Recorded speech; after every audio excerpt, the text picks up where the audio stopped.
3, 1, 2, 3. Check, check. All right. All right. Working. Is it working? I don't know. Is it working? I don't know. Is it working? I don't know. Is it working? I don't know. All right, T. All right, T. Oh, I hear myself. All right, T. Oh, I hear myself. All right, T. Oh, stream is on. All right. Okay. Check. Test, test, test. Good morning, Case Panda. I mean, not good morning. I guess it is morning. Morning, Kobe Toes. Hey, Olympus. How's it going? Late night stream. Yes. Quality H2O. Meowdy Lion. That's a nice name. Meowdy Lion. What are you up to? What are you guys up to?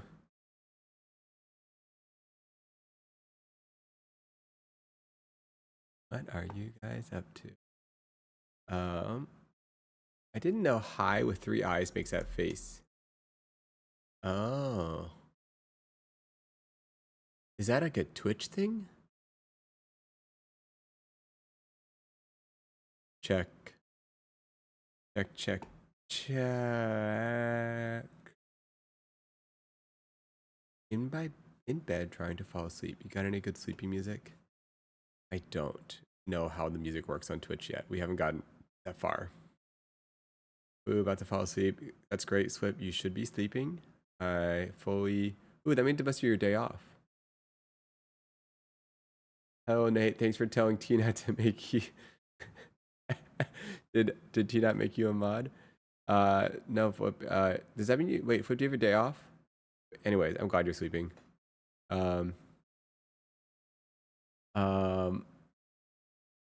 Morning, Nate. Watching a doc on Rome, as guys do. Ooh. What's that whole thing with the Roman Empire? Something, there was like a TikTok thing, Roman Empire. Unfortunately, no, I'm still a tiny rat. Dude always thinks about the Roman Empire. I admit, I do think about the Roman Empire sometimes. Maybe because I like, kind of cool, right? But also like, I've been to Rome, you know. How often? I mean, not like all the time, but you know, see the Colosseum, just like, wow, bought things in there. And then you go to like, I don't know, they invented concrete. Did they invent concrete? Kind of cool. They had like a government, you know? Didn't they have like a senate? Kind of interesting, right? They had a lot of stuff. Aqueducts. Yeah, aqueducts. On a scale of 25 to 50. How many hours do you think about the Roman Empire on an average day? That'd be insane. All day long. They're live in 2 hours. Oh, don't worry. Go to sleep, Twitch. Flip. I will be. Who knows? You should be sleeping as much as you can. I really think that. In fact, I would love to see your sleep metrics. You should work on that because we're all gonna die, but you'll die a little bit faster if you don't sleep enough. Trust me. Rome also started a newspaper. Ooh, wait a second. I want a Roman newspaper. Can I still get one of these? I've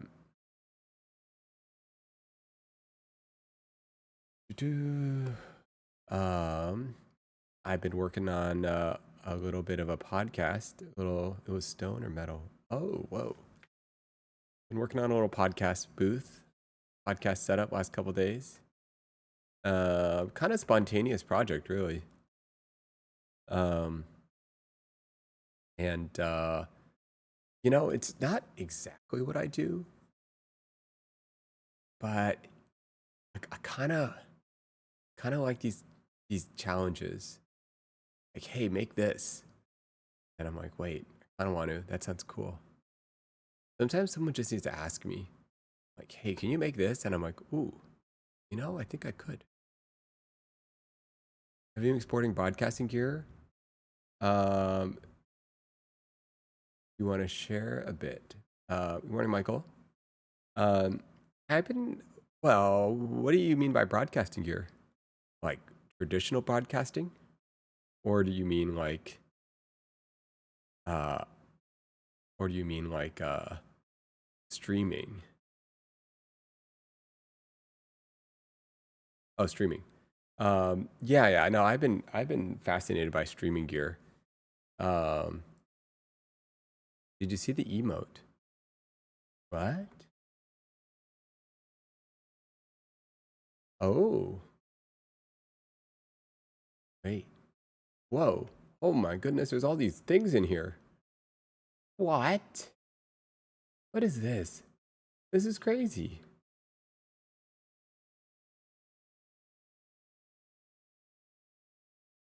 Huh.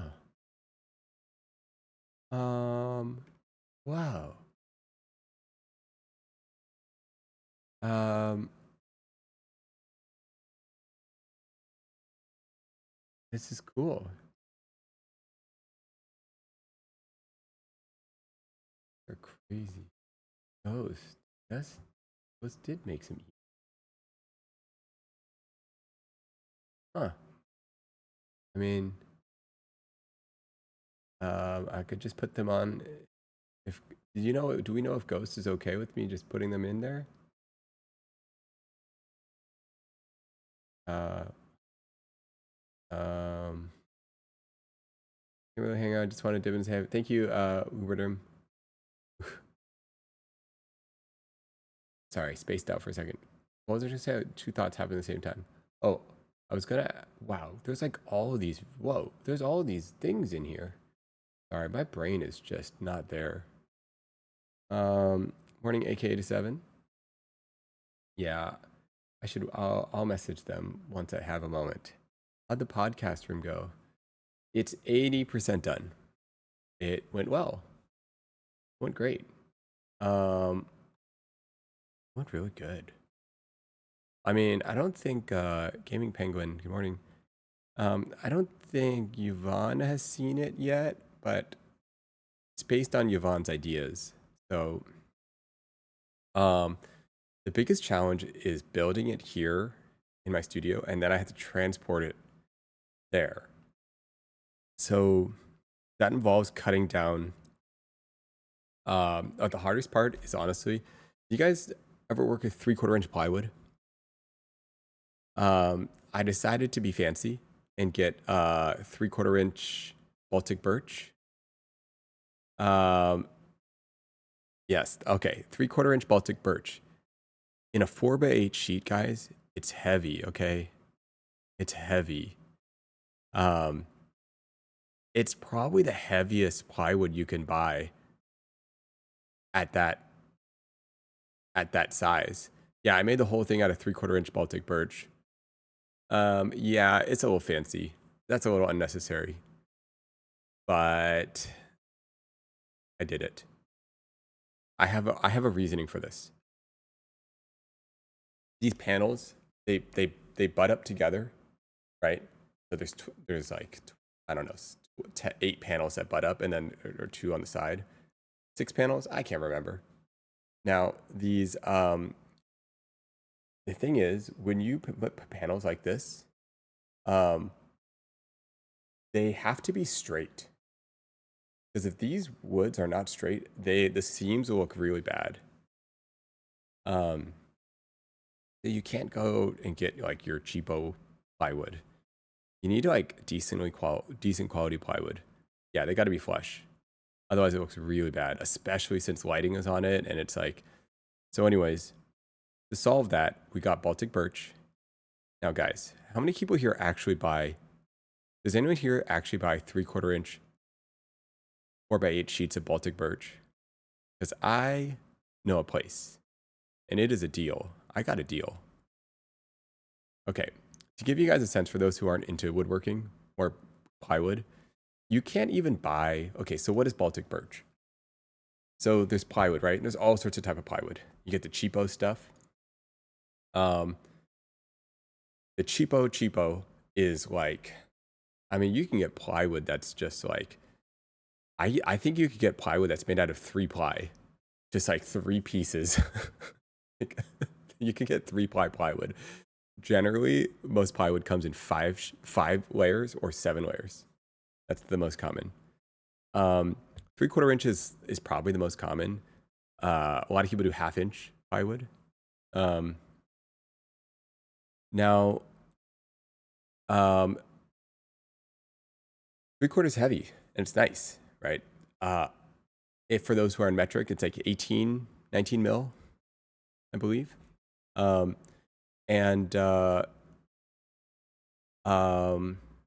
Baltic birch. Okay, so what they do is they take, a lot of times in plywood, they take cheaper cuts of wood, like pine or, you know, who knows, some cheaper stuff, and they fill in the middle and they crisscross layers, right? It's always odd numbers of layers. And they crisscross layers, and they put 2 veneers on the ends, right? And the veneers have different grades, right? And different types of wood. So you might get like a cheap veneer. You might just get like, I don't know, pine veneer. They even make that, who knows? But then the nice stuff, you'll get like, you can get birch veneers, you can get walnut, you can get oak veneer. White oak's a really popular veneer. Okay, but generally the cores are cheaper and the outside's really nice. But in Baltic birch, correct me if I'm wrong, guys, I think with Baltic birch, they take birch veneers and they just layer 13 layers of birch veneers on top of each other. And it's not even like a cheaper core. Oh, the topic's plywood. We're talking about plywood, guys. So they take 13 layers of birch veneer and they just crisscross them. So it's the more crisscrossed layers, it's like super stable. It's nice stuff. And it's called Baltic birch. And generally, I'll give you some rough prices for plywood.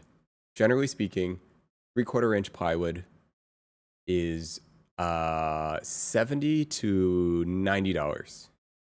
Or guys, tell me how much is it in your guys' area?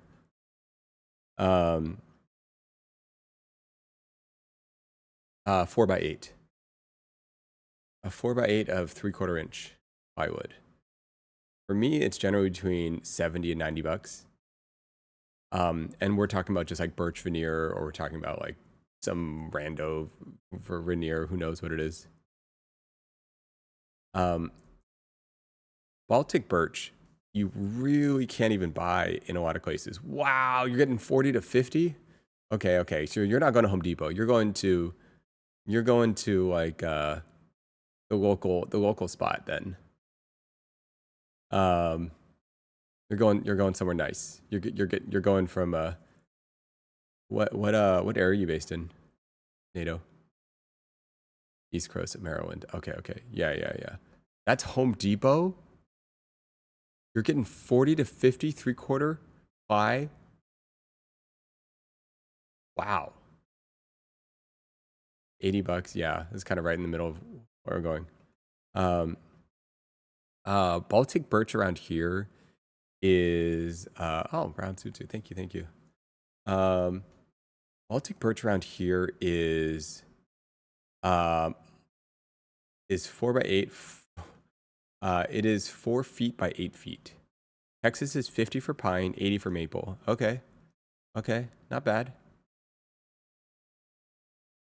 80 for maple is pretty good actually. Wait, $80? That's pretty good. For me, it's 35. All right, guys. Where are you guys shopping? All right, I'll admit there's a spot in LA that you can get plywood. You can get plywood for 35. A 4x8 sheet. But it's not like Home Depot.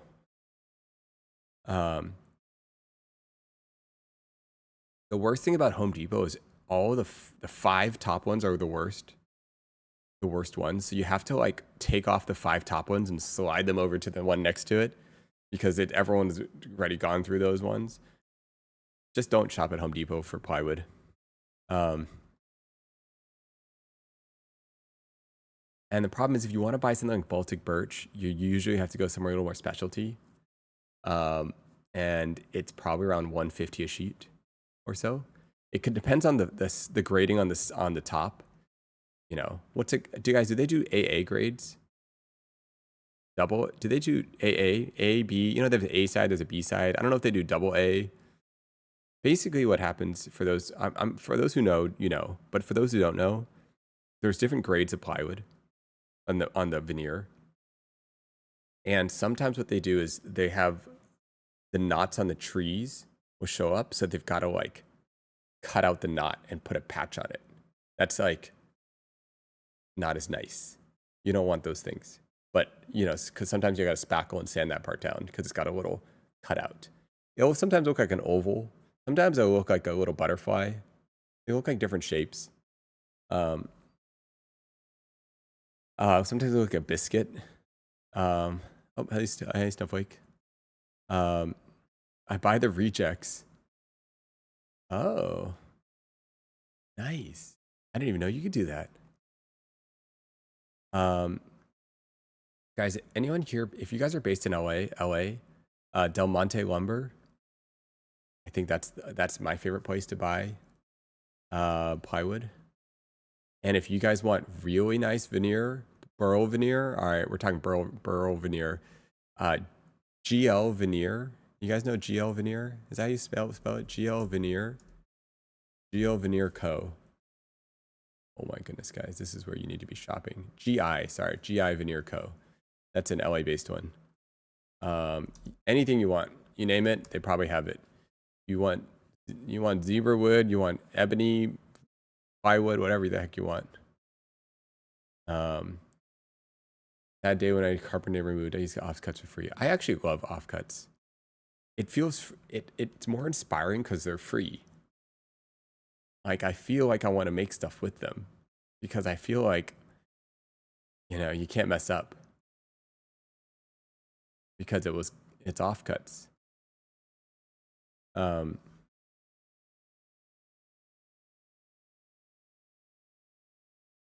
How many 4x8s did you use for the podcast sets? No. I didn't use that many because my design is really efficient. I only used, I think, 5 sheets. I only used 5 sheets. That's it. Super easy. And I had extra wood left over. Yeah. Now the podcast, I mean, it's not a big set. They have a small room, so you can only make it as big as the room. Yeah.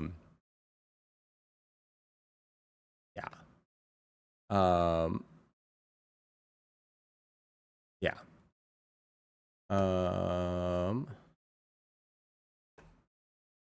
Okay, I jumped the gun a little. I think the cheapos. There is always like a $50 one. And I know what you mean. There's always a $50 one. And it's like, I don't know what you call it, but it's like a really rough wood where it looks like the outside of like a shack. You know what I mean? It's like southern pine. Yeah, whatever it is, it's got a lot of texture. Here's the problem with cheap plywood. It's oftentimes crooked, bent, warped in some way, and therefore it takes more work to work with it. Like you use plywood because it's dimensionally correct and dimensionally stable. But then when it's curved, it's super annoying. I only get BB grade, Baltic birch local, 125 per sheet. Yeah. So you needed to spend more time making it straight. Yeah, it drives you crazy. Like, unless you're making small stuff, then go ahead and buy the bent plywood.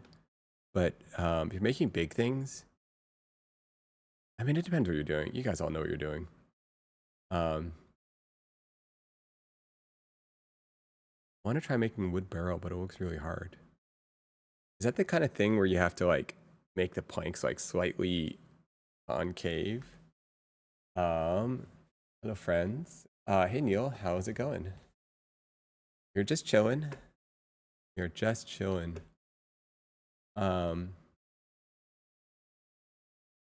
Choices today, guys. We could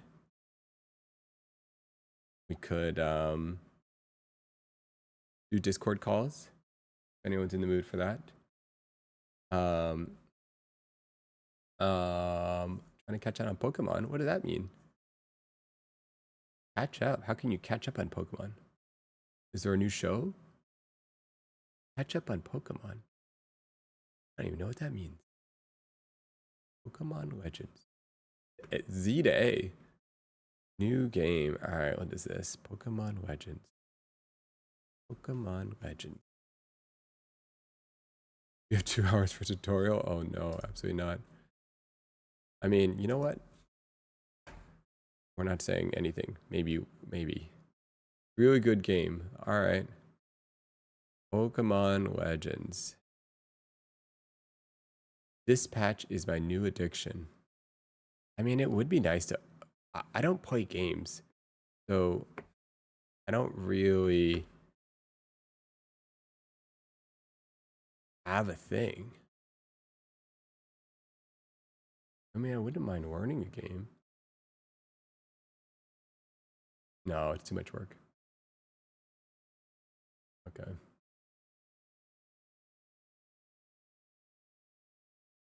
Not lying. Top 3 Pokemon for me. My sister says she's been loving the new Pokemon game.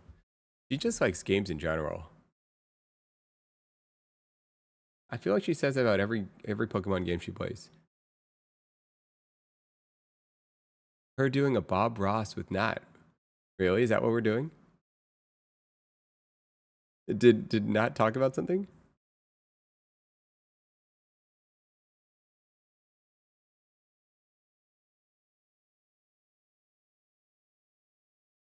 What does that mean? Bob Ross? What's a Bob Ross? Have I... Wait. Nat Cloud's gonna be insane. Your social battery. GIGL. What's GIGL? Painting like Bob Ross. Hold up. GIGL. What does that even mean? Oh, it's an emote from 7TV. Your social battery? Are you implying my social battery is not going to survive? Please. I will squash her social battery. You literally could not. You could not deplete my social battery if you tried. I have infinite social battery.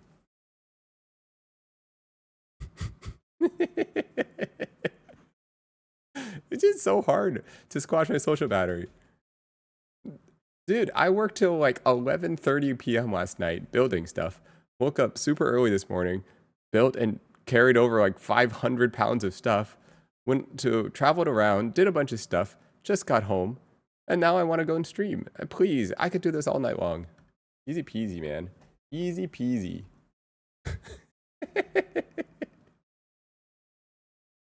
Literally, I could do this all day long.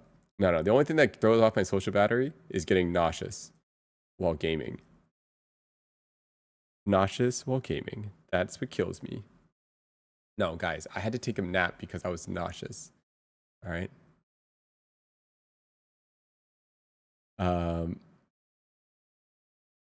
I can't handle being nauseous. I really can't. Wait, hold on. What's this thing with Nat and Bob Ross? I know Bob Ross. What is Bob Ross? I know Bob Ross. I've seen tons of Bob Ross. I probably watched Bob Ross. When did Bob Ross paint from? I might have even saw Bob Ross live.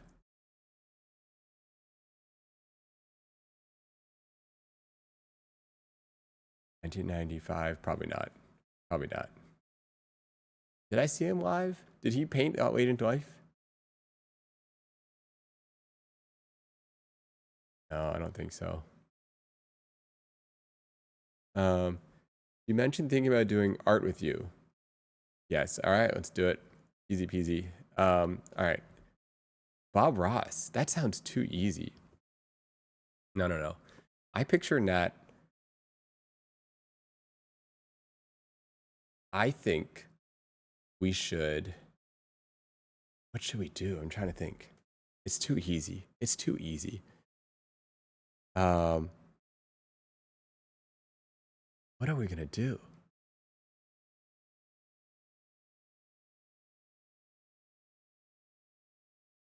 I don't know. I gotta think about this. What would we do? I feel like we should build something. We should build a lemonade stand and sell lemonade.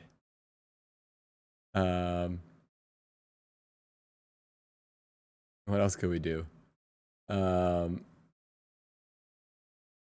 I feel like, ooh, I know. Why don't we, okay. We'll sew outfits. All right. We'll make an outfit. Right. And we'll make an outfit. And for our lemonade stand that we build. No, that's too easy. That's too easy. What could we do? What would Nat be good? Because we don't want to do what she's good at. And I don't want to do what I'm good at.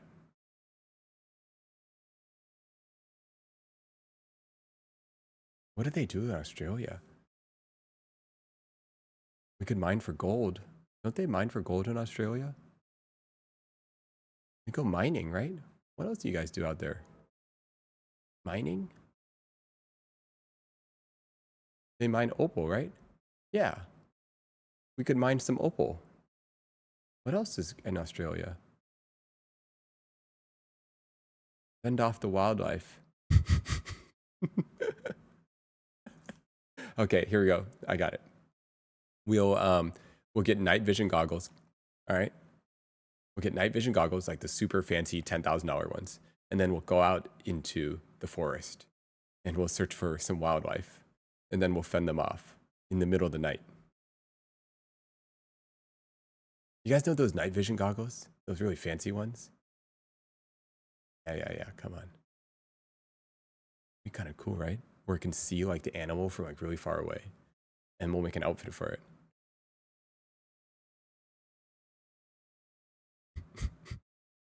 That sounds terrible. How are we supposed to see? No. Wait till you see these night vision goggles. No. They're just like, guys, you don't even know. Do you guys know about the night vision goggles? The fancy ones. Guys, they make some super fancy night vision goggles.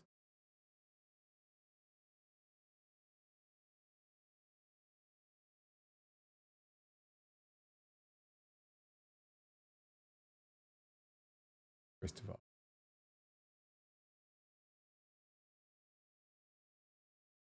All right.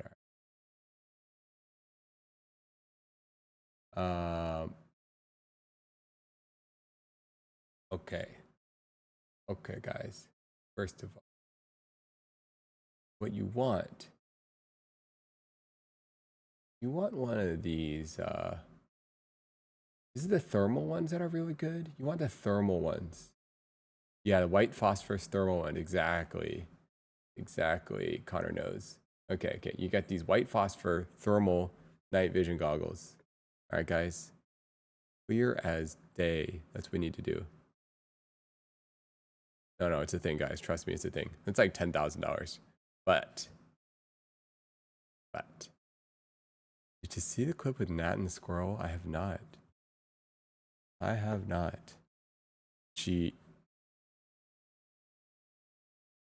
You can rent them. Oh, they're 15K these days. Oh, okie dokie. Haven't checked them in a little while. All right. White phosphor. White phosphor thermal. Thermal scope? No. Oh my goodness, $15,000. You're right. Oh my goodness. Gnat with squirrel? Oh no, do you want to cook on this? What are you doing? You can't keep one. You can rent them? Alright, alright, alright, alright. We can rent them. White phosphor thermal good rental. Alright, we'll rent them.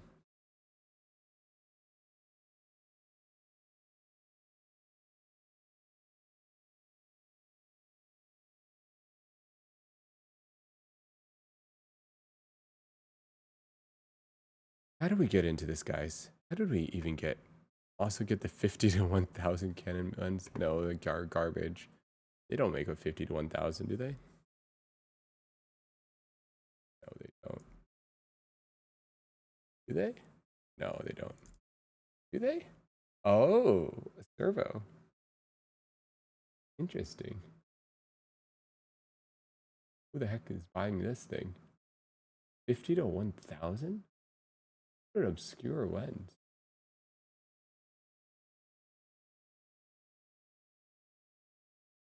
Started by saying lemonade stand. Oh my goodness, you're right. Oh, the Venus flytrap stream. All right, guys. First of all, we're gonna do an overnight stream so we can get the view count down. I mean, sorry, we're not farming the view count. Sorry. I mean, you ever feel sometimes the view count's too high and there's too much pressure? You know? You ever feel that way? Sometimes it's just too much pressure and you just gotta lower it. And I feel like the perfect number is 200. 199 seems like the perfect amount. I just don't want the pressure, you know? That's the main reason. Yeah, that's what we really want to get to. That's what we want to get to. We just need to do some math. Yeah. So, Venus flytrap stream. Okay, you just stream. What do you stream? Another thing I'd like to stream. Yeah, no reason in particular. We just want to, right? We just want to. So, we're gonna get to 199. Travis Pastrana, 199. All right, get to the 199. We are going to do it through, or we could do a mushroom growing stream. What about that? How fast does it take for the mushrooms to grow? Hey GZ, welcome. Mushroom growing stream or Venus flytrap stream? Can't be that long, right? How long does it take for the mushrooms to grow? What if we had a Venus flytrap camera side stream? Oh, ADHD helper. Venus flytrap sounds cooler. Okay. 10 days for mushroom. Oh my goodness. Really? 10 days? Let me check.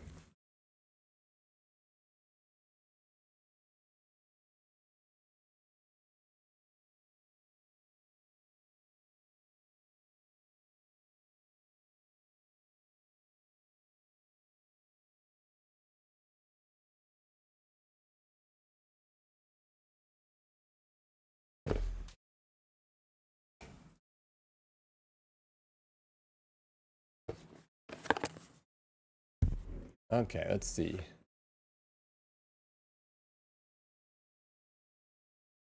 All right, here it is. Okay, so. All right, here we go. Day 1. Day 2. Oh, you're right, 7 to 10 days. Somebody knows their stuff. We get to eat it on day 11, though. What are these ones? Oh, these are oyster mushrooms. All right. Jacko knows their stuff. That was the past Amazon delivery. Yeah, you know. We're trying to pre-ordered. We pre-ordered. And you did the truffle hunting stream. I feel like we're not going to end up. Oh, I thought you were going to build us in a. All right, guys. I was gonna do the aquarium. I really do like nature aquariums. What is with this crazy hair?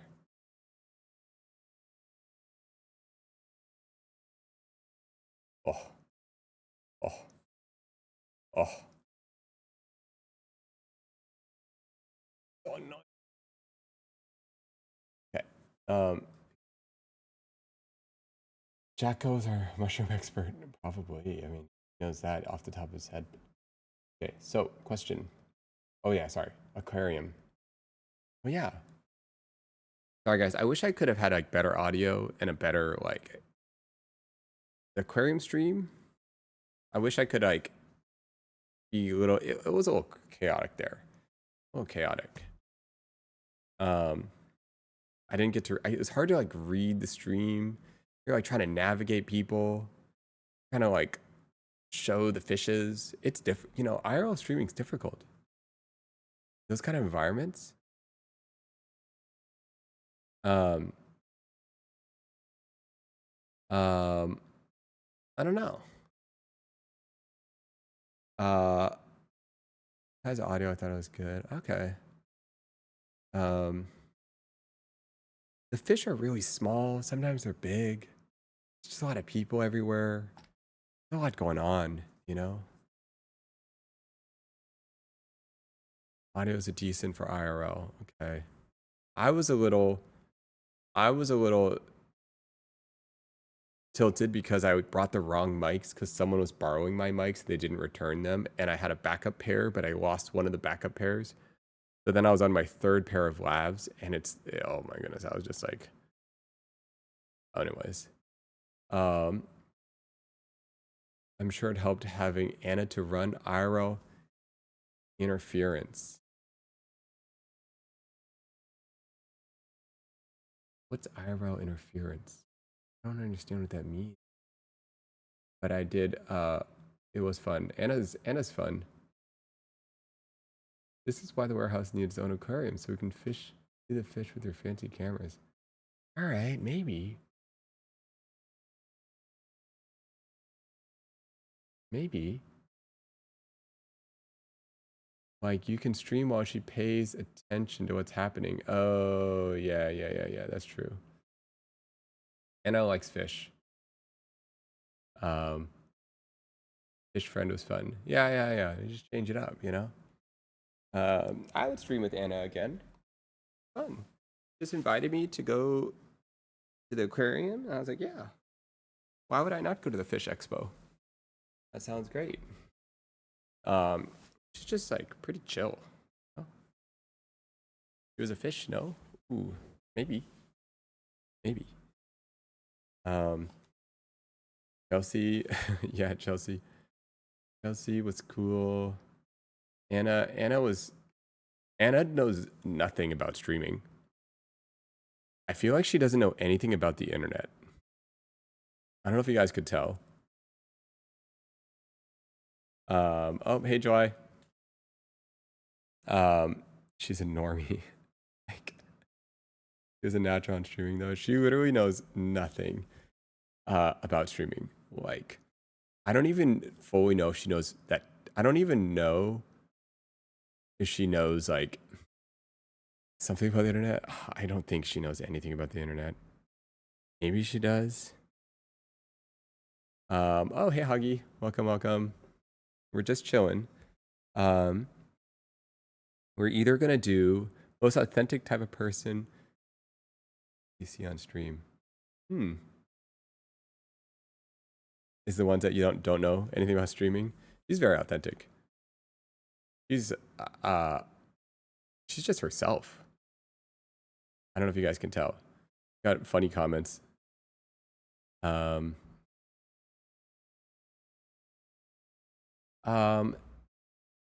Is okay. So it's 8:50.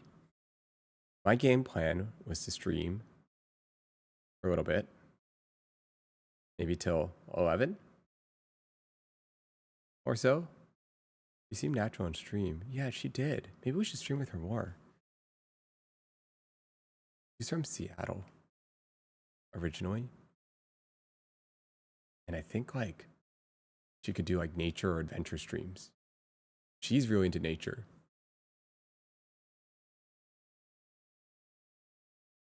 That could be fun. Let's see. Camping stream. Yeah.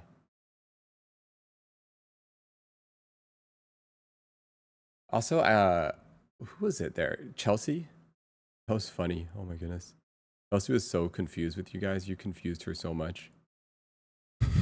All of you guys confused her. It was like trying to understand. It was like, what is your stream talking about? They think your stream thinks. She was so confused. You have a Starlink.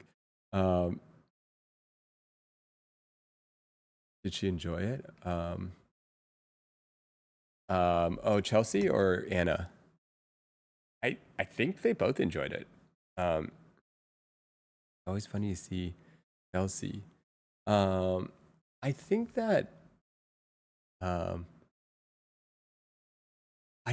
think so. Yeah. Someone said you pushed them onto the floor. I watched a video on deep thinkers, and I feel like it was nakedly describing me. It also reminded me of you. Deep thinkers. Yes, I like it. I got it. You and Nat can make a boomerang. Oh, that's kind of cool. Good morning, Jen. Are you in Korea still? I don't even know how to make a boomerang, but that's not a bad idea. Are they dangerous? Is a boomerang dangerous? Can you hurt yourself? No? A mosquito? Oh no. Is it a mosquito? It's a mosquito, isn't it? That's why I got bit on my. A mosquito just landed on my arm. Oh no.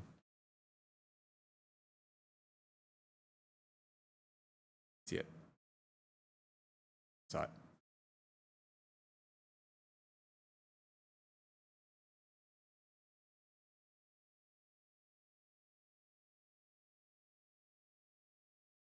Guys, mosquito. Saw it. They're quite hard to throw.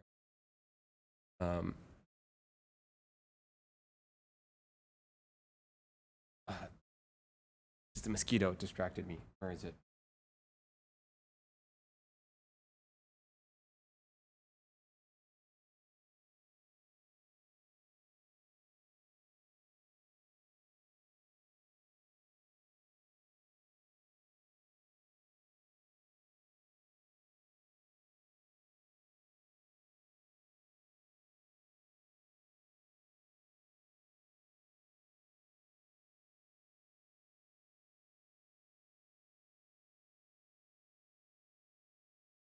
All right, whatever.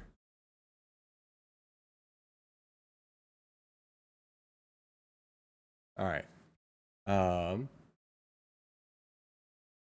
Twitch in Korea is great. No ads? What?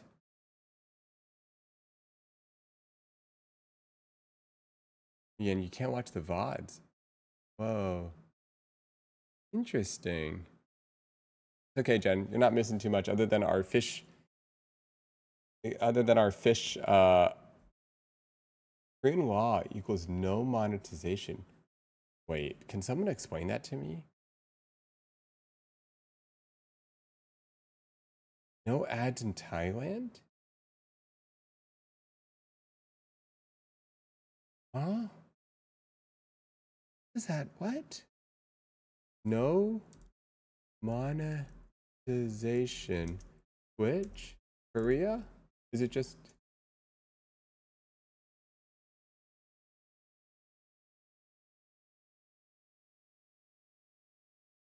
Why?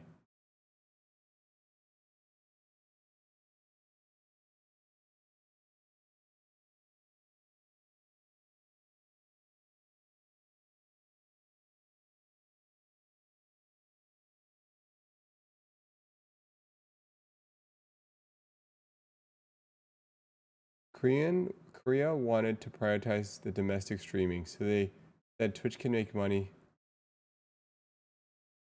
Oh,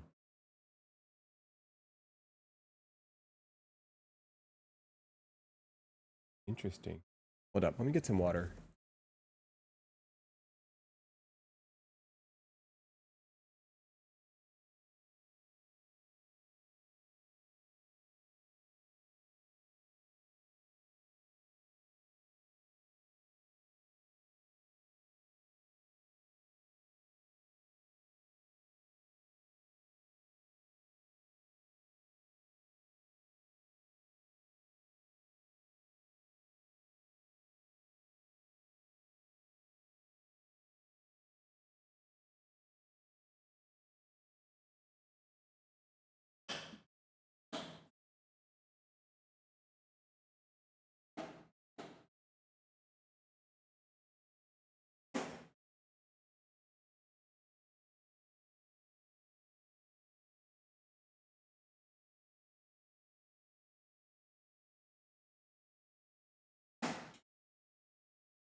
Um,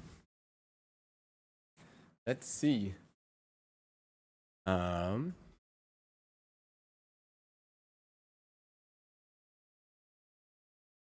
um, had Outback for the first time in my life, and it was Korea. Oh, whoa. Oh, Jen, question. Um, well, actually, maybe we already talked about this, but we're doing a shoot for a nail polish brand tomorrow. Um, I'm not going to be there, but Patty will be on it. Oh, thank you, Ninjanas. Welcome, welcome. How's it going? What are you up to? What are you guys up to?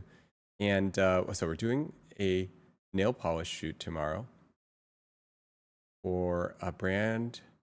We can say it probably a brand called OPI. OPI. Um, and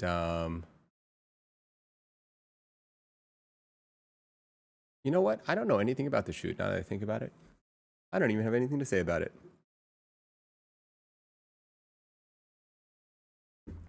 Literally nothing to say. That's all I got. Nothing. Um, Nail polish. What's there to say? Did you know, guys? All right. Will you stream tomorrow? I cannot stream tomorrow, unfortunately. I gotta do some real work tomorrow. We gotta pay the bills, you know? We gotta pay actual bills. Let's see. We have a shoot for a couple. There's a OPI shoot for a couple of days. Ooh, which reminds me. Oh my goodness, I spaced out on something. Oh my goodness, I did not even respond. A huge job. Oh my goodness. Bad, bad, bad, bad. All right. Okay. You guys want to hear what a outreach email looks like? I think I can share this. All right, here we go. I'm gonna leave out all info. Okay. Hey Nate, hope all is well. Happy Monday. So good to connect again and potentially work together. I'm currently consulting for blank company with our very first shoot coming up. Oh, it's their first shoot. Oh no, sorry. Okay, interesting. As I mentioned on text, sharing the pre-pro deck, outlining the details for this shoot on blank dates. Ideally, we'd shoot in your location on blank dates, similar to what we've done in the past. One setup for video, one setup for photo. Day 2 would be location, more lifestyle focused. Currently working on solidifying photo team and stylist. For this one, we're actually bringing on a production team, so I won't be producing, but we'll be there to represent brand to ensure we fulfill all content needs. Please take a look and let me know if you have any questions. Estimated rates. I can give you some time today, hop on a brief call and run down. Also CCing someone, the creative director of this brand. Okay. I did not respond to this email. OMG. That's insane. All right. It's for what I can say. It's for a celebrity brand product. I'm not going to give any details. They sell, think beauty product, think some celebrity. Okay, so we forgot to reply to the email. All right, that's not good. Let me read the deck. Let's read the deck. Oh my goodness, I cannot believe it. This is bad. No, guys. This is bad. All right, let's read this deck. Oh my goodness, I literally didn't reply the whole day. This is bad. This is bad. I got this email this morning. I need to reply right now, actually. Okay. Here's a good thing, guys. The reference photos in this brand is a brand I've worked with. Whoa, hold up. Dude, I shot these reference photos. Easy. Easy. Easy. Please. Please. You know you're good when you shot the reference photos. You know you're good. Oh, please. This is my work. Oh, what? This is my work right here. Oh, my goodness. This is my work. All of this right here. Boom, boom, boom. Done. I shot this, this, and this. Oh, my goodness.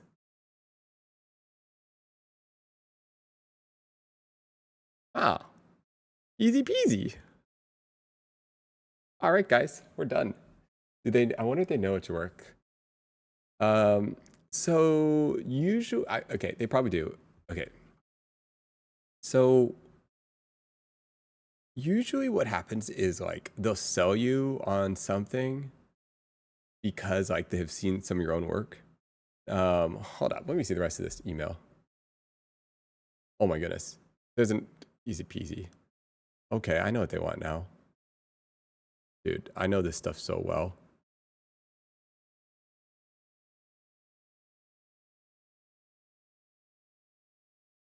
It's not hard at all. Okay, some of these shots are hard. Kind of into this. Man, sorry guys, I can't show you what we're looking at. Oh, I gotta turn off audio. All right. Worked at this brand. Ooh, I'd almost worked at this brand. Okay. All right. Easy peasy, easy peasy. All right. There's some storyboards, not done. That's fine. Blah, blah, blah, blah, blah. Work in progress. Keep going. This thing, some sort of expert video. Easy peasy. That's not hard at all. 2-shot, 1-shot. Behind the scenes shot. Easy peasy. Look through more close-ups. Okay, I know the vibe they're going for. I know the vibe. Okay. Not hard. Okay. Check. Oh. Okay. Oh, nice. Wait, I'm kind of into this. Wait. Kind of like it. Okay. Okay, this is a real project. It's a real project. Okay, this is a little bit of work actually. Wait, when did they want to shoot? Hold on, let me reread this. Oh my goodness. Wait a second. Hold up. That's in 1 week? 2, 3, 4. Oh my goodness, 10 days. I don't know, man. Okay. Wait, I'm kind of like the vibe. Right products. Wait a second. This could be it. This could be fun. Oh. All right. This is the vibe though right now. All right, let's do this. Easy peasy. All right, let me just read the rest of it real quick. Quick. Done. Product shoots. Let me see this final thing. Location brief. Okay. Did they got this stuff down? Okay. Modeling 3 looks. What do I have to do? What's my job title? All right, let me reread what my job is. In studio. Day 2 location. Solidifying photo team. I'm doing video.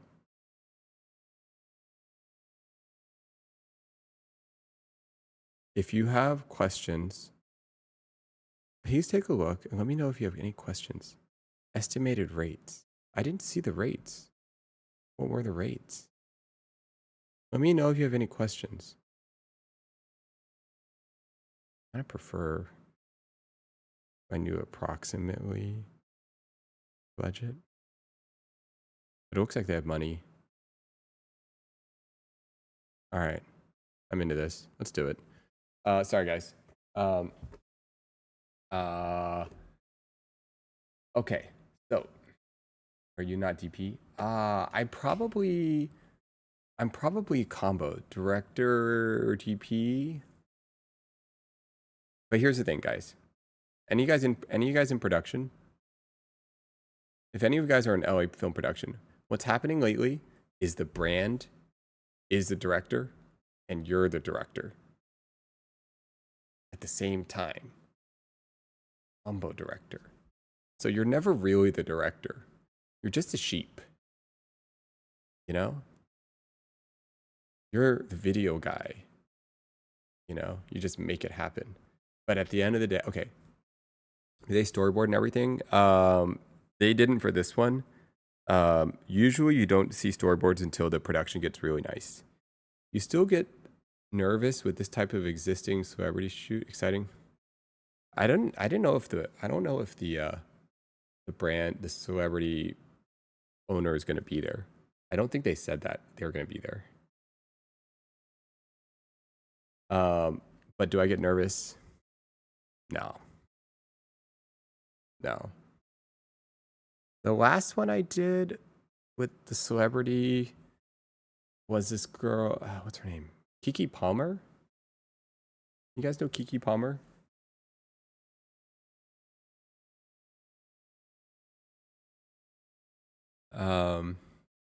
Let's see. Directed a commercial with her. For her hair care line. Yeah. Yeah, she was like, she's so good. She's like elite talent. Like you don't even really need to direct her. In fact, you just tell her the vibe and she just makes it up. It's actually better if you don't tell her anything. Just don't say anything. Just let her do her thing. You know, just let her do her thing. Super good. I wasn't nervous. Not at all. I'm trying to think if I've ever been nervous with a celebrity.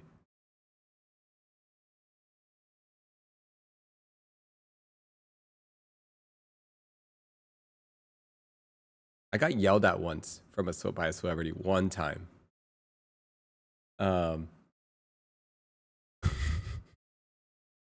One time. This was very early in my career. There was a movie in like the 2000s. Don't mention the name. It wouldn't matter. They wouldn't see it. It wouldn't matter. Okay, it was this movie in the 2000s. And no, it was my fault too. Kind of. No. It was called The Punisher. And it was like, I don't know what years this was. It was like, it was kind of cool. It was a kind of a cool movie. Was it called The Punisher? One second, let me look at it. Movie, 2004. That look right? That looks about. Oh, The Punisher. Thomas Jane. Yeah. That guy. Okay. So I was doing a shoot with the guy, whoever the Punisher was. This at the time, the 5D. Do you guys remember the 5D Mark II had just come out? And so I was using the 5D Mark II. I believe this is the case. No. This was after. This wasn't 2004. This was a little bit after. Okay. So the 5D Mark II came out. I bought it, right? And we were shooting interviews for something, right? This must have been 2008 or 2009 or something. I can't remember the year, right? And the thing is, I don't know if you guys remember, the 5D Mark II would overheat and randomly just cut after some amount of time. I don't know when, just some unknown amount of time. You guys remember Magic Lantern? Anyways, so it would just like randomly decide to cut. Who knows when? And you would never know when it was. It's like 30 minutes in, just cut. Mike's doing something weird. Oh. That was a helicopter above. Wow, very observant. Um, so we're shooting this interview, and he's like telling these stories, and we're shooting the interview with him, and this is the guy from The Punisher, and then my camera is overheating, and once in a while it keeps overheating, like it doesn't, it just gets like stuck, and so we're doing the thing, and the camera cuts, and it's just me, Thomas Jane, yeah. And the camera just keeps overheating, and it happened like twice. And on like the second, maybe third time, it might have been the second time, it might have been the third time, he just like got super frustrated. And he just started yelling at me. Totally justified. Totally justified. The camera wasn't working. I get it. He was frustrated. Yeah, that was stressful. Because I was like, dude, oh my goodness, my camera sucks. What am I supposed to do? Like, I felt bad. Did you pick that camera? Yeah, of course. The camera was awesome. You put cold water on it? No. Guys, do you guys remember the trailer for the 5D Mark II? How old were you? I must have been a little bit after college. It could produce such great images, but it just was not reliable. And I didn't know that at the time. I cared more about the image quality than the reliability. Now I'm at a point in my career where reliability matters more than pushing the limits of image quality. But at that point in my life, I just cared about getting the coolest image possible. And that was a mistake. I shouldn't have done that for an interview. So I get yelled at. Did you get a second body after that? I didn't have enough money. I had like no money at that time. That was the FU camera to big productions. It was because that camera, here's the thing. They'd come on with their huge cameras. Their, I don't know, maybe you're running like what would you be running?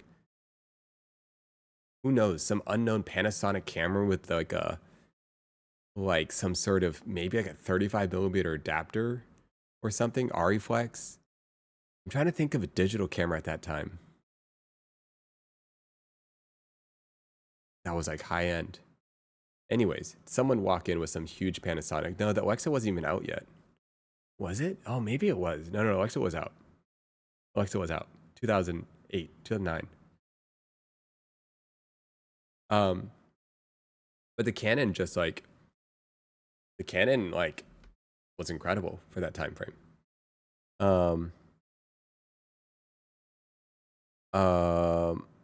Yeah, they still overheat to this day?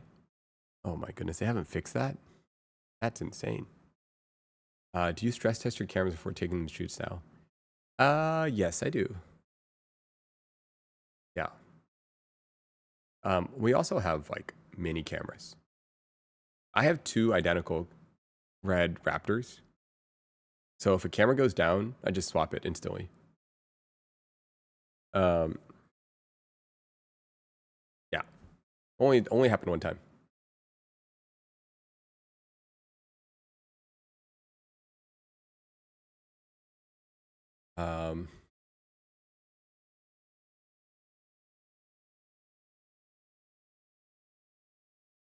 Nate, you do cameras? Jack, you know cameras? Why do you guys know so much about cameras? Icelandic? How does everyone know so much about cameras? Panasonic S5. Realistic, don't think I'll ever need a new camera. What's the Panasonic S5? Wait, hold on, guys. Guys, hold up. I forgot. I need to reply to this email. I almost spaced out. Oh my goodness, guys. I need to reply to this email.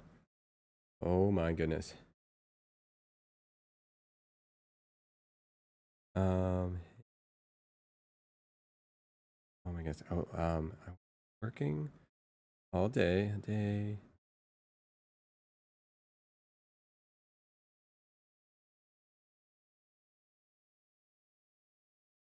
how do I say? Sorry, I was working all day. Just got his hands to the email.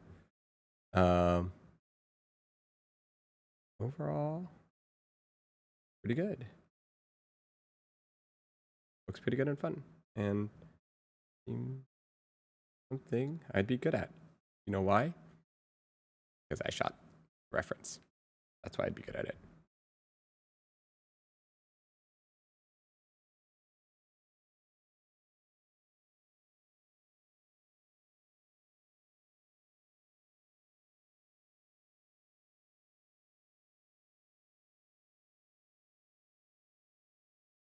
Okay.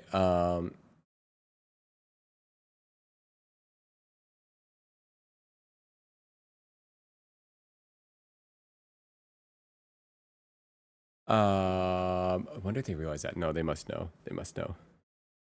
Oh,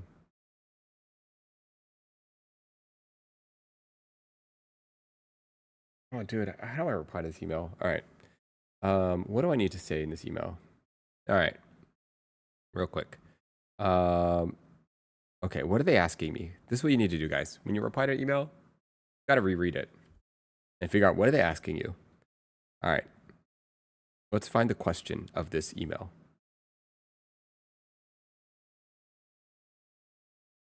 Please take a at the very end. Please take a look and let me know if you have any questions.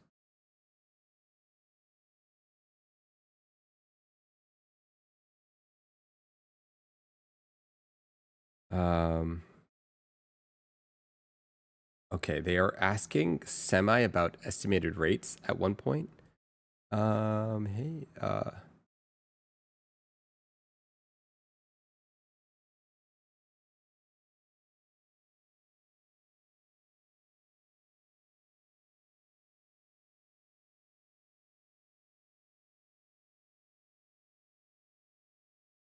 right, guys. All right. What do I say? They want to set up a call. Yes, set up a meeting. Good idea. Oh, yes. That's what you need to do.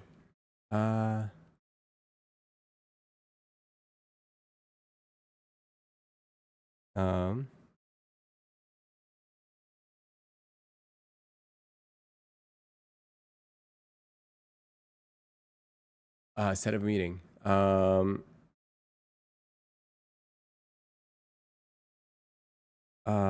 All right. How this? I'll just let them. Everything looks pretty good. Looks pretty good.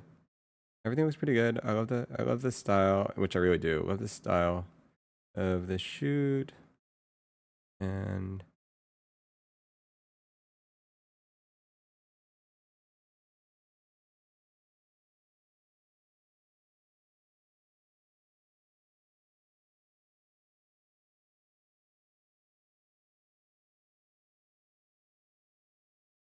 okay. Don't rush. Take your time so you don't miss anything. Thank you. Thank you. All right.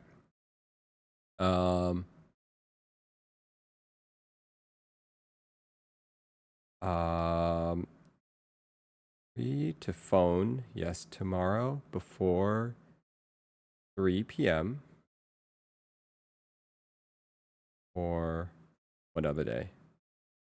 Or Wednesday before 3 p.m. Okay. Timeline relatively is fairly quick. What is it? Is fairly short. Timeline is fairly short. What am I even trying to say right now? Basically they said we know. They basically said we know you made this. We want to work with you. We need to know if you can do it. Yes, exactly. I said it gets it. This is exactly what this thing's about. We need to know, can you do it? Check if you vibe with us, talk prices, set up, it literally, this exactly, oh my goodness. Please confirm so we can set up a meeting. Easy peasy. Oh my goodness. I said, like, what do you do for a living? Easy peasy. All right. I wrote my thesis. What does that mean? All right, all right. We run into this daily. Ah, got it, got it. What do you do? Well, you don't have to answer that question, but all right. Trust me, it's always a vibe check. That's all it is. That's the thing. It's just a vibe check. Everything's a vibe check. That's what you got to understand, guys. All emails are vibe checks. It's never about the email. They just want to know, are you down, easy to work with? How much it's going to cost? All right. So, everything,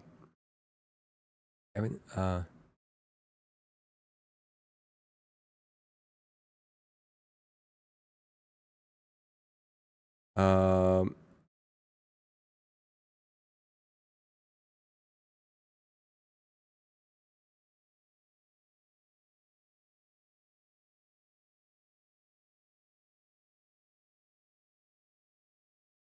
okay, what do I need to say? Asking them free to phone.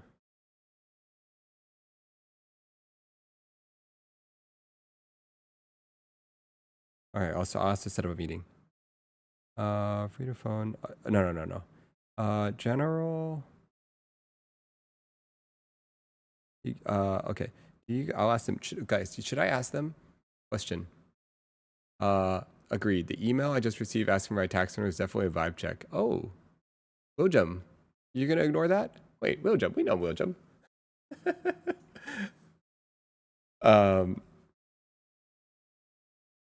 Yeah, go for it. You should just do that.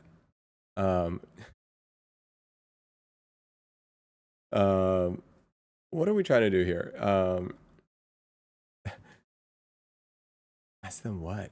I'm spacing out, guys. That's what I'm doing. I'm spacing out. I'm trying to reply to an look, guys, here's what happened. Finish the email response. Yes. I'm almost done. All right. Guys. What's your question? Oh my goodness. I cannot read chat and reply to my work email at the same time. All right, let's just get this done. This is gonna be the worst email ever written. Let's go back to Icelandic. What did he say? What did they say over here? We need to know if you can do it. Check the vibe. Talk prices. Prices. Yes, I gotta say prices. I gotta say rate. That's the thing. Okay. Please take a look. Let me know if you have any questions. Estimated rates. 2-day shoot.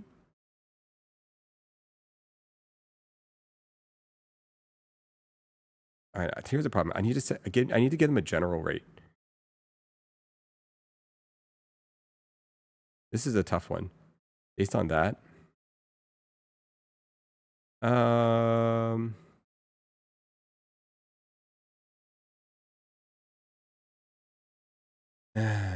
What do we say here? Don't forget your free schedule. When are you free to meet? Just tell them you need more details. Is it service? Estimated rate. Don't forget to mention that patty costs extra.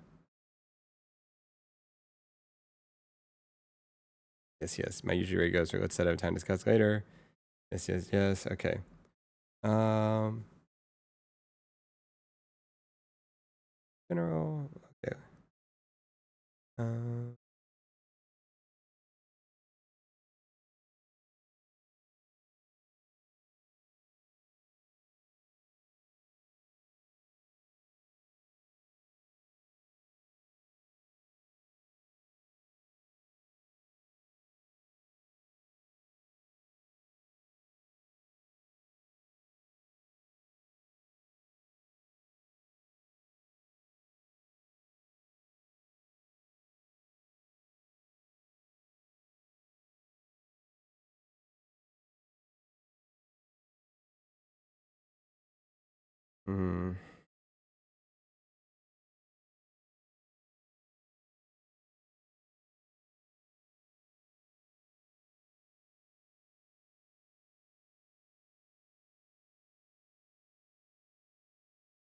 Sorry, guys.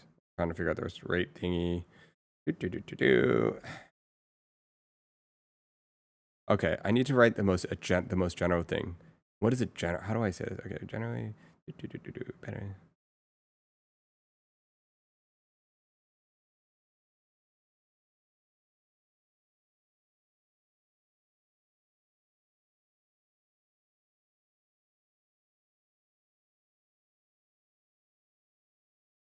Do-do-do.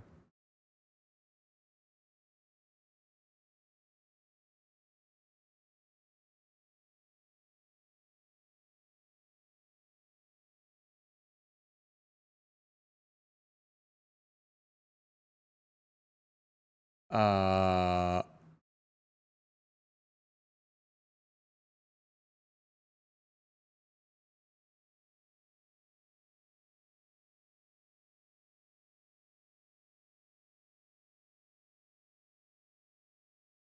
Dude, I don't want to write this email right now. That's what I don't want to do. That's what I don't want to do. I want to write this email later. He was legit. He would have responded to the template. Oh my goodness, guys. I don't template my responses. No, here's the problem. This is not a normal email that I normally get. Um,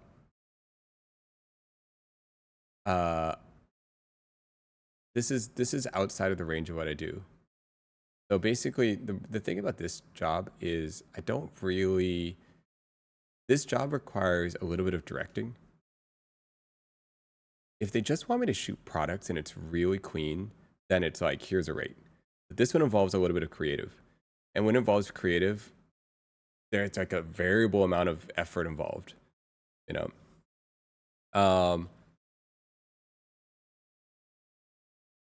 You know, it's hard to explain, but you can get like really involved or like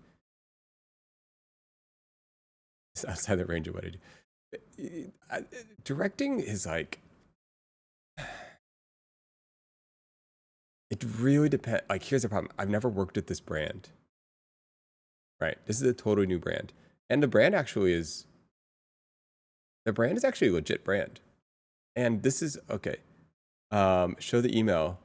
Oh. I don't see how that can go wrong. Yeah. Okay. So I don't think I can show this email. No, it's a legitimate brand, all right. And they're reaching out to work together, right? And what was I even saying? It's a brand. They want me to shoot for them. Okay, guys. All right, you know what? Let's just talk about this, guys. This is interesting. All right. So a couple things that are going through my head. This is one of their early videos. All right. The brand, based on who's backing it, the brand is legit. All right. And this is one of the early videos. So that means they don't have a team set up. Okay. They don't, like, this part of their team is unbuilt. That means like this is the kind of job where you actually really want to do. Because if by mentioning that this is like one of their first videos, they're like, it's actually worth a lot more than another job. Because people are like creatures of habit. Yeah, it's a new creative team. This whole brand, I don't even know if the brand is launched. In fact, let me double check. I didn't have to sign an NDA, but did I have to sign an NDA? Hold up. Let me see. Did I not? Let me see this.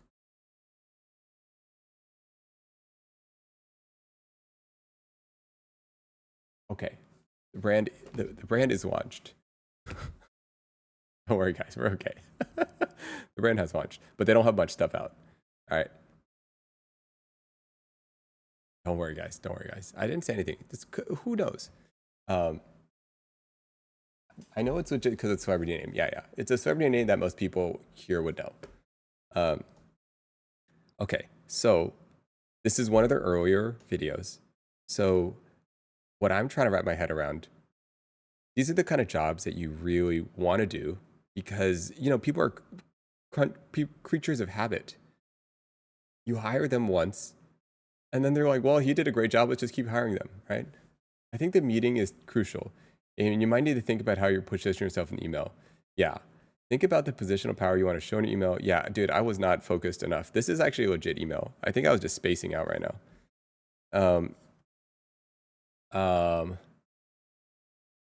Dude, okay. For brands that don't have, you know what it is? I know why. You know why I didn't reply? You know why I didn't? Cause I was being streamer brain, okay? I was thinking about streaming. I was like, I don't want to work anymore. I don't want to do any shoots. I'm tired of shooting. Let me go. Let me go and stream. Oh my goodness. I feel like I'm just like tired of working. Um. All right, but here's the thing. We actually need to be working. All right. Um. That's very Oh. Yeah. Okay. We need to. We need to stay focused. We need to stay focused, and we need to reply to the email, and we need to. And it's an important email now that I think about it because this is early on, and they're looking for people. And here, okay, this is what happens when you work with a brand early on. You somewhat define their look, and when you define their look, like it's like a big part of the brand. So that's why I'm not sure how to respond to this email because essentially, like I may be defining a little bit of their look, so it actually could be very involved. But the timeline's so short, I'm not even sure. Like, why don't you reply in the morning? I know I need to like sit down. How's the stream been going, anyways? You getting the swing of it? You know what? I don't even know. I don't even know. We're just making it up as we go. Oh, look at this, guys. I could fix this. Um, um, I don't know. Streaming's going fine. I think it's fun. I think it's an interesting platform. I think I like it. I like it. Wait, William, are you mainly YouTube and streaming relatively new? Is that how it works? You should show up at their office, give them your resume, and a firm handshake. That's how my dad did it. Why don't you reply in the morning? Yeah. I worked as an intern for a law firm. They're a very, very important business. Yeah, primarily YouTube. William, my close friend, of like at least 20 years has seen your videos. He was talking about, I was like, oh, I've been playing this Rust server. And I was just naming all the players on Rust. I'm like, because he watches like Rust videos. And he's like, oh yeah, I've watched William. Um, and then he asked like, I'm like, oh yeah, I met him at TwitchCon. Um, and then he was asking about you. And yeah, I was like, I was trying to describe to him your energy. I was just like, he's like, got a genuine warmth. And he just seems like a really cool guy. And then my friend was like, okay, that checks out. That's what I would have expected.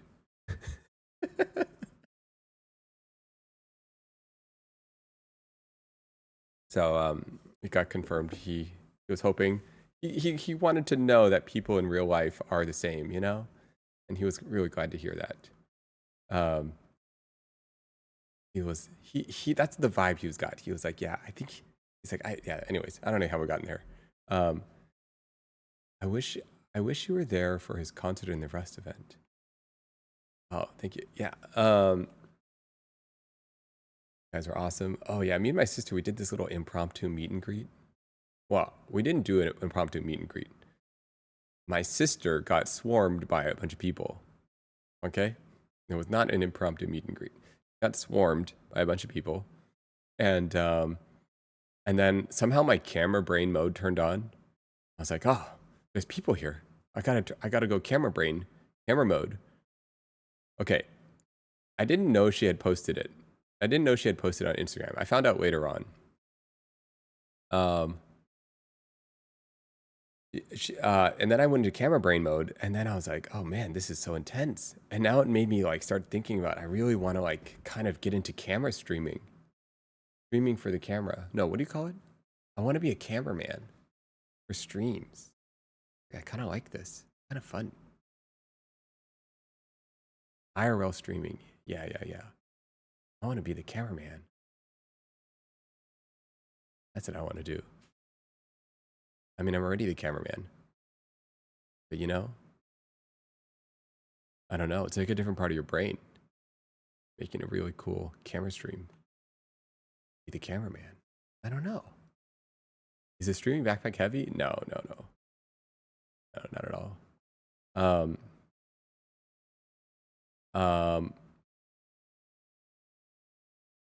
You know, this email's on my brain. 100. Oh, sorry. So if anybody else... Sorry. Kind of loud. This email's on my brain. Part of me feels like I should sit down and properly reply to this email. The email, may I give a recommendation? Yeah, please. May I recommend writing the email before you sleep and sending it in the morning? Okay, yes, but I feel like I was supposed to reply today. So I feel a pressure to reply, and I feel like I'm going to stress out if I don't reply to this. Now that I actually read the email, now I realize, oh, this was actually a legit email. And then I feel like I replied the same day, then, you know, it's still within the range, you know? They asked for a call today. Yeah, exactly. Oh no, guys, I feel bad. I feel like it's an easy side job for you. Your sister can get a lot of clients for cameraman.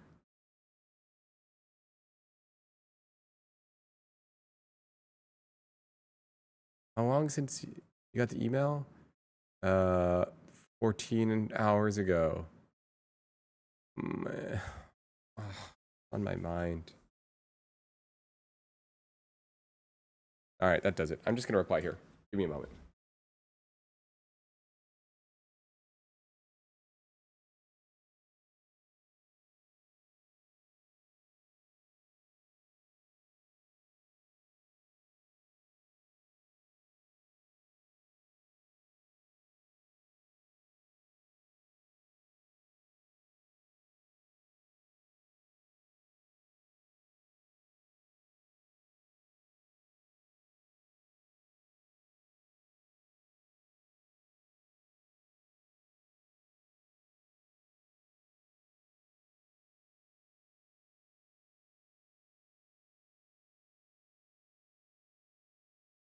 I'm gonna keep it short. That's what I'm gonna do, guys.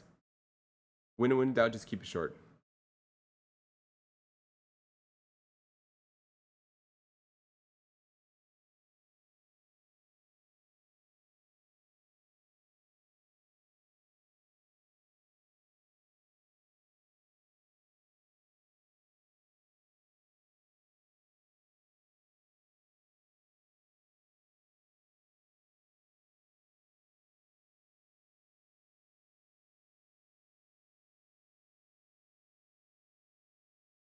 I have a couple questions. I'm gonna put them in the thing. Are they editing in-house? Do they need an editor?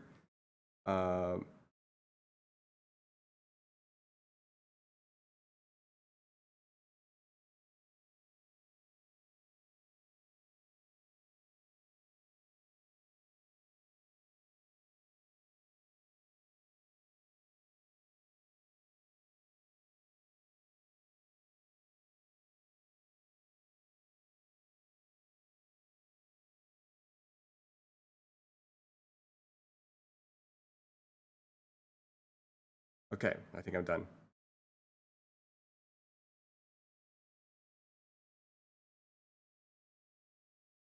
Okay. Done.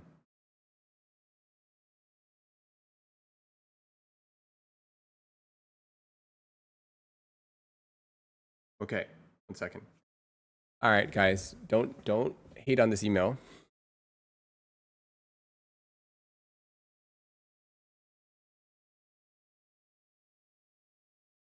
Guys, don't hate on my email, okay, guys? I'm streaming. I'm not good at writing these emails when I'm streaming. All right. Okay. So what we wrote, and now I'm too shy to tell you what I wrote. Whatever. I'm gonna just say what I wrote. Don't hate on me. All right. I'm gonna keep it short. Here's what I wrote. I'm like, everything looks pretty good. Okay. Here's what I wrote. Everything looks pretty good. I love the organic feel of the shoot, and I know they look pretty well. Kind of like referencing that.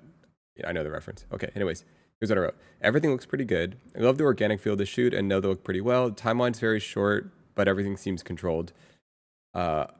Free to phone tomorrow before 3. Would you guys be editing in-house? Do you need an editor? General range for the 2 days of shooting and studio would be around X amount of dollars. Not telling you what. And that's without editing. And then I just gave my name. I feel like I didn't even read my own email that well. Now I gotta fix this. The set is pretty. What did I even write here?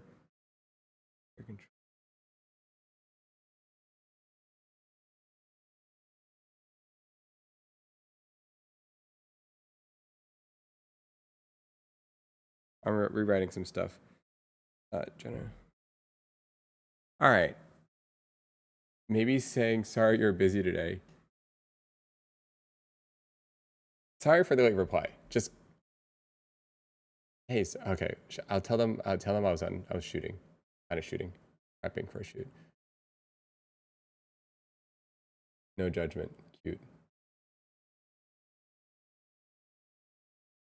For a new creative team, they might not know this is a shoot rate, not a rate that requires a director. If they're a new creative team, they may not know that this is just a shoot rate, not a rate that requires a director.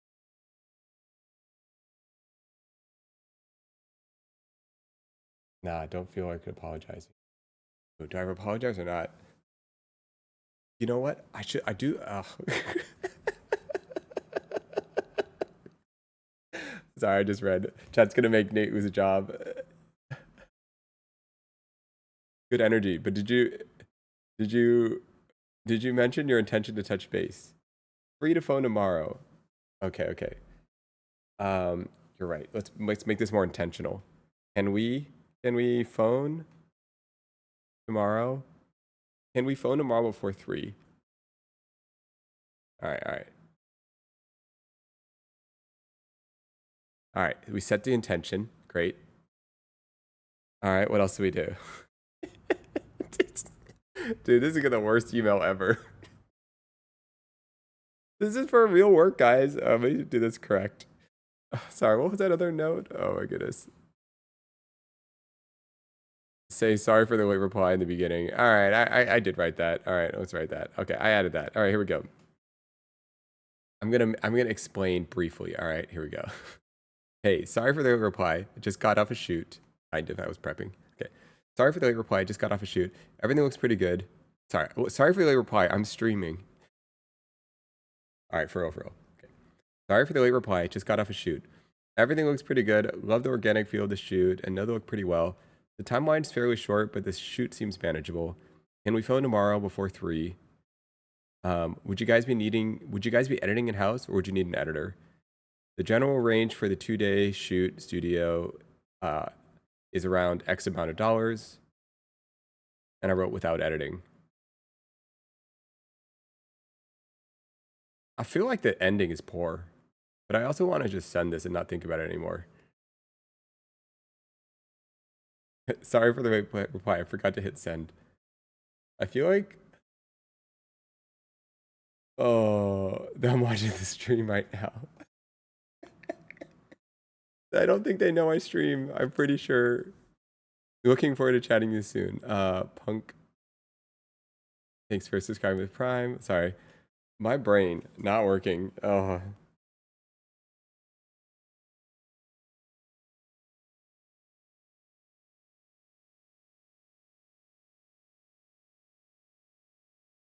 Let me just reread their email in order time.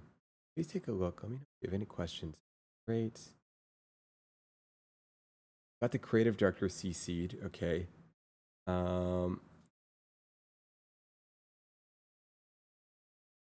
I'm just gonna send it, guys. I don't want to think about this anymore. Can I just send it? Is it good enough? Let me add. Okay, fine. Let me add one thing. All right, go for it. July, go for it. What do we got? Sounds good enough. Mab add. Can we meet X time? Yes. I wrote that. I wrote. Oh, don't forget the CCs. I got the CCs. We're good. I wrote. Can we phone before 3 p.m.? I did the apology for the late reply. What else are we adding?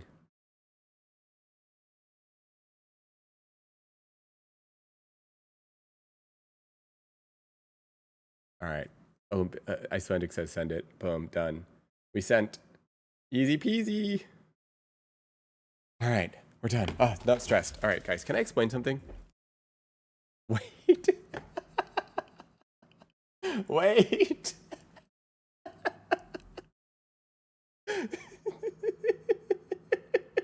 It's sent. Wait. You're right. I was supposed to wait for you. My bad. You did say to wait. You did say, wait, what? You did say, can I add? What did you say? Oh my goodness, so bad. It's so true. You were, what? Uh,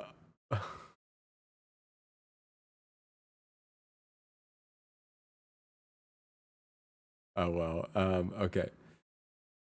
Um, no unsending. We already sent it out. Lots of love. Uh, okay, okay. Can I explain to you guys something? No, I'm telling you, I actually know what I'm doing. I'm a legit email, right? Sorry, I'm legit. I'm a legit photographer, right? I'm a legit cinematographer. Guys, if you don't know, here, hold up. NateFu.com. Check this out, son. All right? All right. I'm legit, all right? All right? I'm not an email, okay? All right, all right. I'm legit. Okay?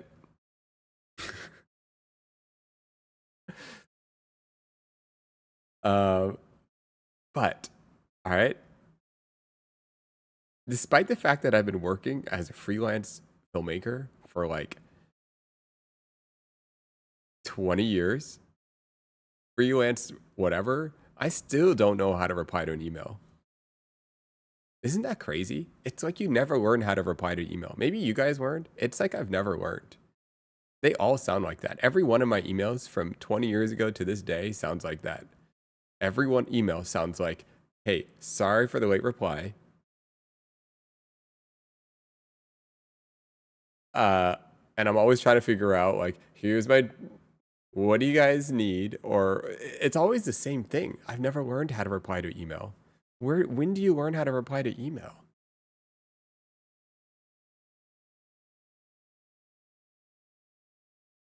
Yeah, you're trying to compress like all these feelings into this little approximation, you know? And you're trying to like get their vibe, and you're trying to say, well, this is what I do, but there's flexibility.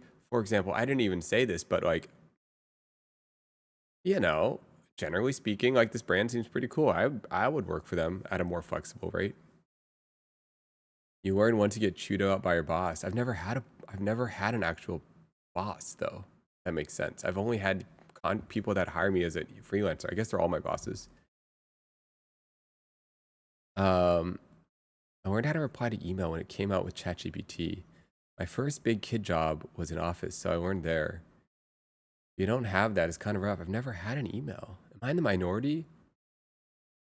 I'm in the this could have been an email crowd. Oh, I hate emails. Just give me a call. I 100% prefer calls. I think I'm pretty good at calls, actually. I almost always prefer a call. The only issue I have with calls is sometimes with calls, I feel like I get pulled into things easier that I don't want to do, because I'll be like, and I'll get a call and they'll be like, hey, can you do this shoot?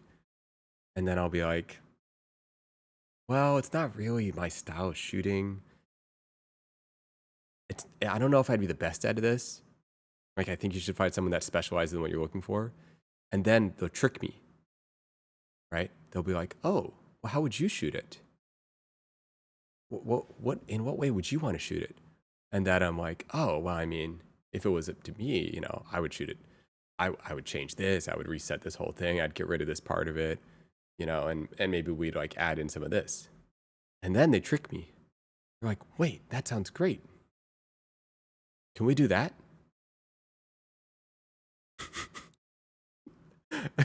Now, how do I say no to them? Now they're like, oh, now what do I say? I just said just how I'd want to do it. And then they're like, well, that's great. We want to do that. Oh my goodness. Every time I get tricked. Every time.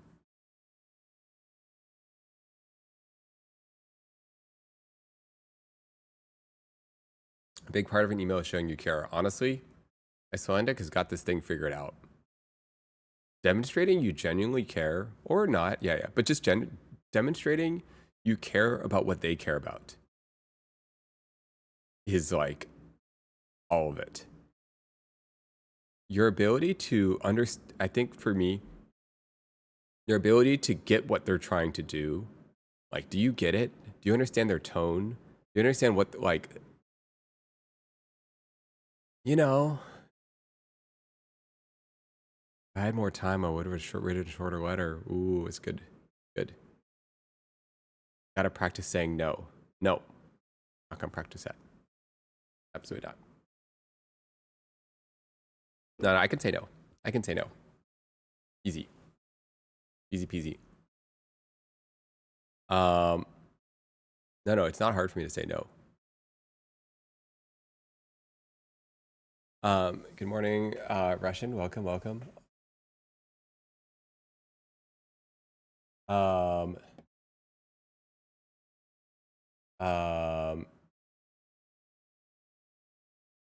Anyone want to do a Discord call?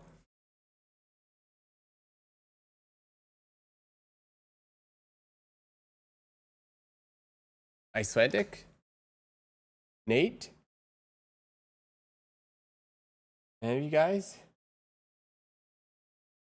Michael? Let's see. Icelandic, you seem to know a lot about things.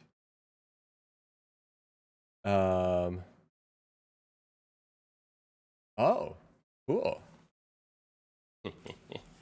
Yes. Gonna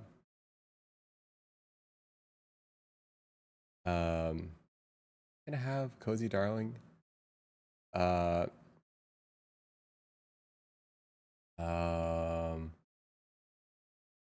feel like the teacher was he about to wait? Who's about to go to sleep? Oh no, Icelandic was about to go to sleep. No, dude, go back to sleep. Absolutely not.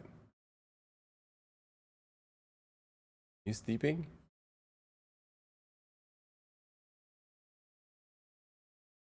Good sleep. If you were about to sleep, nah. All right. Connor's about to go sleep. You should.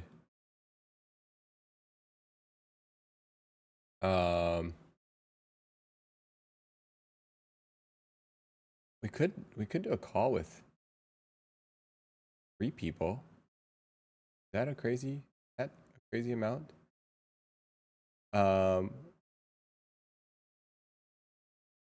Guys, do you guys have a preference? What do you guys think we should do a call on? Do you guys have a preference? How big should the call be?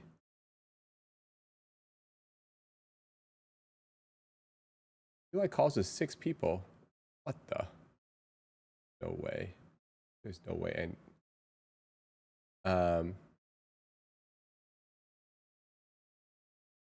Invite everyone. Oh my goodness. Okay. How about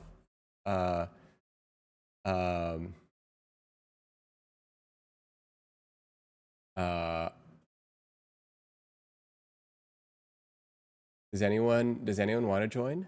I know okay, Icelandic is here. Okay. Let's see. Oh, Michael, I see Michael's in the waiting room. Possibly Nate, but let me see. Okay, how do we do this? Should we keep it at a certain amount?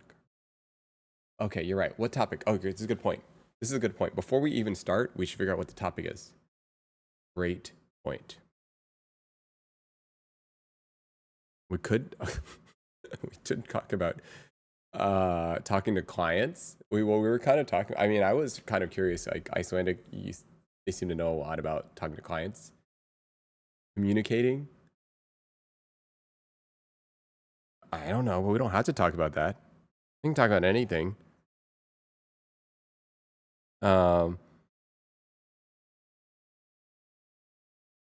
Communication. We can talk about communication, right? Yeah, communication.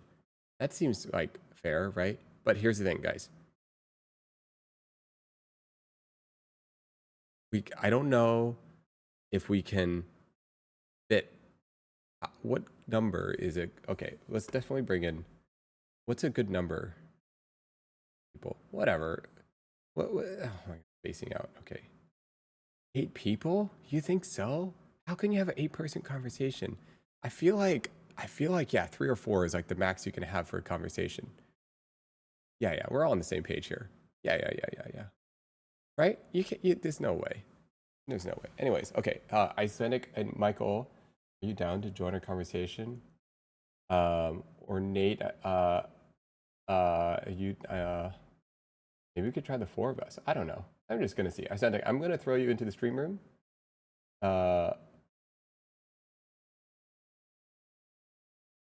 Just see what happens. Check. How do I do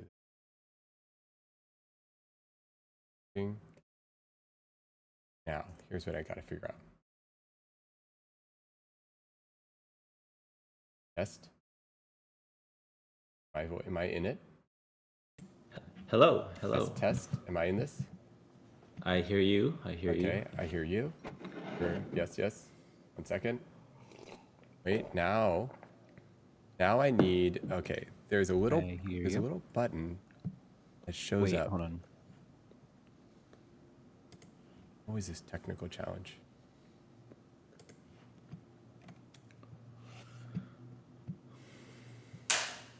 Add Discord bubbles, yes. Discord bubbles. Where'd you go?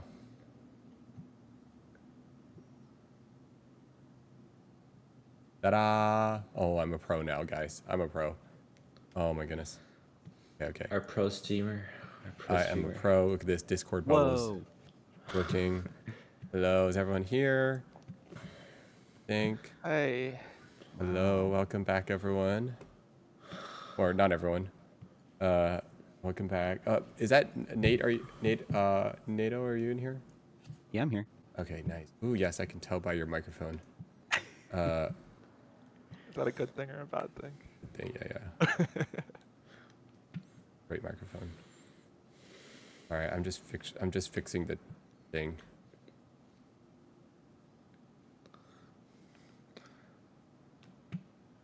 All right, guys. Wait. Board.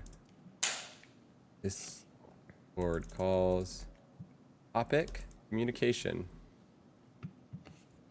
Yes.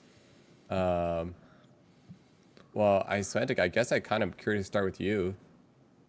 You seem to have good insights. I want to apologize. I hope it didn't like come out as like telling you to do things, because that was not my intention. Oh, no, for sure. That was the vibe. Yeah. And now with that email is completely based on you. So whether or not we get the job, pretty sure that's on you. I was saying that Icelandic was your assistant. Yeah. For that email.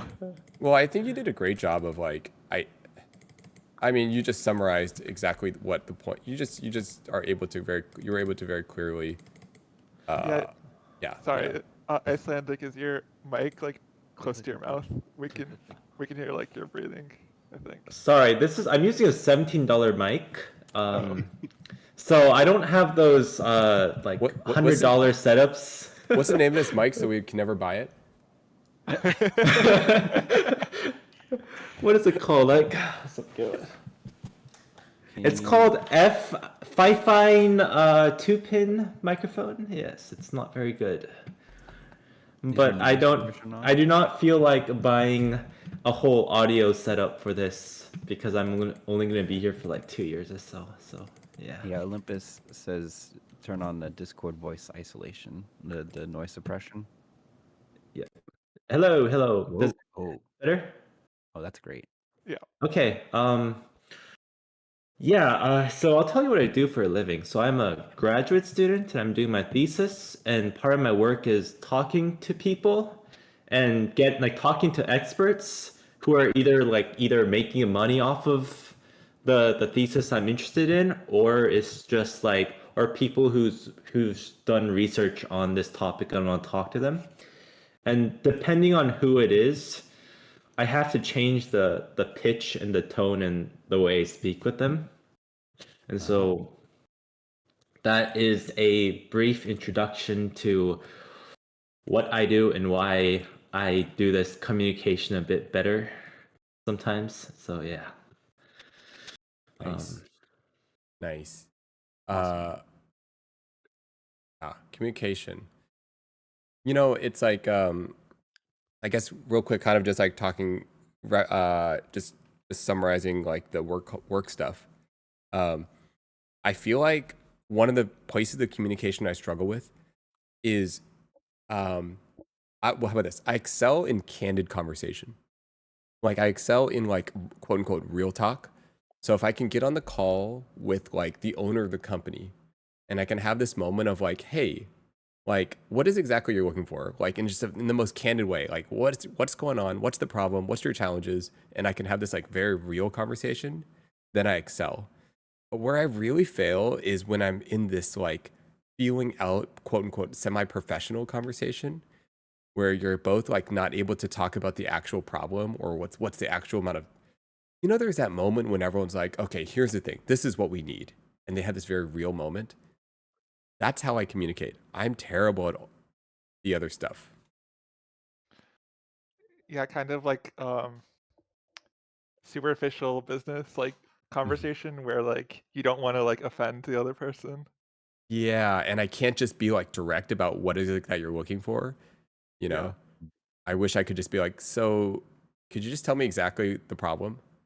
You know, and we're just Right. like going around it. Right. Yeah. I think for a long time I was trying really hard to I guess like the simplest way to think about it is like people please and just like predict what other people wanted me to think or say, things like that. And then I think there's just a breaking point for me where I can't like I can't keep trying to do this and keep thinking about what other people are thinking about. And now I feel like I'm just super blunt now. Mm. Like it's kind of to a fault now or at work. I'm just like I'm not allowed to really do sales things because I'm just so blunt about like What does that what's sound going on. like? Um I mean I just they put things straight. Uh you know, if I think that we're not going to be probably the right fit for our Yes, clients, I'm just like, totally. "Hey, look, I'm just going to try to save us some time here because I think it'll save everybody the pain. I don't think this is going to be a good fit for us. I can recommend some other people that might be a better fit for this whole thing, but and that doesn't get us money, and but I just think it's way less time to have to go through the whole process of the whole thing just to find out that it's not going to be a good fit. So I don't know. Totally. I think we're the same. Yeah, yeah. In fact, sometimes I spend the whole phone call. Wait, Nate, do you ever experience this? I then spend the rest of the phone call. So after I tell them like I don't think we're the right fit, you know, sometimes they're like, Mhm. you realize that you were their only option. So then they Oh, like try to yeah. like hold on to you like a sinking ship, you know, the floating, and then you're like kind of like really have to push them off the ship, um, and figure out a way to get rid of them because they're like, I They're don't like, know. "No, I think this would be good. No, wait, hold on. Can we Yeah, just yeah. try?" Yeah. I don't think we've had something that severe before. I think mostly just because I just kind of leave the sales to the other people. And I just can't my whole thing is just estimating and just trying to find the right solution to the problem. And I just kind of let them decide that it's a bad idea sometimes. Um, but there's been a couple times where I've just had the opportunity and they're like, "Oh, okay, all right." So, yeah. I can also, I mean, maybe I add on to this discussion is if you're sales pitching to someone, a lot of it is like kind of, I hate to say the word, but it's like this is a very dumbed down version of it, but part of it's also kind of appealing to the other person. It's like their expectation is they want to make a really nice brand, and so if you're thinking that if make a really nice brand, it's like you're using words like, oh, I'd love to collaborate you to make the best brand possible, or like in some kind of way it's that kind of appeasing, but you're not putting any specific promises in the email itself, just enough to a point where they're interested enough to talk.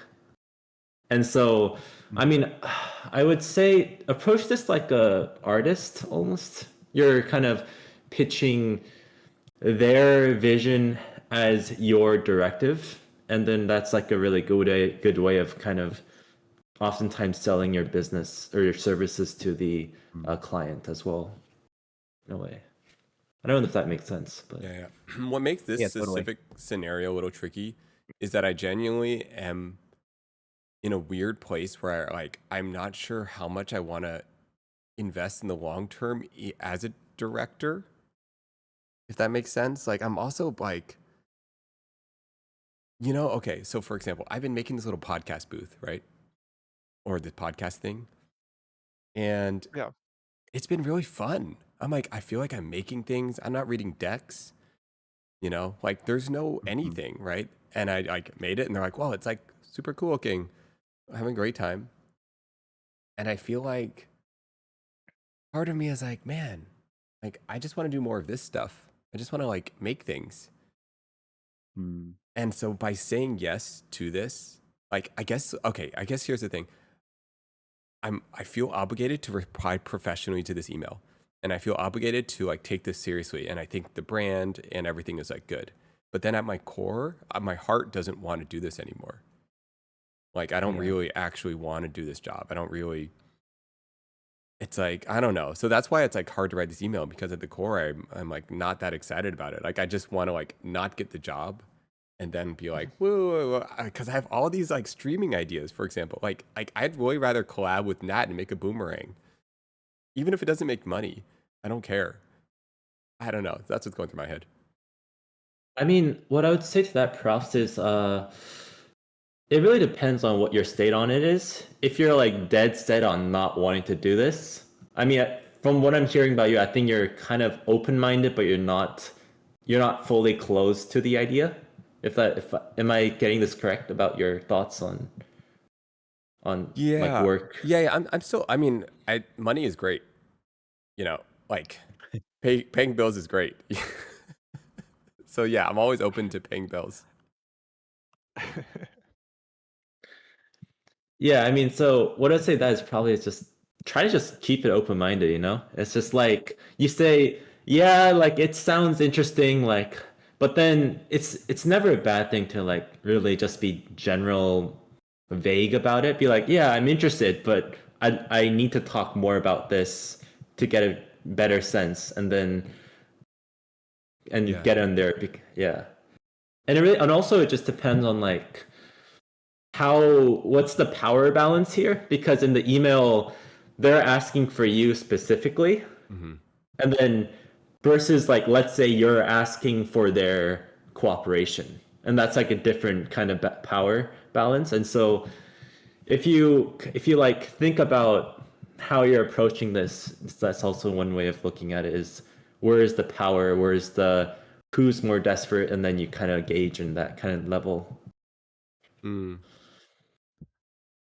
Someone wrote, "I'm glad you're being candid, but I'm not sure I'd want this conversation open when talking about work with a Yeah. client."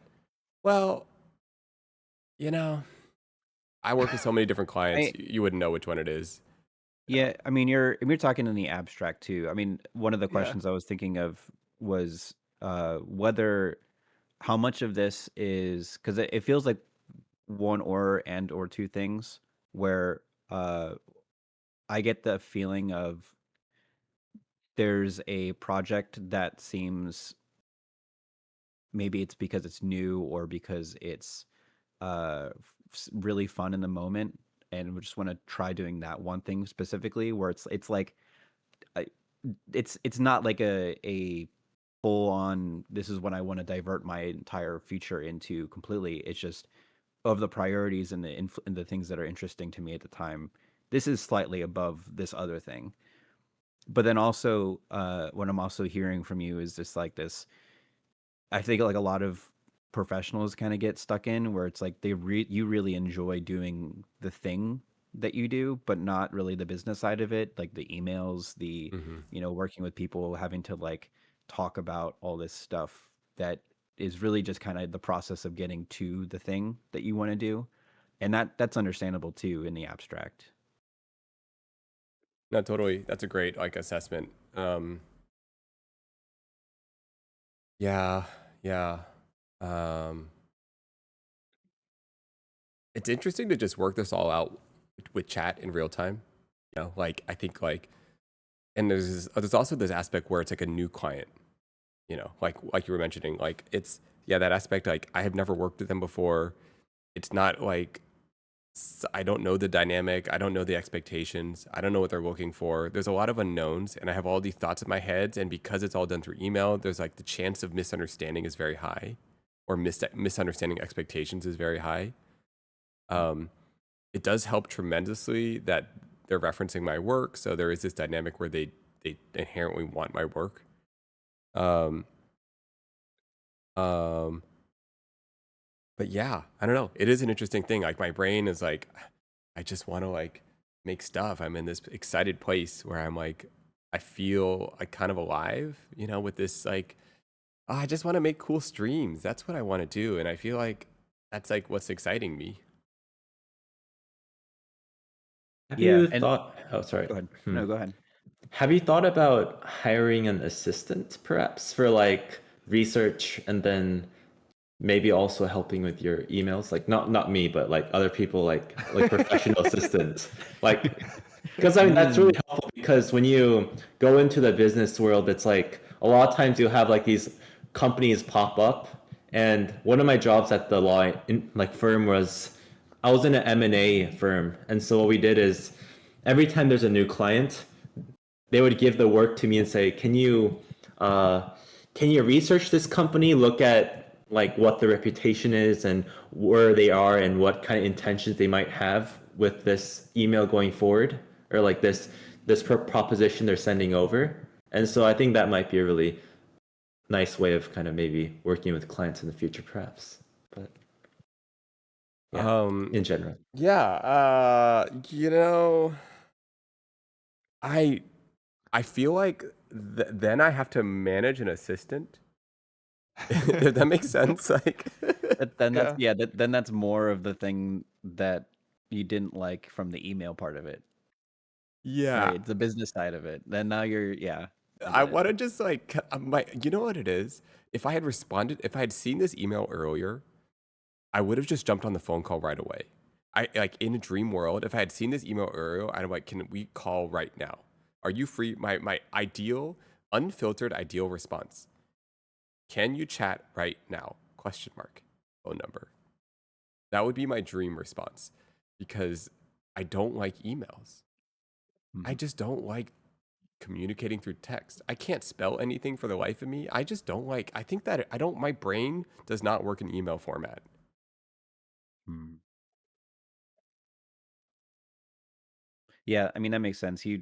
I mean, I haven't seen an email from you, but a lot of what we are experiencing as chat is just you kind of taking a bit of time to like kind of break down what you're thinking and experiencing. And I think that's part of the whole thing is that maybe half of it is like you know like a external processor, but then also part of it is like the working with, and maybe I don't know, maybe it's the working with somebody in that whole thing which makes it a little bit less businessy, right? It's just like now you're talking with somebody, you have a relationship, and Mm-hmm. it's you're getting something We're, done we're like on the now, same page. We're like looking at the, right? I want to get to a moment where we're looking at the problem together and we're trying to Yeah. figure out like, can we solve this together? Are we the right pair to solve this together? And it's just like candid thing. Like, yeah, no, we could do this. And there's like an excitement and a casualness to it, rather Hmm. than like negotiating terms via email, which feels so Right. like avoidant for me. And Yeah.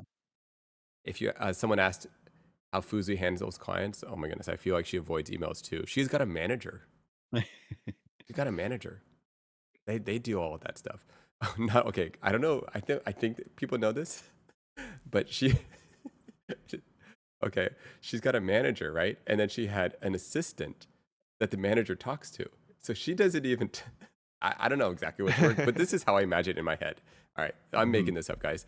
But here's what I imagine. I imagine there's like a brand, and then there's a manager, and then my sister doesn't want to deal with all the business side, so she's like, "Oh, talk to the talk to the assistant. So the brand's going to talk to the manager, who's going to talk to the assistant, who's talk to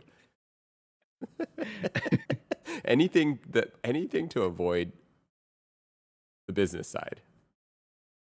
That's funny. Yeah. Uh, Yeah. Communicating in this way, it just, I think a big lesson for me in general is like, it's okay to figure out your mode of communication that works best for you. it reminds me of an ex-KCD comic. I don't know if anybody has heard of them, Oh, but yeah. Mm-hmm. it's the situation. There are 14 competing standards. Then they make a new one to like organize them all.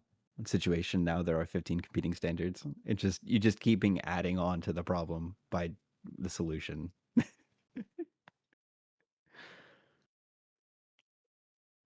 14 competing standards. Ridiculous. We need a universal. Oh my goodness, so true. I know.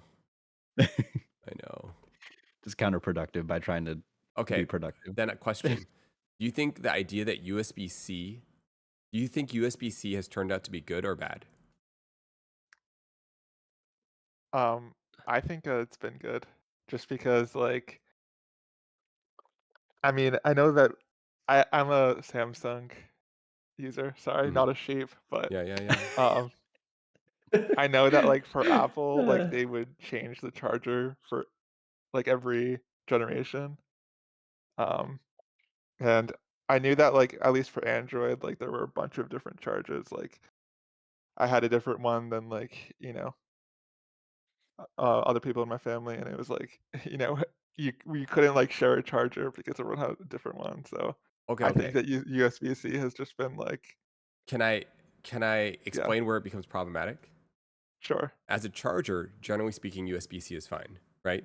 yeah, But USB-C also encompasses data, right? Right. And on top of that, Yep. it encompasses Thunderbolt, Yep. and it encompasses high power data Yep. and it encompasses like mini versions of USB 3.1 versus 3.2 versus like 20 Yep. gigs versus 40 gigs of Thunderbolt.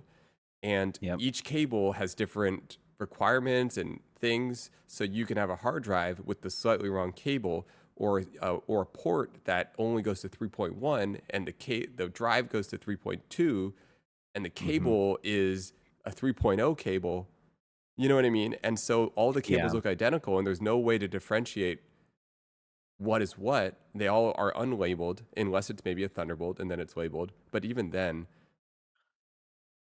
you know what I I mean? think Like for it's become standard, but yeah, it also like because of that, all the permutations of the cables make it like easy to mess up. I think overall, I think it's fine because I I feel like to most people, it just the thing that you plug in to well, even if you're going to be transferring stuff, most people don't use a cable to transfer files anymore. But if you are the person who is most likely you're not going to notice or care how slow it's going to be if you use the wrong cable. And if you are the person who cares, then I guess it is really annoying and confusing. But in the one situation, I think it's the worst is like the Thunderbolt one, where it's like you can do. There's so many peripherals that are based on Thunderbolt, and it's just like I have like a monitor that's powered and the data goes through it over Thunderbolt 4, and if you use the wrong cable, it does not work at all, Mm-hmm. and that is the most frustrating thing. And I know a lot of people get confused with that. Otherwise, I think it's mostly okay, and I think it's been a good like transition. yeah. I know that like there's security concerns about like how if there's a cable that can send data, but people think that it's just charging their phone, and then like uh you know a hacker or a nefarious actor could like hack their phone, get all their data when they think like in a public place when they just think that they're charging their phone. Um, but like if the question is like, is it better than before? I think yes, still, even though there's like these problems with it, because Hmm. I just Yeah, I mean, it's just like it gives companies a little less like ability to kind of do whatever they want. And I think that's generally good. Like having some kind of standard. Yeah, I think that they should probably be standardized more even, like what you were saying. From a design perspective, I think it's great Oh yeah, because for sure. if you have a universal cable for everything and that you can send data to, I mean, obviously the privacy, security, that's like related to the idea of private ownership. That's not great, but I kind of imagine where this kind of world where you can create applications through this data transfer, and there's like so many different things you can do with like this universal output and input, and I just think that's a really good way of going about it. And if the cost of it is privacy, I don't think that's the worst trade-off, but that's just kind of my perspective on things, I suppose. Hmm.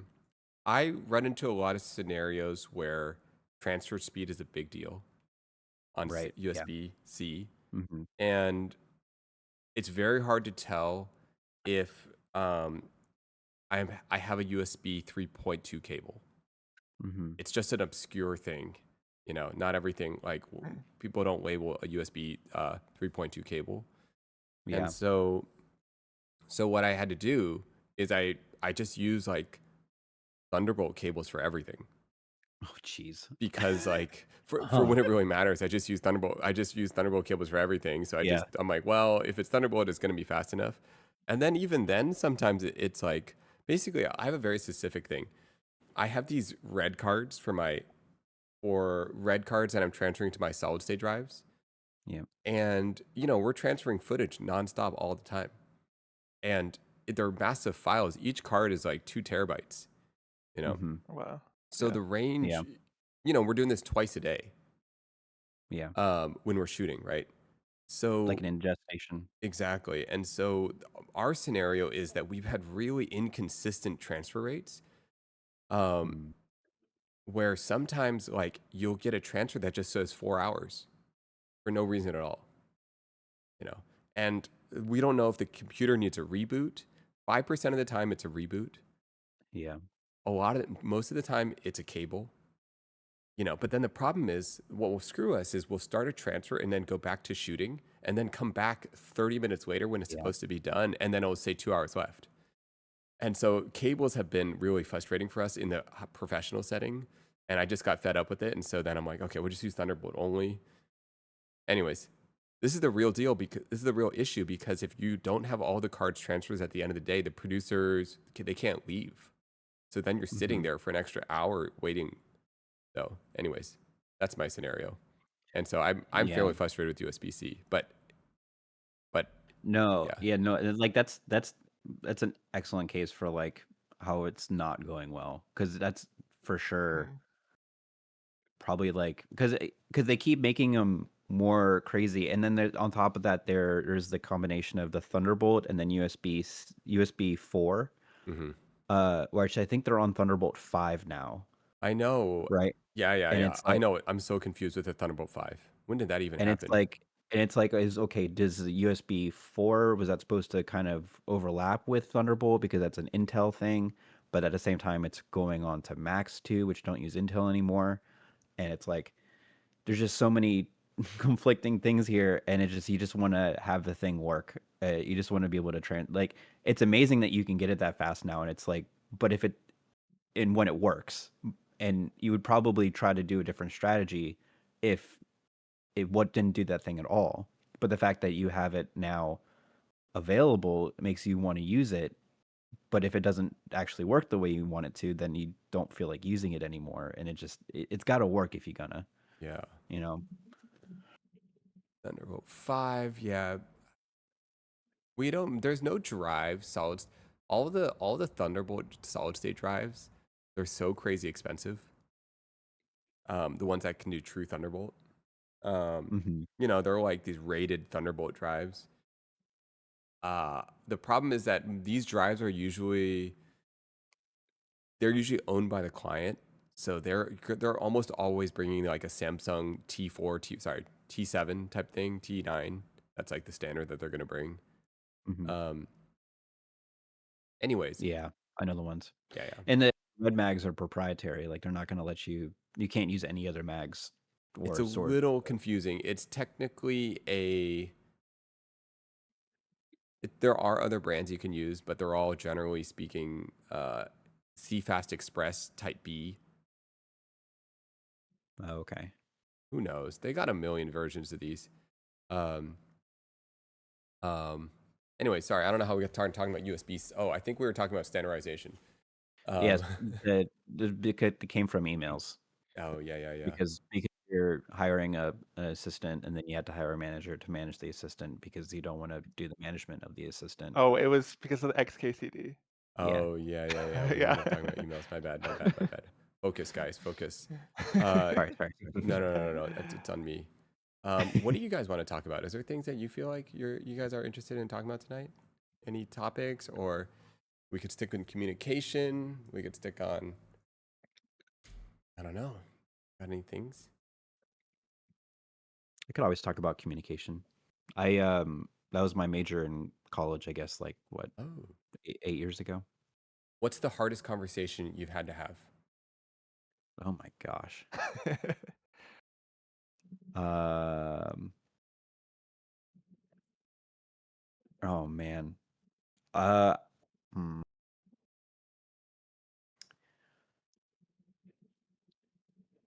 Yeah, I know what it is. I'm just trying to figure out Oh, how you to don't have talk to say. about it. Actually, you're right. This is actually a semi Yeah. awkward I thing to just I talk about mean, on stream. yeah. It's kind of doxing a little of some type. I mean it's fine. I mean nobody's gonna know unless this person like watches stream. It basically just I've been friends with somebody for a long time and our opinions on things uh diverged at Mm, some point, and it wasn't super clear how much to each of us, and I think I could have been more communicative about stuff.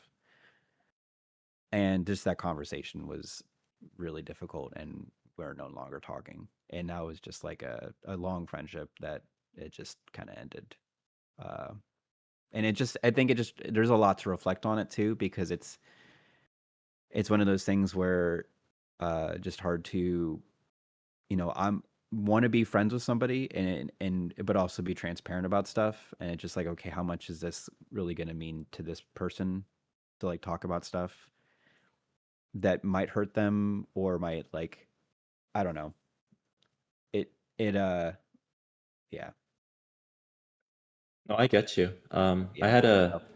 I had a friend actually that I kind of want to be like close with, but then what happened is she was like, "Oh, you can be honest. You can be honest with me." And then I noticed that when I tried to be honest with her, she was getting really defensive. And I'm like, I want to be honest, but I know I can't be honest. If I do, that person's going to just cut me off. And so there Yeah. was that kind of awareness of what you say doesn't match what you want. And so it's like for her it was a lot of like I want to please other people. And then for me it was like, okay, so do you want it honest or not? And then like me trying to understand what that person really wants, which is it's always a debate because when with people it's it's like their intentions aren't you have to read their intentions, and it's a very hard thing to do when what they say isn't really matching up with what they're doing and everything. So I don't know what you guys think about this. Hmm. Yeah, we're not friends anymore. Yeah. she Yeah. uh she said oh, you hurt me because you said some insensitive things, and I said I'm sorry, I thought you wanted the truth, and apparently it was the wrong degree of truth. can I ask a question? What do you Yeah. think? If you had asked, I'm curious. What do you think she wanted to hear after like now that you've heard, now that you saw how it played out? What is it exactly? Do you think? What do you think she was asking for? What do you think she was asking for? Uh, I think for her it was more of a like a validation kind of comment. Like if you say like, "Oh, am I okay? Am I doing well?" Then you say, "Yeah, you're doing great." Yeah. And then they say like, "Oh, just be honest with me. Am I doing okay?"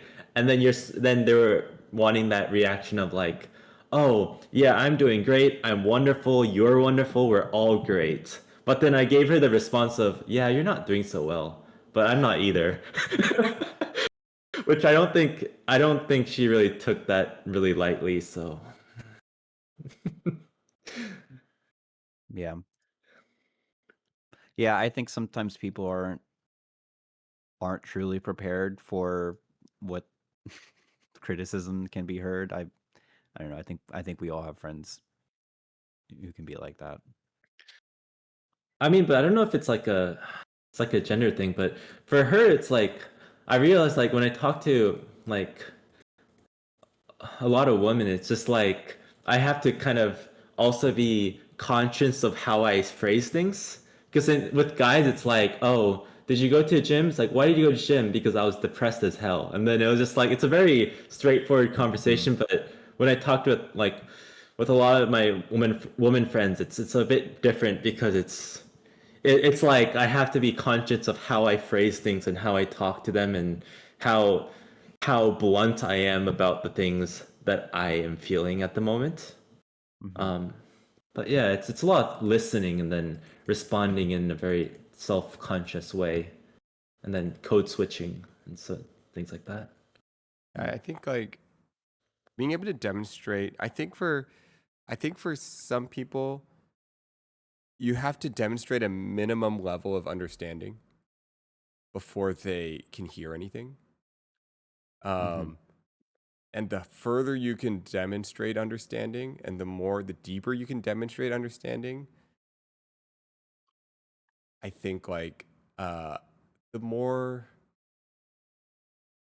I don't know. And maybe there's this moment where like you don't ever even give them feedback. You just keep going further and further in their understanding. And then at one point, they ask something. Does that make sense? There's this moment when they ask, and you'll know that moment. I don't know. Does that make sense, guys? I understand actually. Yeah. Mhm. I should have waited, but I kind of didn't, and so that was the issue. And also, what I was thinking when I was hearing your comment, and there's something I was thinking about is a lot of it it's I realize it's the way I used to approach things is I do stress limit testing, and so I will push people to their very extremes, and then I'll be like, oh, so this is the point where I have to approach it, and I think I realized like a long time ago that's like a terrible way of communication. Yeah, I was gonna say that that's probably not the best way. It's Yeah. almost like you to figure out where someone's boundaries are by pushing past that boundary in some way, or like you figure out how to navigate by like hitting someone's limit. Yes. So I like what happened is I would know this person, I know how to trigger this person, and so later on I'd kind of be like, "Hey, like let me like I need something from you." And so how I would get something from them is by knowing their limits and like getting them right at the limit and like getting something out and say, "I don't need you anymore. Goodbye." And then that's how I do it. But then that was very ruthless of me, I think. Probably shouldn't do that. Yeah. Unfortunately. Hmm. I could see. Yeah, yeah. No, it's all adding. It's all adding up. No, but I think like I mean, I kind of get it. Like that's like if yeah. I can I. Oh, this is a very direct question, but I just gotta ask: Are you on the spectrum at all? uh Is well this an I open question? mm, Sure. I don't really know. I've been told I have a little ADHD and Uh-huh. I'm very like what's the word? I like things done the way I like it, but I don't really spend enough time outside to really test whether that's a theory or not. If You're that talking makes about any theories, sense. and you're talking about this is sorry. No, this is my theory on it. Okay.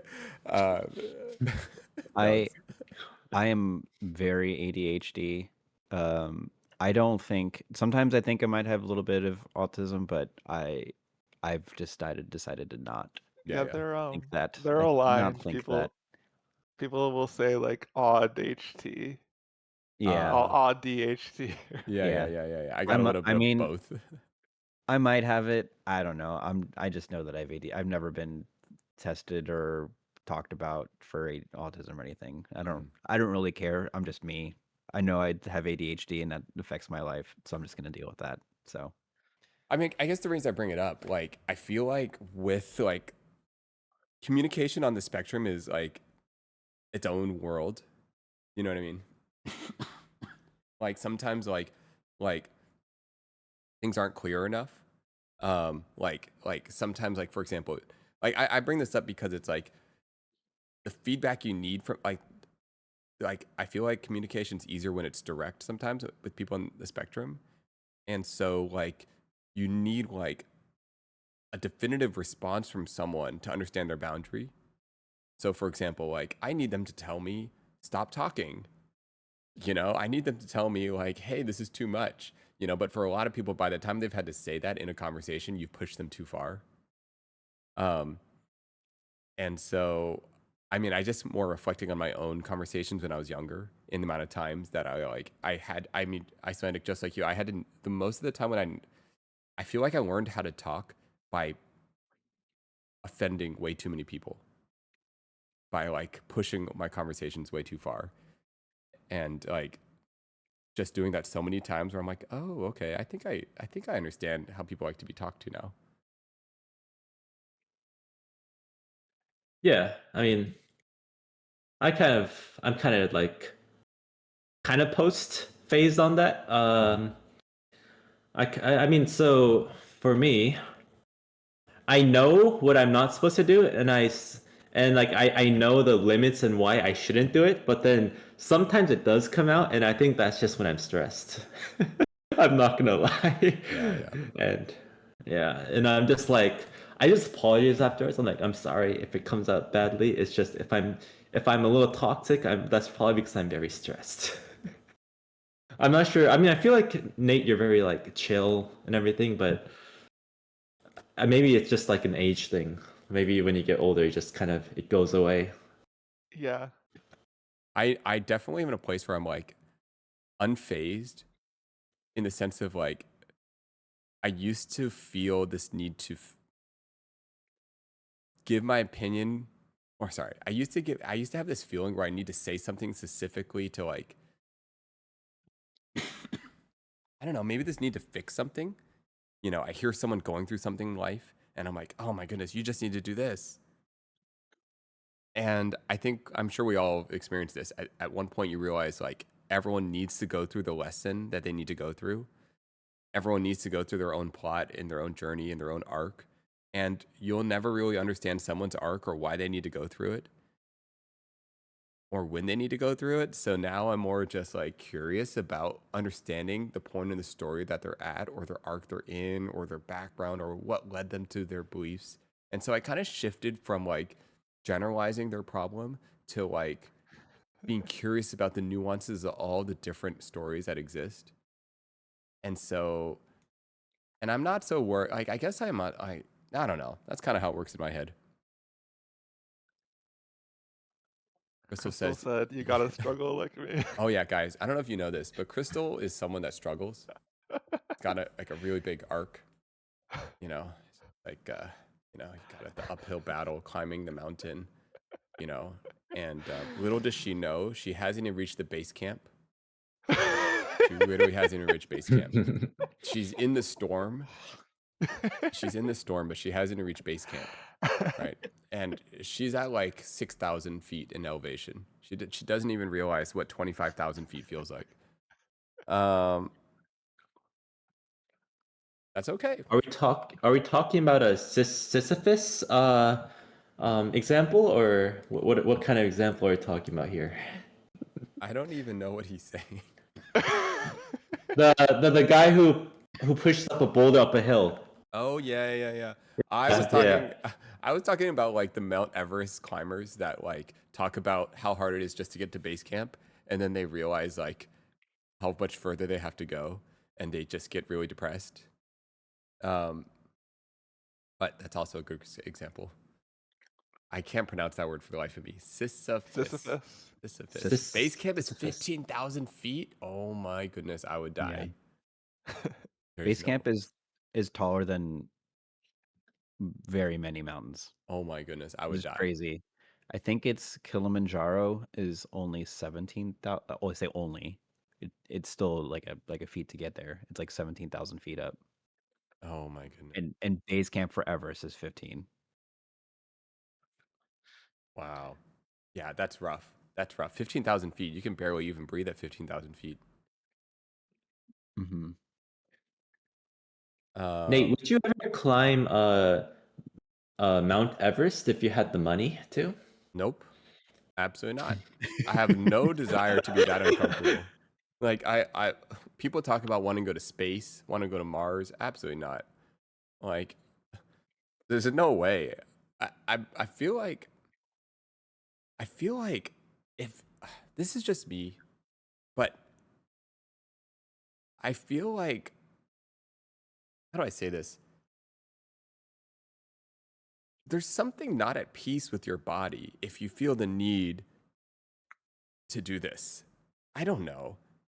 Man, it just seems like, I don't know. It's just not on my bucket list. Wait, so if we're talking about rich man hobbies, so let's say you have all the money in the world, how are you going to satisfy your boredom?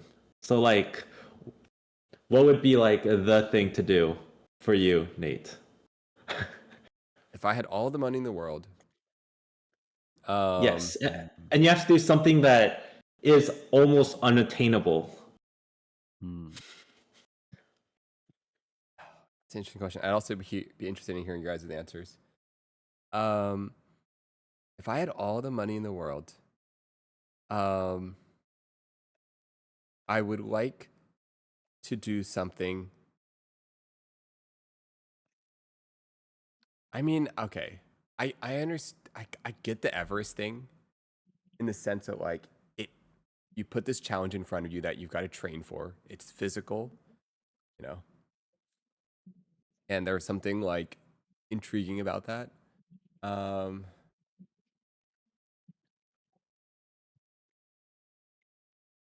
um, I just think it's not creative enough for me too. Like Mm. I want to make like I want to like, I really love third spaces in general. I just like, if I have all the money in the world, I just want to make like the coolest third space, whatever the heck that is, you know. Um, I mean, I would just be doing. I wouldn't be doing that much different than what I'm doing right now. Maybe just travel a little bit more. Yeah. I don't Yeah, know. I think I don't I think to maybe it's just me speaking here. I think to a lot of people the biggest thing that money would do is just give them the comfort they've been searching for a long time, right? It's just like all the needs are met. It's like, okay, what's next?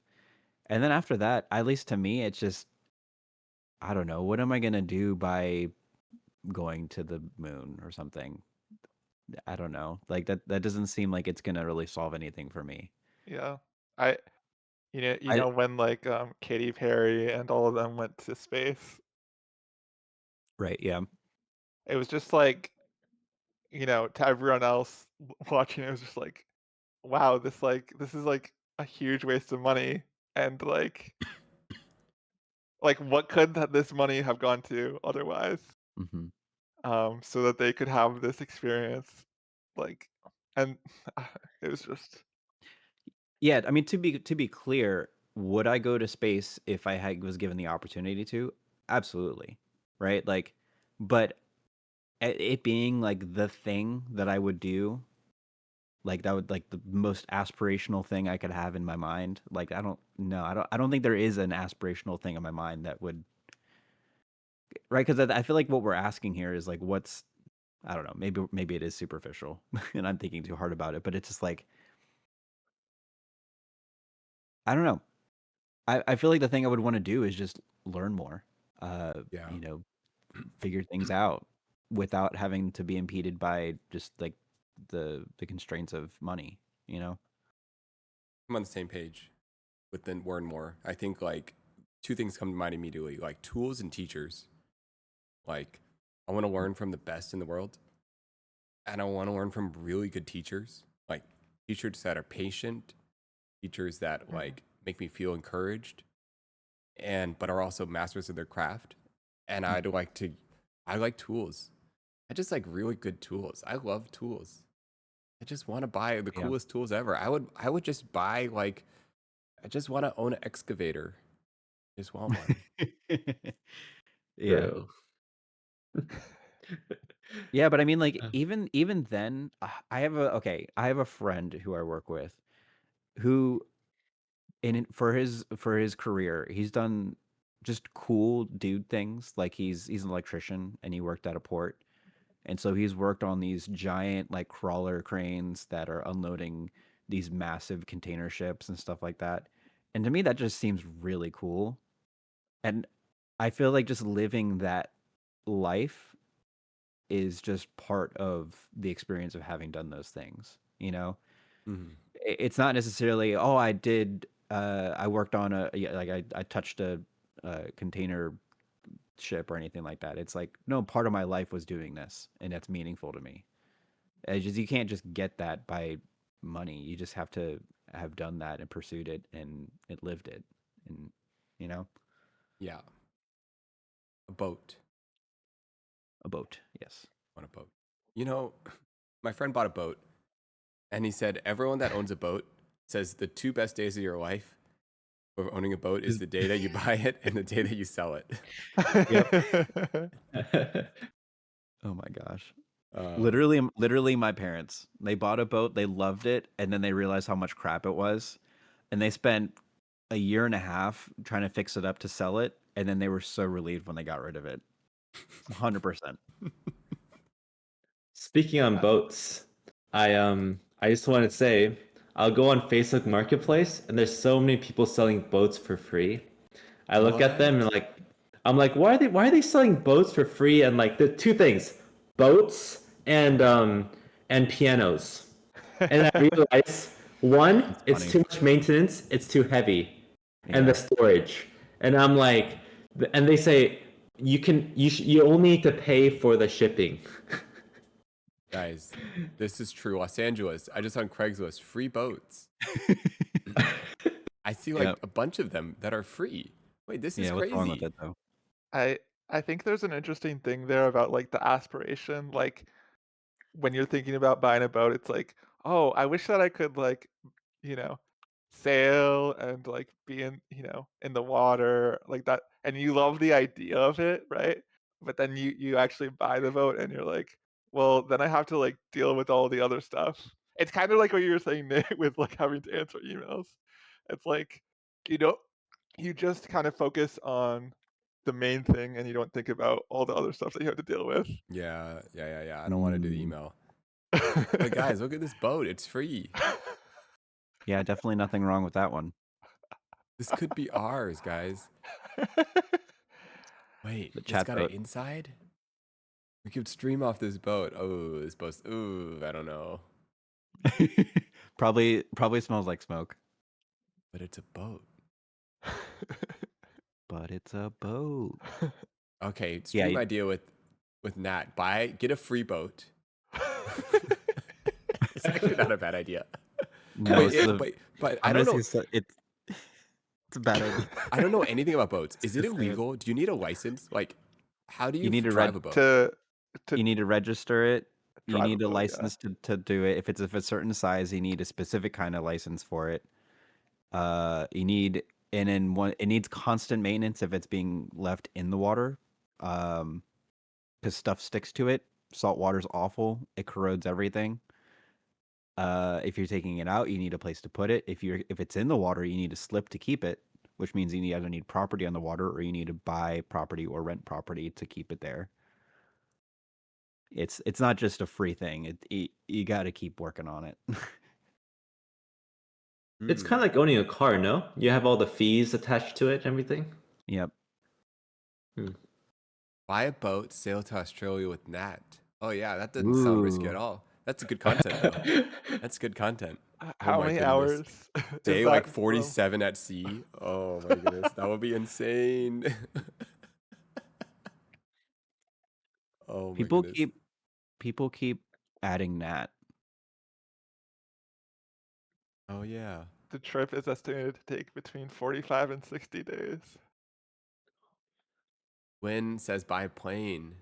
Yes. Yes. When is the pilot's license? When are you gonna get the pilot's license? We're kind of waiting for that moment. No. Yeah, I just prefer to be flown. I don't really prefer to beat the driver. Uh, you know, trying to do that whole thing. That's a lot of work. Plus, like, my friend just died on an airplane too, and now I'm like, man, Oh. not really big fan of that whole Oh. thing right now. Oh yeah. Oh no. Sorry for your loss. I'm You're sorry. good. No. It's okay. It's okay.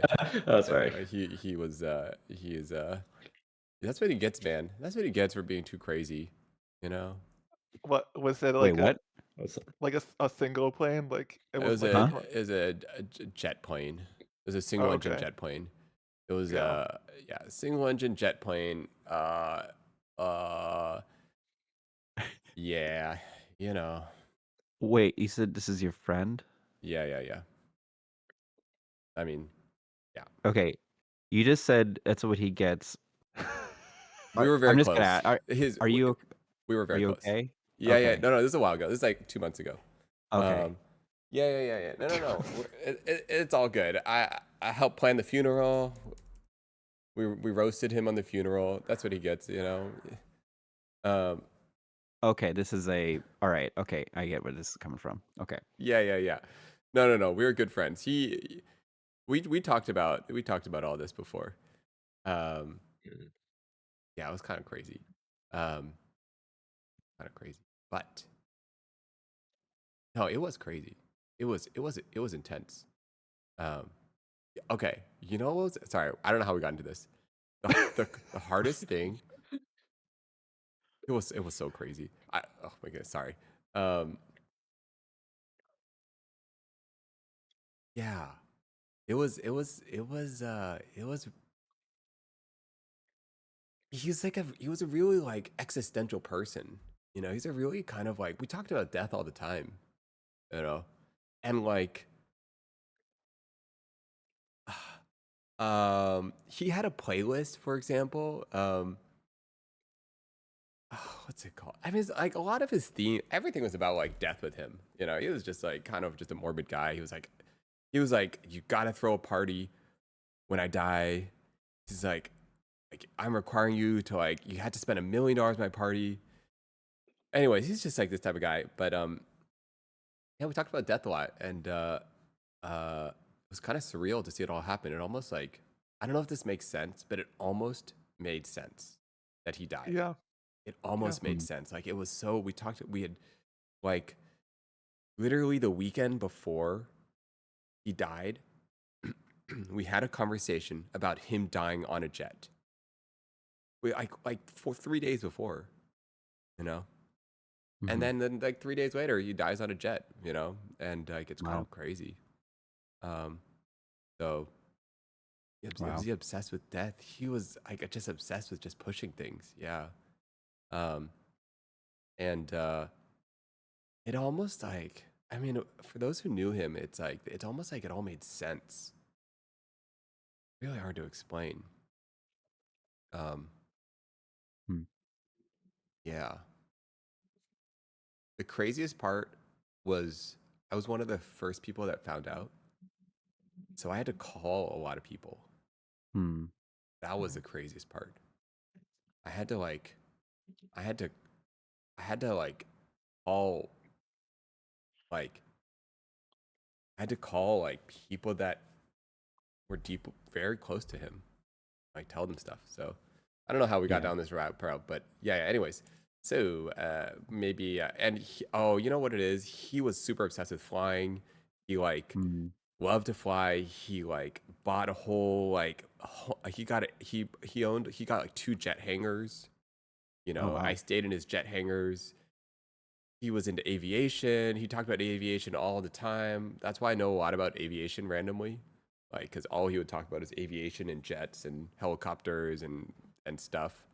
And it was just his like favorite thing. That was his special. He was autistic, and that was his special interest. And he just like loved airplanes. And so we just talked about airplanes all the time. Mm. Yeah, and yeah, no, he was really fun. He, you know, um, I'm so sorry for bringing this up. I didn't mean it. I'm so sorry. It's okay. It's okay. I brought it up. No, Uh, I brought it up. yeah. It's not a big deal for me. Like and I'm sorry to randomly bring it up, but it just what came to mind. No. Yeah, it, you seem very comfortable with the I like talking about death, which makes sense because you just were saying how much you guys would talk about it. Uh, I don't know if you want to keep talking about this, but I think it's an interesting conversation. Um, Yeah. No, it's like I mean, I definitely couldn't have talked about it even 1 month ago, hmm or even like during that time. I wasn't capable of talking about it. I kind of was hmm like, I was a little, I was, yeah. His death really altered my like brain chemistry. I mean, Yeah. I had 2 friends that died, basically in the last like few months, that were both like pretty close friends, and I kind of like it's crazy. It like altered my brain chemistry. Yeah, Um, sure. yeah, I don't know. And um, Yeah, for sure. I, I guess where I was coming out with is I I lost a coworker of mine a couple weeks ago, mhm. and it definitely it was. I mean, it's tough, but at the same time, it's one of those things that we he and I in our own ways would talk about death. We would uh it's something that it's thought about a lot in my community, and it's just like, yeah, I don't know. It's a hard thing to grieve, and I think everybody grieves in their own way for sure. Um but at the same time, I think there's a certain aspect of dealing with those things that is a bit easier if you spent time to consider what those things are like and what you believe, and uh it's not being a super as big of a surprise that to realize, wow, like, I mean, it certainly is a surprise to remember that life is fragile, and the Mm. person that you love is gone. But um I don't know, having thought about those things, and just thinking about them, talking about with other people, I think is a really healthy thing that I think some people don't get, and like they don't get that in their own relationships, is like talking about what, yeah, I don't know. Yeah. No, I think. I mean, I guess like the part that I think is, I mean, for anyone that's like, well, I guess maybe the thing that I think like I took away from this is like it really just like amplifies. You're like staring at the mirror of like meaning and purpose. hmm Um, you're staring at the mirror, like it becomes like a reflection to yourself, like, as you look at their loss of their life, then you can't help but reflect on your own, and then you're like, well, what am I gonna am I living the life I want? Is this life purposeful? Is it life meaningful? What do I value? And all of that, you're struggling with that while trying to stay present in the moment, hmm and just enjoy right now, and it's like it can be powerful and inspiring, but it can also drive anxiety and stress. You know what I mean? Yeah. Yeah. Yeah. I mean, like, going back is like everybody processes their own grief. I, I don't know. I don't know. I don't think it's, I think we have seasons in our lives where, for all sorts of things. And there's been a number of deaths in my community. Like, sorry, I'm not trauma dumping here. Like, these things are all being dealt with and everything like that. Um, but there's been a number of people who've died in my community, and I've just noticed that there's the funeral, and there's the times where people are gathering and celebrating their life and everything like that, and it's generally a pretty positive and uplifting thing where there's definitely a lot of crying, but it really gets hard after that too. And I think part of it is like you get caught up so much in dealing with it, and there's like so many, like you were saying, there's so many things you have to do in that moment. Your brain can only do so much, your emotions can only catch up to so many things. In the moment you just kind of have to deal with what's in front of you, and then later on you can deal with the emotions and how there's nothing you can really do except just give it time and allow yourself to process. It's really hard. So I mean, on that note, I did like the social project once, and it was about I was just talking to a lot of grandfathers and about their experiences at funerals. And one thing I noticed is even in back in Korea, my grandfather's like 75, 80-ish, around that range, and every week he goes to one funeral.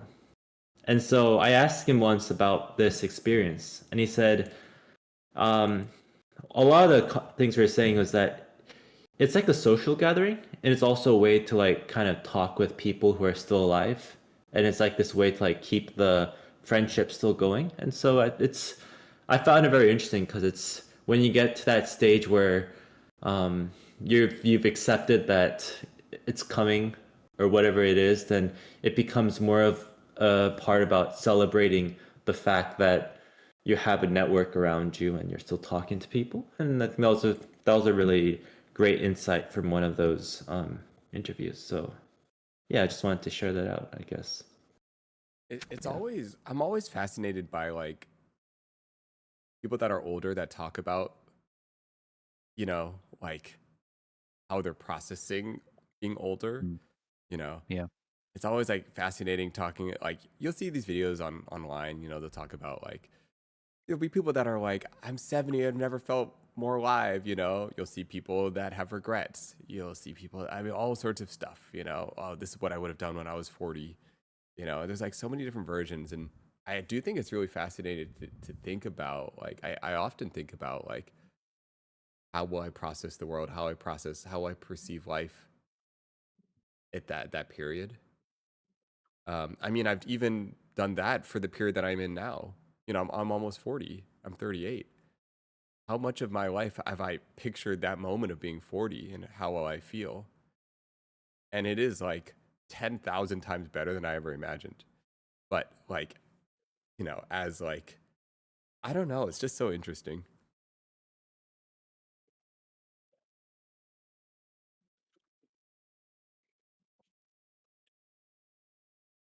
Yeah, I don't know. It's I think I personally my all my family members actually have been very healthy because my family they're all like upper middle class, and so they've been like they've been taking care of their like health for like their whole entire lives because my grandfather was like well off, and then my father was has a good job, and then my whole entire family is like somewhat in a good state.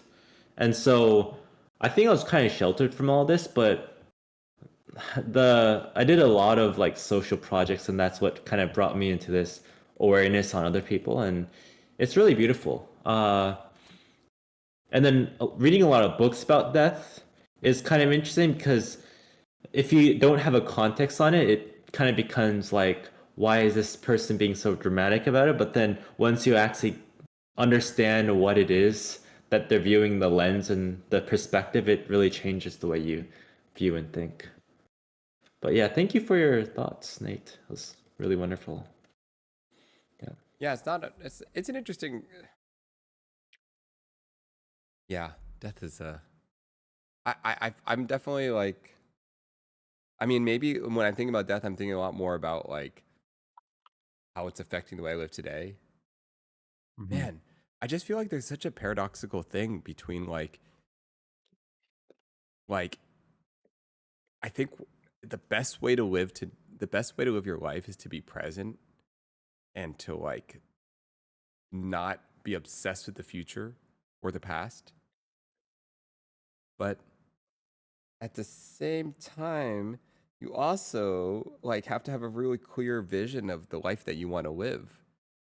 You also need to have a vision of like the village you want to build, the person you want to be, the values that you have, the way you want to spend your time. Yet you can't get anxious about whether or not your life is on track to that thing. You just got to be here in it. But you still, it's like both things have to exist at the same time. Anyways, whenever I think about death, those feelings amplify. All of these feelings amplify. Mm.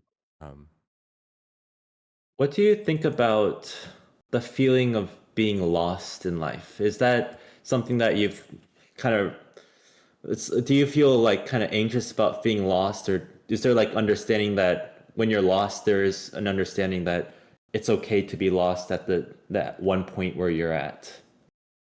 I mean, because Like as far as like your legacy. yeah, that kind of stuff. Yep. Mm. um, I do feel like everyone has to be lost a couple times before they realize the benefits of being lost. Um, I think he means like once you're gone, oh, like lost. Oh, like lost. Like I thought you meant Well, I lost in mean, like. lost in Yeah. any kind of way, right? It can be like Yeah. when you're gone, or it can be in I thought you between. meant lost, Mm. like mentally. Like, yeah, lost mentally or lost physically. It's all somewhere there, you know. So just thoughts on that kind of stuff. Yeah. Yeah. No, Jen, we're talking about death. Don't worry, we're getting. We don't worry. We just got over the death thing. Now we're moving into. Oh, wait. Now, so we're talking about loss, slightly less morbid. Uh, what were we talking about? We're talking about loss. Yeah. No, I think like. Okay. Well, I'm gonna talk because I feel like. Do you ever feel like okay? I feel like what can happen in like a career sense, you can be doing something for a period of time, and then it like and it's exciting at first, and then after like 5 years, I don't know, it seems like it doesn't seem to make the same sense. Everything seems to not quite make so much sense, and you're questioning what you're doing, and the world's changing, whatever, right? Where am I even going with this? You feel lost, right? And like, mhm. uh, I feel okay. Maybe what I'm trying to say is if you don't let yourself feel lost enough, you're just going to sit in that place for too long. Like if you don't let yourself acknowledge that you're lost, if you don't acknowledge like, hey, I don't like, if you don't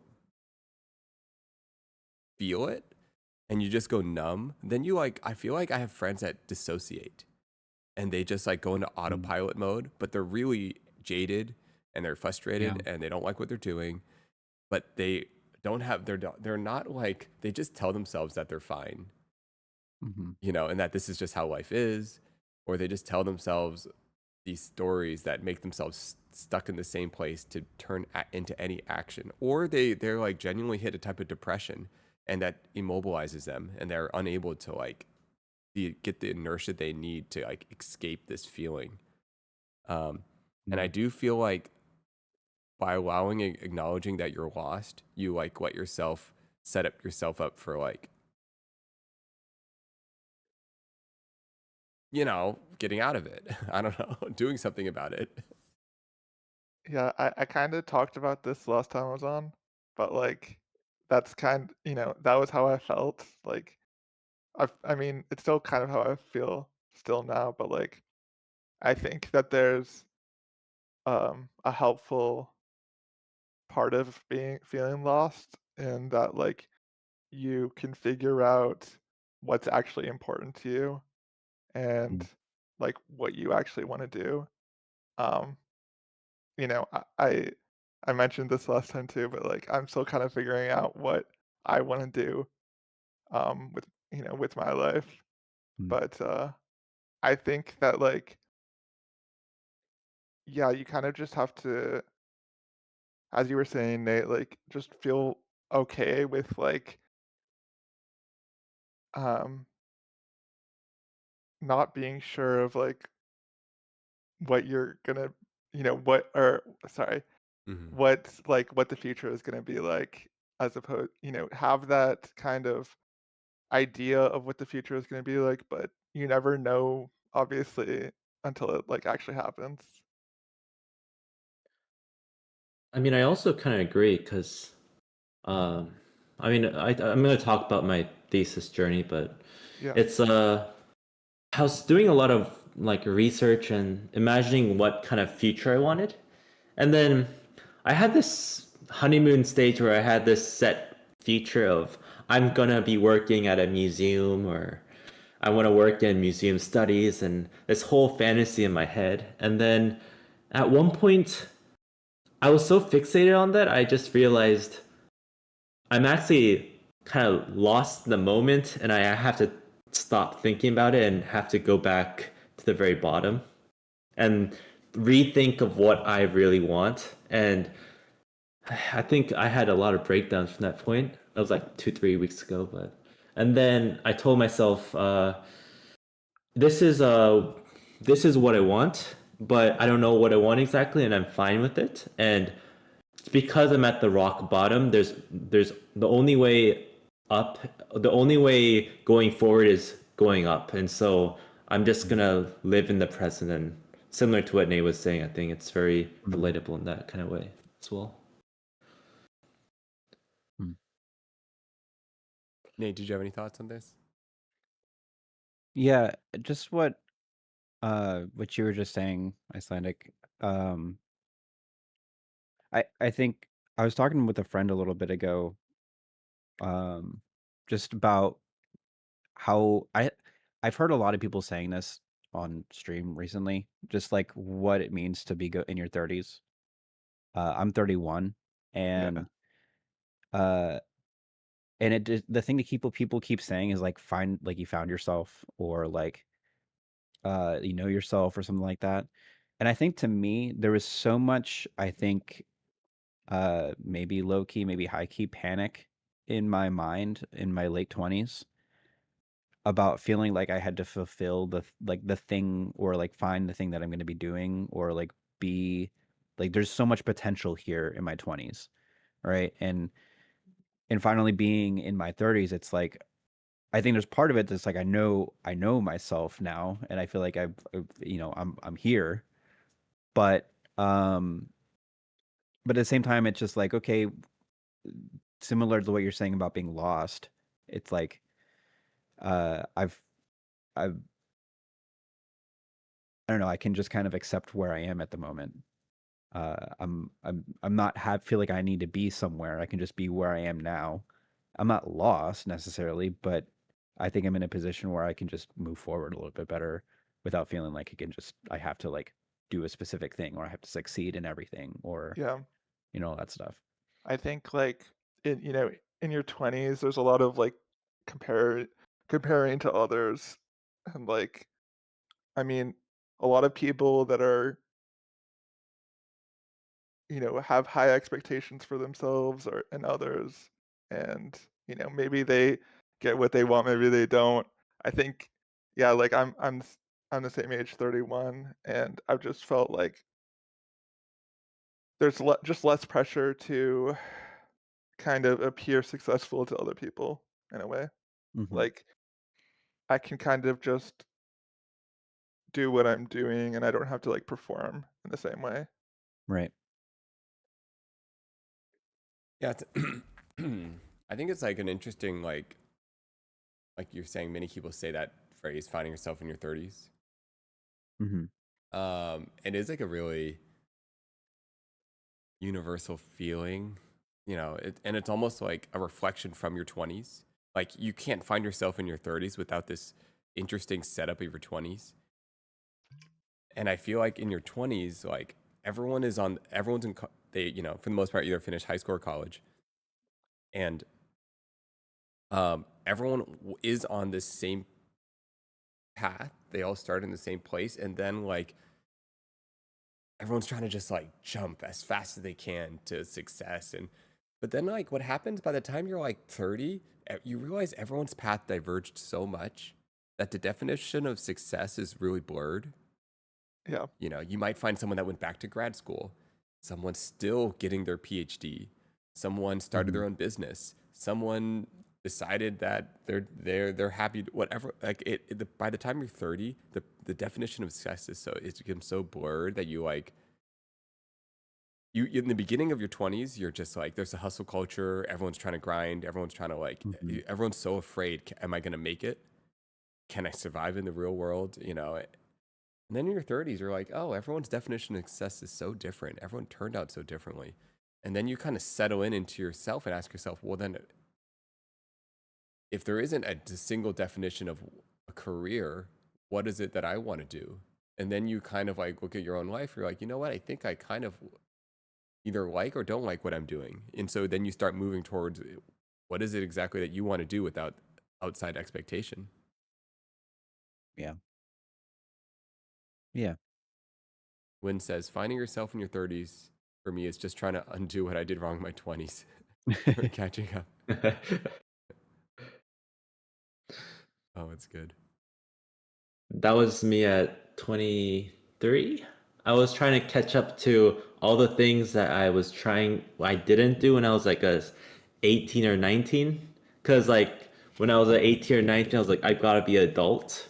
And then when I got my 20s, early 20s, I was like, man, I missed everything when I was like 18, 19. And then now I'm just like trying to catch up. Yeah. I feel like the average, this is generalization, the average age of the chatters here is like 33, 32. Mm. I'm seeing a lot of 30s, Yeah. I'm 26. Sorry. seeing a lot of 30s and a 26. But I saw some people in chat that said like I'm gonna be 30 soon or whatever, and like I'm not ready. And that's kind of how I felt when I was like 28, 29. And I think like it just goes away. Yeah. Like that worrying just goes away. Um I think like I just, I turned 31 2 months ago, and I was um I was talking to my therapist, and she was like, "Oh, how does it feel to be 31?" And I was like, "It doesn't feel any different than like 30." Yeah.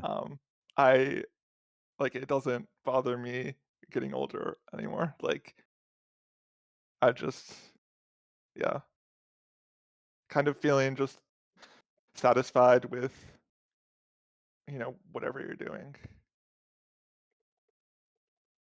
Something that's um there's like a spell, a delusion, almost like a spell that everyone's under in their 20s, where I feel like down to the core of desire, we've almost like we're almost under this spell of other people's desires, of what other people want. You guys, mimetic theory. Have you guys heard about that kind of stuff? Yes. Right. It's like it's basically this kind of thing where they like, I don't know. Long story short, they study babies, and they got really into like figuring out where desire comes from, and it's like we mimic other people's desires, and they found out in babies that like a baby is more interested in what you want to do rather than the action of what you're doing itself. So, and they can infer that, and we inherently like our social species that like mimic other people's desires. And I feel like your entire college, all these things, you set you up for like you've adopted all these desires that you didn't even aren't really even on your own. Sorry, you've adopted all these desires that aren't even your own desires, and like you have to clear your head. And you in your 30s, you basically say, well, what do I want? You almost got brainwashed for so long of like, this is what you're supposed to want. I mean, there was a point in my life that I wanted a fancy car, you know? Mhm. Like, I don't care about cars. Like, Yeah. Yeah. I just don't care. Like, I don't need a fancy car. Like, I just want a comfortable car that takes me to where I want to go and it works like all the time. Like, and it's safe and it works. Like, I don't care. I don't want a bright yellow car, you know. I don't know if that makes sense, but there was a point in my life, there are things that I wanted that I genuinely have no desire for right now. Jack I says you still like the fancy lens and camera though. no. Here's the thing, guys. It's ingenue. It's French, okay? It's an Yeah. ingenue French lens, okay? I think ingenue just means fancy lens in French. French. All right. Yeah, all the equipment. You know what? I mean, yeah. You know, yeah. Anyways, fine. Someday I'm gonna buy a black magic camera, but that's when I have money. Yes. Is that too much to ask? I just want a No. nice Wait, camera what lens. what kind of black magic camera? Which one do you have an eye on? Ursa. Anything that gives me the cinematography look, and so I can like film my like if I have a family in the future, like them growing up in a very cinematographic way, and then later on release a movie on it. I don't know. It sounds like a fun idea. Hmm. I'm really into documentaries, and then yeah. Go ahead. Sorry. I'm way amateur, and I had like very similar thoughts. Uh, I looked, so the Blackmagic makes their Pocket Cinema 4K and 6K ones, which are like much more affordable, like Blackmagic cameras, because otherwise you have, I forget what they're called, but they're in like the tens of thousands, I think.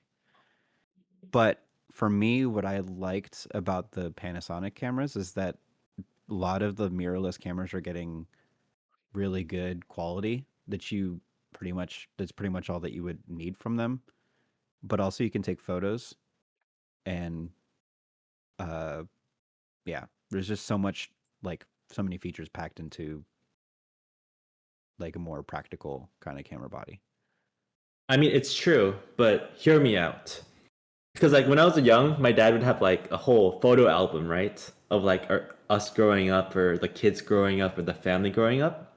But imagine filming your family with a really expensive camera, and it's like it feels off, but it looks weird, but it at the end of the day, when you have look in the final output, it looks amazing. I don't know. It's something about it. The awkwardness of the camera choice and the subject. I think there's something interesting about it.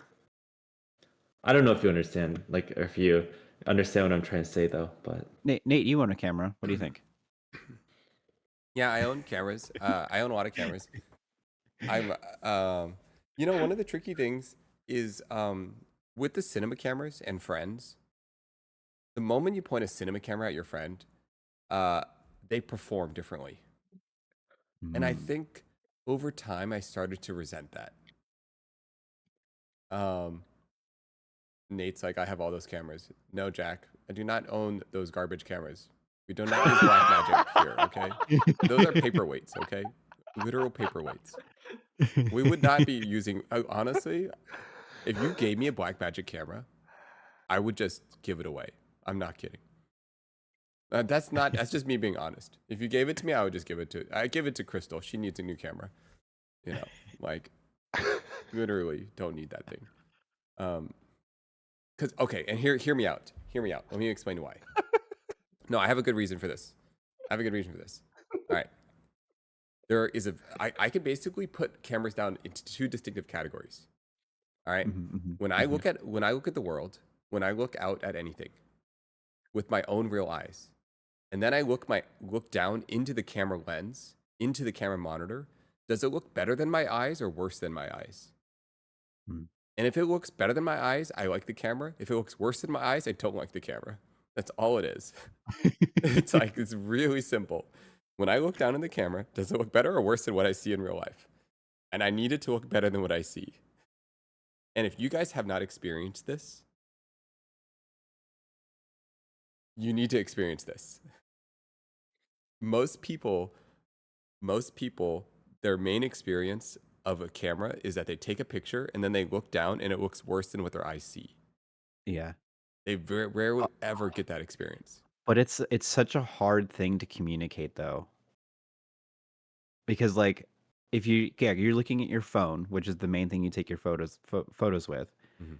and you take a picture and you're like, "Oh, that's cute," or whatever. And then that's just the photo that you take. And then you even then like I rented a camera that was really nice. And I put on the 70 to 200 that I rented with it. And I just took a photo and it was like, "Holy guacamole. Like this is way better than I have even understood that cameras could take pictures with, and I was barely even trying." And it's just like, but you don't get that unless you kind of understand what's happening. And if you're just using your like an iPhone, it's just such a hard thing to really express, like unless you are taking photos. I don't know how would you think about it, Nate? Yeah, there's like objectively better than your eyes. Like, for example, something that's objectively better than your eyes is like a phantom camera, like a super slow motion camera, right? 1,000 frames a second. You look at that, you're like, wow, this can see things I literally can't see, right? And then there are cameras that like look like movies, which is different than Hmm. what your eyes see. So, for Yeah. example, if you look at a camera with a film emulation LUT on it, it's gonna look Hmm. like a movie, Right. right? So, if you look at an Ari Alexa with a Kodak Vision LUT on it, it's gonna look like a movie. It's just, and that's not necessarily better than your eyes, but it looks more cinematic. It looks like a movie. Right. Um, but in some way, it does look better than your eyes because it looks like a movie, and then you associate movies with things that look. I don't know how to explain it, um, but Have yeah, you have you used film before? I This is a have. dumb question, Yeah, maybe. yeah, Yeah, yeah, you have. Okay. yeah. Okay. Sorry, that was a stupid question. Um, for me, using film was such a completely different experience uh, because it's the whole like we're so used to like you take a photo and then you get to look at what it is. But with like the film, like my grandfather gave me his old film camera, and so that's just what I take film photos with now. And it's just like this weird thought of it, like you take a photo and then you don't get to see what it looks like until you develop it. And it Yeah. just that's just it. It's just like, right? And so but then you get the photos and it's just so completely different than, I don't know. I'm really bad at explaining the Yeah, yeah, experience with yeah, the yeah. whole thing. But it's just that. It's like the whole film look, the whole film thing is just so much different than another photo. I don't know how to explain it. It just is. No, I think like I can't repeat this because I don't remember what they said, but either Scorsese or Spielberg talks a lot um, about like film. When they talk about like the magic of film, Hmm. man, I can't say it. They are so eloquent with their words. If someone knows it, please just say it. They just like they like talk about like this chemical process of like, never mind. I'm not even gonna try, but I get it. I get what you're trying to say. I think like Yeah. um um I think when I okay, here's the thing. If you think about okay, when you think about okay, it depends on okay, there each story has an ideal medium, in my opinion. This is okay. So for example, you guys notice when they try to translate like anime into live action, oftentimes it fails. Yeah. And Mhm. that's because the medium of anime is literally designed around drawing. Like Right. its origins is drawing, and everything is built around like pen and paper and drawing, and like the reactions, this characters, it exists in animation. Even like someone's pose, like these ridiculous Dragon Ball Z poses, they in real life would just look so stupid, but in anime it kind of makes sense. Um, Mhm. and so like and every story should be told in a certain medium, and we kind of believe it, you know. And so there are certain stories where we borrow the medium of something else to remember it in a certain way. So when you borrow the medium of film, you alter your own memory in the context of the story. Sorry, I'm getting kind of cerebral here about this whole thing, but This I is say, art, yeah, you No, know? It's like yeah, that's the whole kind of the thing. Sorry, go ahead. yeah. You're no, like, it's interesting. you're like, Michael, were you gonna say something? Oh, I was just saying it's interesting what you're saying. Yeah, it's like Dragon Ball, Sailor Moon, it needs to be told in the format of animation. Like it should be. That's its best Mhm. medium, and it's like the story is written for that. Like Miyazaki, the format is written for that medium. Um, Tarantino, his format is written for film. Like it's referencing. Tarantino is just constantly referencing film. That's all he's doing. It's a commentary on cinema and everything. Each medium, like for example, like look what's happening right now with what do you call it, like Life of Risa or Gox Art. Like they're referencing YouTube, they're referencing vlogs, they're referencing like video essay and mixed medium, like digital vlogs, right? So they're going to use like Sony cameras, they're going to use like these kind of cameras. It's like perfect for the medium. They're going to put the camera on the door on the tripod, and they're going to move it, and they're going to do these things. Each medium, or like your phone. I don't know. But what um,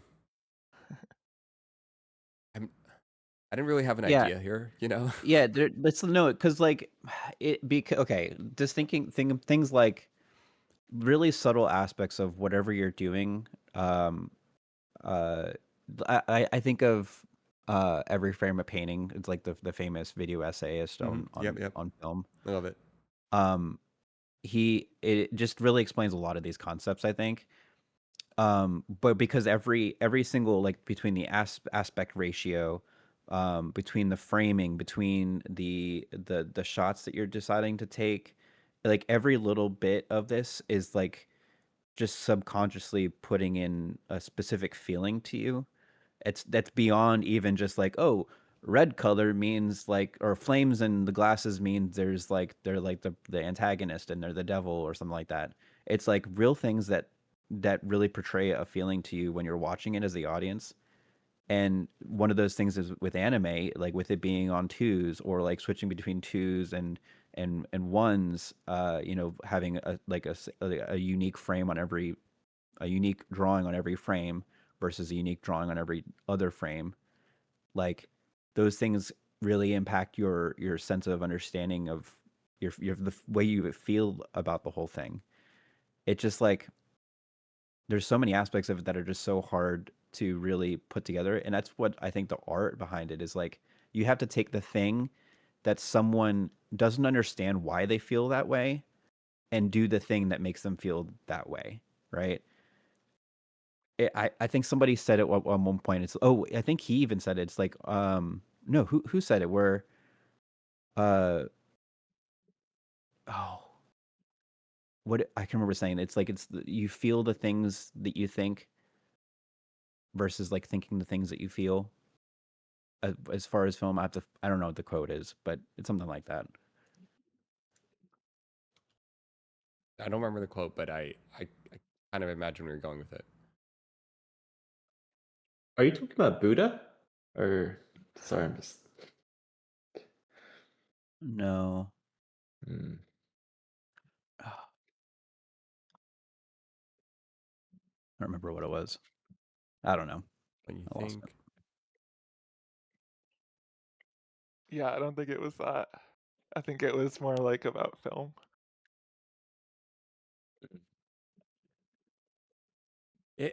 Sorry, I'm gonna kind of just like riff off this. I'm all this whole conversation is making me think about like it would be really interesting to explore what we're talking about like in streaming. Like I feel like it's almost sad. I mean, it's fun that we're talking about this, but it's almost like I just need to turn on a camera and stream this in real life. Mhm. I just need to like if it's like how does the different mediums of film and cinema make people feel in a stream? Can we experience what we're describing right now? Can we make people experience it? Can we make I'd be kind of fun to try. I think that would be a really fun type of stream to explore. I found the quote. What's it? It's actually more about music, which I think is the same thing because it's Oh, art. okay. But Yeah. it says words make you think, music makes you feel, a song makes you feel a thought. So like, yeah, I don't know. I'll put it in chat. Yes. I've heard a variation in this quote. Can you say it again? Words make you think, music makes you feel, a song makes you feel a thought. Oh, the last one's getting a little confusing for me. Wait, so is it insinuating that a song with the lyrics makes you feel thought, or I want to know the definition of a song. I don't know why. Yeah, like I've heard it through Adam Neely, who's like who can tell you more about music theory than a lot of people, but like really good at communicating music theory, and I guess is what I mean. But basically, what he's saying is like it's that bridge between words and um, music, where it's just like it basically like allows you to feel that thought that you're kind of um, just kind of intangible. I don't know. It's I don't know, a bridge with art. I don't know. Mm-hmm. I'm just trying. That I'm trying to remember what specifically what the context was. that I reminded me mean, of like growing sorry. like when I was like a teenager, I remember like not understanding poetry and being like why do people write poetry? Like why don't you just say what you're trying to say, you know? But then there's this poem by E. Cummings. I'd have Wait, that's to crazy. That was the first poet that also changed my mind about poetry. yeah. Is it the one? Okay, one sec. I'm gonna pull up. Okay, is the one where? Oh man, which poem is this? I can't I would have to look it up, but there was this poem that I read and I was like, wow, like you couldn't just explain that, you couldn't just say that. There's just like the emotion that you feel from it, you can't just explain in words simply. What age did you read this? Uh, it probably was high school, so like 17. Yeah, I totally had a similar poem. I had a poem that he wrote that like changed my mind about poetry. Can't find it. Oh well. Um, Um, never mind. Never mind. I had a moment where um I had this moment when I was first working and I was filming like Fashion Week in London or something like that. I don't know. Maybe I wasn't first working. I was like 5, 10 years into it. I was filming Fashion Week in London, and I was with a brand, um, and I remember this moment where communication and poetry kind of like came to mind. And there's these two models were in a fashion show, Alice and Olivia. We're at this fashion show called Alice and Olivia. And the models are like in these like there's these like fields, and the models are standing on these different mounds in their outfits. And we're with the brand and we're trying to like film them. And I'm trying to get the models to like do a very particular action. I'm trying to get them to like acknowledge the camera, kind of throw a pose, do a thing, and I was gonna like push in, right?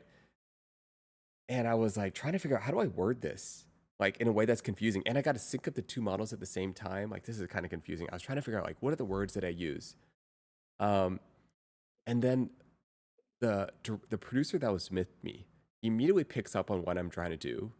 She looks at me, and then she turns to the girls and she's like, "Hey girls," I forgot exactly what she says, but she's like, "Hey girls, we're shooting this thing." I forgot what she says, but she's like, "We're shooting this thing. Can you guys turn around and give a peace sign in 3, 2, 1?"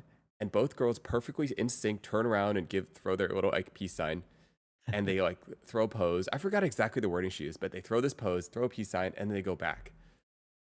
And I was kind of like in awe of how simply she like synced them up.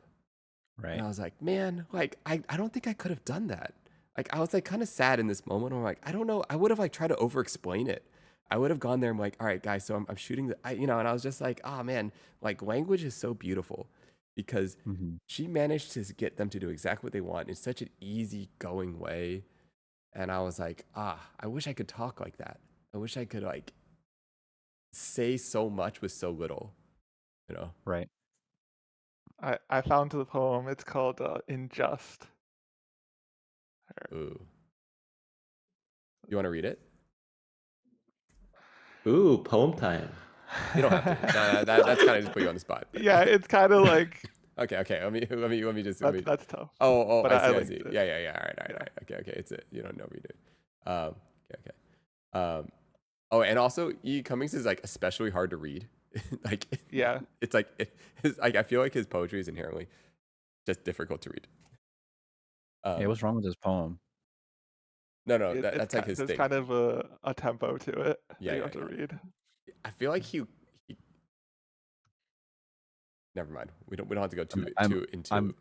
I'm kidding. I know it just looks No, like it's there's something okay. wrong with it. Yeah. No, that's kind of the point, is like the way that you look at it. It's like what's going on here? Like Yeah. that's kind of part of the feeling that you get. Yeah. He's like his brain works, different.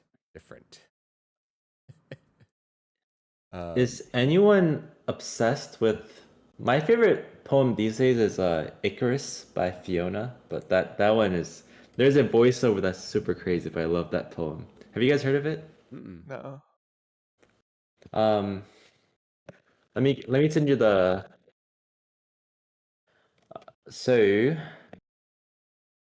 it's called Icarus by Fiona, and it's about the words are kind of fun, I would say. Let me just put it in chat.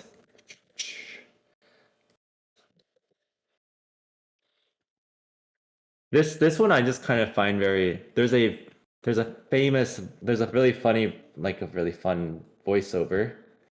I'll send you a link after it, but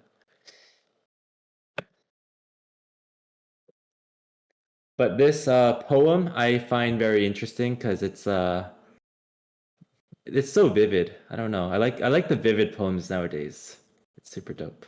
Oh, Kurt, you just joined us. Yeah, we've been talking about poetry for the last like 4 or 5 hours. And we've just been sharing our favorite poems, our favorite poets. Wait, why is that funny? That's what Oh. we've been doing. Yeah. It's an impromptu statement, I suppose. Yeah. So we all just love poetry, and we've just been really sharing, like, 5 hours. Like, we just really love it.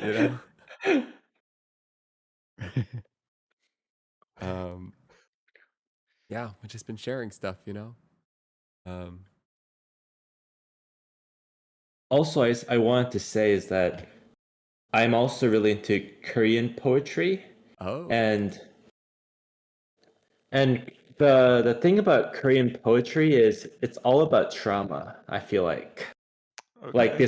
the modern Korean poetry is like a lot of it is like feminism, trauma, and like a kind of combination of a lot of different elements that have to do with suffering.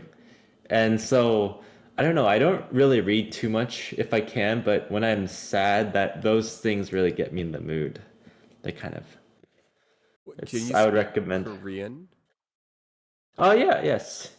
Oh, I can speak it, but I'm not good at writing it, so it's does it? I guess I'm always curious because I only know poetry in the framework of American English. Like, what is poetry in another language like? Is it also about rhyme and rhythm and abstraction of language and feeling? Like, is there something inherently different about poetry in another language? um well, I mean, I think a lot of poetry kind of follows the same patterns, but then Korean poetry in specific, it's there's a rhythm to it. So you'll say like the way Korean language is structured is basically you say sad I feel is like a very literal word for word translation for saying from going from Korean to English. And so you'll say like sad pause. There I was. Oh. So like and so you'll have all these like pause and they use a lot of the negative space to kind of create emotions. And that's Mm. I think with Korean especially and the Eastern languages, I think those are a lot of like ways that they use poetry in that kind of sense. Yeah. Hmm. Whoa. I never made this connection before, but I just remembered that haikus are a Japanese poetry, right? Oh. I've only thought of haiku as like in English.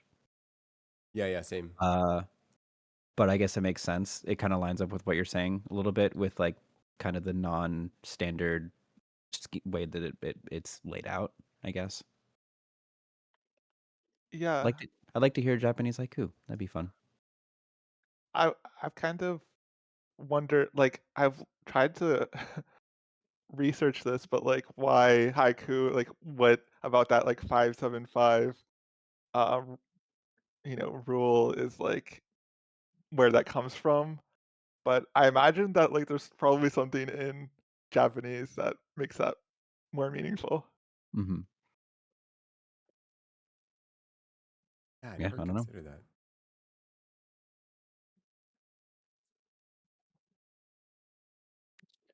I Um, reckon oh sorry. okay, no, you go ahead. I was gonna change the subject. Oh, before I finish, I just want to say I recommend looking at The White Book by Hangang. If you're interested in some, I only mentioned her because she won a Nobel Peace Prize. But yeah, cool. Continue ahead. What are you gonna change your subject to? Go ahead. Uh, Lynn said something a while back. I thought was really funny. She said, Nate, only use a black magic camera for a year, or use only a Samsung phone for a year. I got visibly frustrated today. So they're shooting this podcast on a Sony camera, and I'm just like, Oh boy. I was just like, this is such a garbage camera. I was looking at it. I'm like, all I can see. Here's the experience. I woke up in my eyes, and I'm like, ooh, podcast set. It looks pretty good with my eyes. Look down at the camera, just disappointment. And I turned on I was like, I can't do this. I turned on my red camera just to make myself feel better. And with my Kodak Vision What on it, I was like, there it is. Looks so good. It just like, it was like a cigarette. Like, I was like, I Yeah. need this. Okay, I'm not crazy. Okay, it does look good. It's just the camera. Okay, thank goodness, guys. That's so funny. I could not. And anyone here, Fujifilm users? You know, if you're a Fujifilm user, you'll know what I mean. You know, you just like that look, you know? Yeah. Samsung, I'm not a absolutely not. Fujifilm user, but I do know what you mean. So, sorry, Samsung or Blackmagic? I my worst camera experience of all time was with the Blackmagic camera. Like it was the most So discouraging funny. camera I've ever used.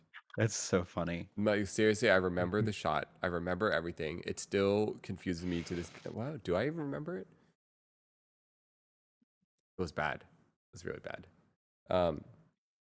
Um, dodge the question. All right. What is the question? So Samsung. What is the question?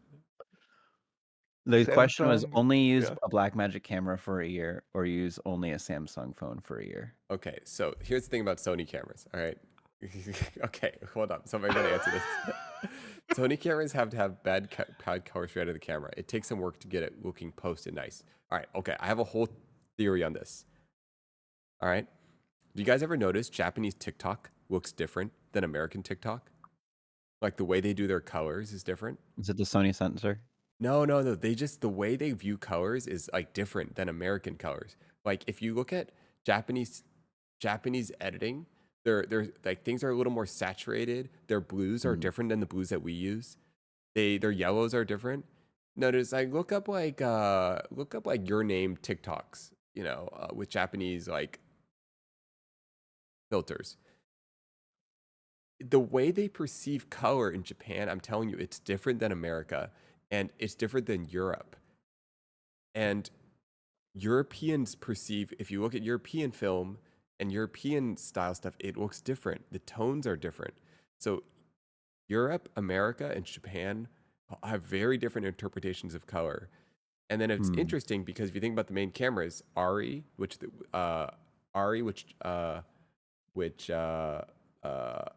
who was talking about Ari? It was brought up. I mentioned it once, but I think Yeah, other people, Jacko. other people in Yeah, chat. Yeah. that's European camera, and it has a distinctive feel. Red is an American camera and has a distinctive feel. Sony is a Japanese camera and has a very distinctive feel, and they all interpret color just like differently. And anyways, I don't like how Sony interprets color. I think they take their blues in a weird direction. I think they take their blues and they go like there's a magenta hue to them that I don't like. And I think like film or like traditional film actually goes more green. They take blues and it almost goes a little teal. That's why you like red, because they go a little more green. Red, well, That's red is that's what I yeah. keep seeing. Whenever I see something shot on red, I'm like, that's probably shot on red because it looks a little greenish. Maybe that's just me. I Yeah, don't know. maybe. I mean, the thing about red is you can shift green. Oh, okay. Here's the thing. I think the reason is because most people that use red is a fairly neutral image, but then they give it a green tone because people that buy red want it to look more like film because they're little like they're not like comfortable with how neutral they're kind of shy about how neutral red looks, so they want it to feel more filmic, so they kind of push it green. That's my opinion on it. Oh yes, Blackmagic camera for a year. Oh my goodness, these are both terrible options. Still There's doesn't answer the queue, but we can assume Samsung. there's LOL. no way. Oh, I have to pick between one of these? Oh Yes. no. Sorry. Let me just we'll put it back in chat. Guys, we want Nate to have a sponsorship with one of these two brands, so we might want to not mention this, no? I'm joking about it, but You know the hard part about that crazy part is I don't know if is this a bad thing to say? I don't know if I could do a Samsung sponsorship if I have to use a Samsung. That might be a Jeez, make or man. break. Like that might be Serious? it. That might be like I don't know, man. Like I don't know. I mean, how much? I mean, sure, there's a certain dollar amount that I would absolutely do it for. And you know what? I have no idea what my sister's dollar amount is, And maybe if I heard it, I'd be like, oh, yeah, I love Samsung. you know? So funny. Yeah, there's no way I'm getting this sponsorship. There's no way. But guys, how do you get? Okay, does anyone here have a Samsung phone? Yeah, I have a Samsung. I do not. All right. How do you? If you're on your computer, right, and you're on a website, and you copy and you copy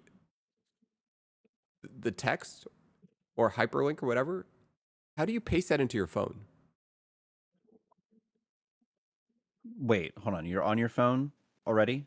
No, you're on your computer, right? Oh, And then you, whatever you're working on, you want to copy it, and then you want to paste it into your phone. How do you do that Oh, I on a have Samsung? Phone Link. Okay. There's a Windows app. I just don't do that. I don't Yeah, know. but I generally wouldn't do that, but I do have that. If I think that's a thing that, okay, my hot take. I think that's a thing that Apple put in, and people that use it, because they rely on it, they're like, I can't not use this anymore. But I completely forgot that was a thing that people can do, because I just never find myself in that position ever. yeah, it's like solving a problem that you didn't have. I use this thing so often. I Yeah, like I know. literally I copy and paste things from my computer. I won't even want to type on my phone, so I'll just type in my computer, copy it. I Command C, and then I paste it on my phone in like 1 second. Like I use this all the time, and I could not imagine. I copy photos off my desktop, and then I paste in my phone. I just like there. It's like my computer and my phone are one thing. No, I understand how useful it is. I just haven't never needed to use it. I don't know what to say, like, if I need to write an email, I can write an email on my computer or my phone. If I write an email, then I can just stop doing the email, pick it up on my phone, and it's on my phone. If I need to do a text, I don't know. I just always do text on my phone. Crystal says I've never I used that I just function. Crystal, you are I don't not know. the ideal example. Okay, you are not helping us here. Okay, guys, Crystal doesn't know how to use. Okay, this is not helping. No. Olympus knows. Olympus knows. No, Crystal. All right, I will admit, Crystal's but even no. Here's the thing, Crystal. She understands TikTok dances. Okay, like she's got that down. She knows what's in 6, 7, all of that stuff. TikTok dances. You want to know what like lash extension to buy? She'll tell you. wow, I'm sure. Olympus says I have it most for copy and pasting two-factor authentication, but like I don't know, those are already on my phone, or I can just type the six numbers. I don't see how that's such a big deal, right? Like I don't know. It just doesn't seem like that much of an inconvenience to me. I do a lot of my life on Apple Notes, and so I jump between my laptop Apple Notes and my phone Apple Notes quite a bit. And it's just kind of like this whiteboard that I'm always using. I'm always like writing in this whiteboard, and I'm always jumping between the two. Oh yeah, you Like can do that with like Google Drive too. Yeah, Google Keep. I just do that for Google Keep. I can just put a note on it my just phone. And sounds gross. Oh, it just sounds gross. Ew. Keep. I'm Google I'm Keep. just It sounds like a I'm bad just word. I'm just so convinced that the actual usefulness differences between iPhone and Android is just so small. It doesn't matter. It doesn't matter. Probably We're true. getting there. Yeah. We're getting to a point where the Apple and the Android is slowly merging into one, but we're not there yet, I don't know. Yeah.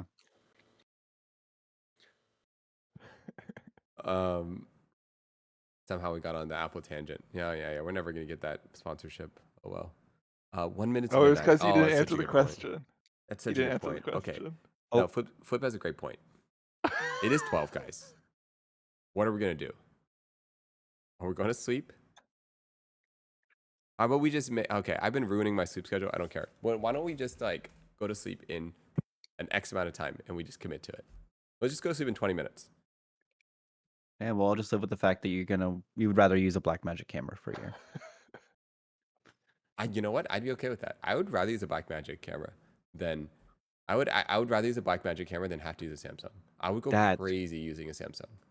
that I don't know why that's crazy to me, but that's wild. Hey, Yeah. Like, I how often do you use your Hmm. iPhone camera? I would use the iPhone before I'd use the Blackmagic. Man. I prefer the iPhone over the Blackmagic camera. Sheesh. I feel vindicated now though, because I was saying I would like to use a Black Magic, and now that Nate has confirmed that Black Magic is not bad, I'm very thankful. Get a Thank you, Nate. Panasonic G7 or something with the micro four thirds sensor. Does the same thing. Panasonic G7. Cool. I feel like I need to show people. We're gonna yeah. What yeah no we gotta just do this on camera. We gotta like I'd be so much better if I could like yeah. I am excited about having my sister's backpack set up because now I can go out and stream nice cameras in real life. So I have new tech. I want to ask you guys, but do you guys remember when the Nokia Lumia 1020 came out? Gotta see a picture Oh. of it. It's called Nokia Lumia 1020. It's like this yellow Windows and it was, tile. yes. Kind of, Oh. yeah, kind of, yeah. Oh. Kind of remember. I had this phone and I remember this it was the first camera that said it was meant for taking professional photos and videos. And yeah, it was really bad. But I It's like the Xperia phones now. yeah. Except the storage system was so bad that it was so hard to delete anything off that phone. Pictures are great though, but This is like just like the Xperia phones. yeah. There was a funny story with this. I was in a photography class and my teacher was like, "Hey, everyone like get a DSLR or like a kind of phone like a DSLR and like we're going to start taking pictures." And I said, "I don't want to use a bulky camera. It's too heavy. I'm just going to use this smartphone for my purposes." And it was awful. The worst experience of my life. It was such a scam. I would never recommend it.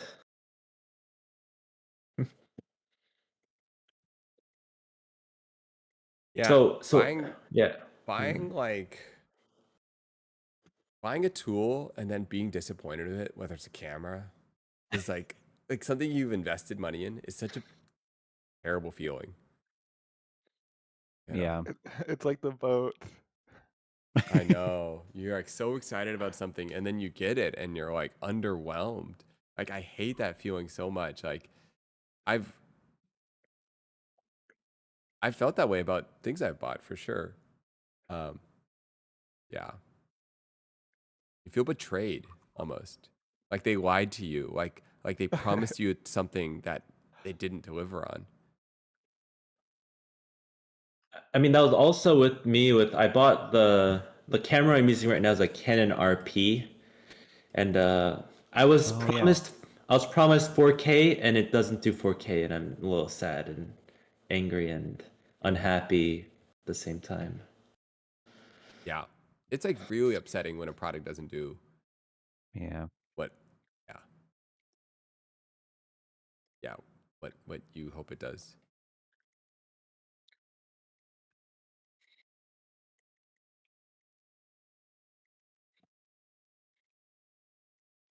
I felt that way about truffles.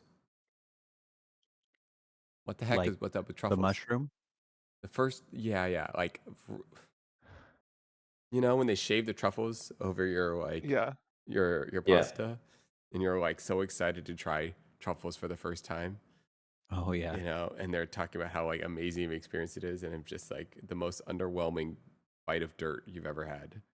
Yeah, That that's is what I've true. heard. There was this BuzzFeed like show where they would do like, oh, here's a $1 food item versus like $1,000 food item, and like that the truffles would come up a lot. Like, oh, we have to, you know, raise all the other prices so that we can keep this food item affordable.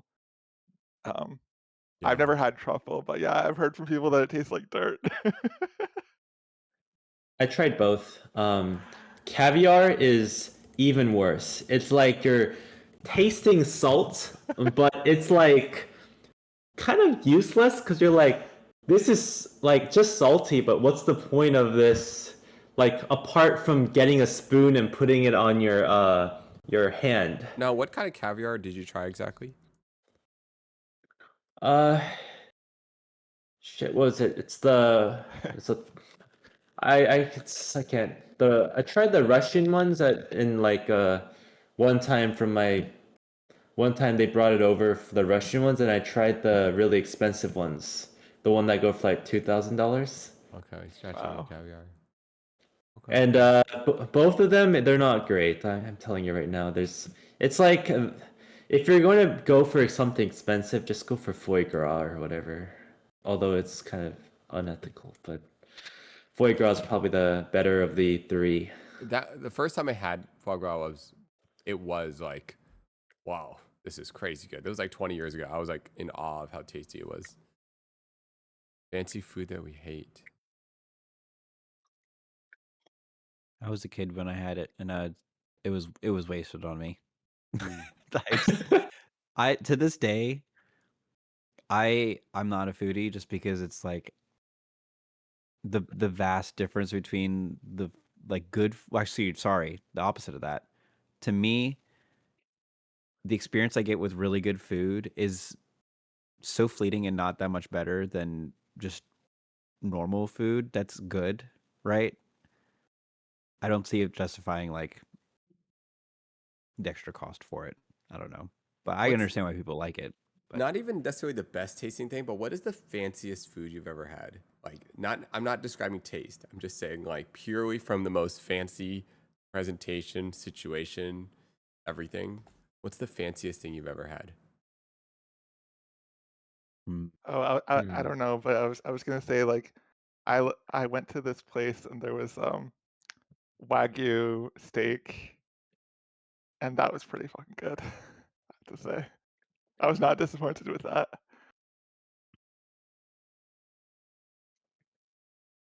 Hmm.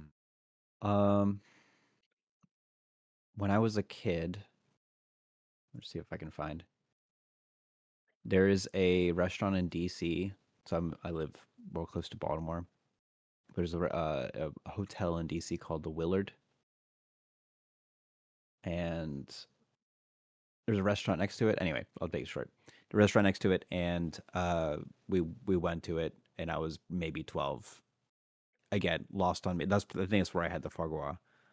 Had like frog legs, had all this other stuff, and I barely remember that meal, mostly because I had to dress super fancy, and it just so much stuff that came around that I just had no clue what I was eating. But maybe would have been fun to eat now. I guess maybe, but I don't know. One of the weirdest, I had this really weird meal at a restaurant in New York called WD-50. They're not around anymore. This was kind of like a gastronomy restaurant, like 10 years, 15 years ago. And I remember the food felt very theoretical. Like, none of it felt like they're all like food adjacent ideas, but none of them were actual food. It was like ideas about texture, shape, color, Mhm. um, coarseness, airiness, effervescence, all in like the form of things that tasted like food, but you didn't really know the transition between the foam and the soup and the crunchy thing at what was what. It was so far removed from food, but it had food taste in it. That was like very interesting. And was it expensive? It was probably expensive. It was probably like $500, I think. Oh wow. Wow. Yeah, the restaurants where they have the container and the gas and the nitro, what's with all the smoke. Those Nitrous are oxide. Yeah, those are, I don't know. I would say I don't really like those too often. I've been to a lot of them because my cousin, she's rich, and so I get invited to these like parties often. And so I'd go to these like really nice restaurants and I'll be like, "Ah, you know what? I'll stick with the high-end steak I had like a week ago or something." And it's just the simpler things. Like if it's just a steak, it hits harder than all the concoctions that people make, to be Okay, okay. honest. What if me and Nat host a dinner, right? And the whole thing is molecular gastronomy. And we're using like liquid nitrogen. Huh? We use like liquid nitrogen, and it's all like What? we're using siphons and foams, and we're using like the essence, the extraction of chlorophyll. Go for it. I mean, Uh, that's interesting in itself. Yeah, I'd love to see that kind of content. yeah, yeah, Wow. yeah, yeah. Okay. All right, all right. There's some ideas there. Um, okay. Yeah, me and Nat opening a liquid gastronomy restaurant. That would be fun. I I mean, actually even yeah, okay. sorry. Even like a Michelin star, like a stream would be kind of interesting as well. I feel like. I don't know. Yeah, yeah, yeah, yeah. That'd be interesting. Like cook with the Michelin star chef kind of thing. Yeah, Oh, Yeah, yeah, yeah. Or go to a restaurant. like just go to a restaurant, stream it, and then and then if you stream it, then you could have like the actual chef come out and like explain the dish. And it's a whole spectacle of its own. I I don't know. wonder. I wonder if they'd be friendly to streaming in their Michelin star restaurant. Yeah, you have to Probably find not. like the right one. Leslie's done it with Emily. Oh, I saw that. They went to Oh, okay. Meteora. I've been to Meteora a couple times. Me and Crystal went to Meteora once, actually. The same restaurant that Emily and Leslie went to. Let's see. Tamale off. Review a fancy restaurant. That would be kind of funny to review a fancy restaurant with Nat. I feel like her. Okay. I feel like Nat would be really good at like reacting to things. Um,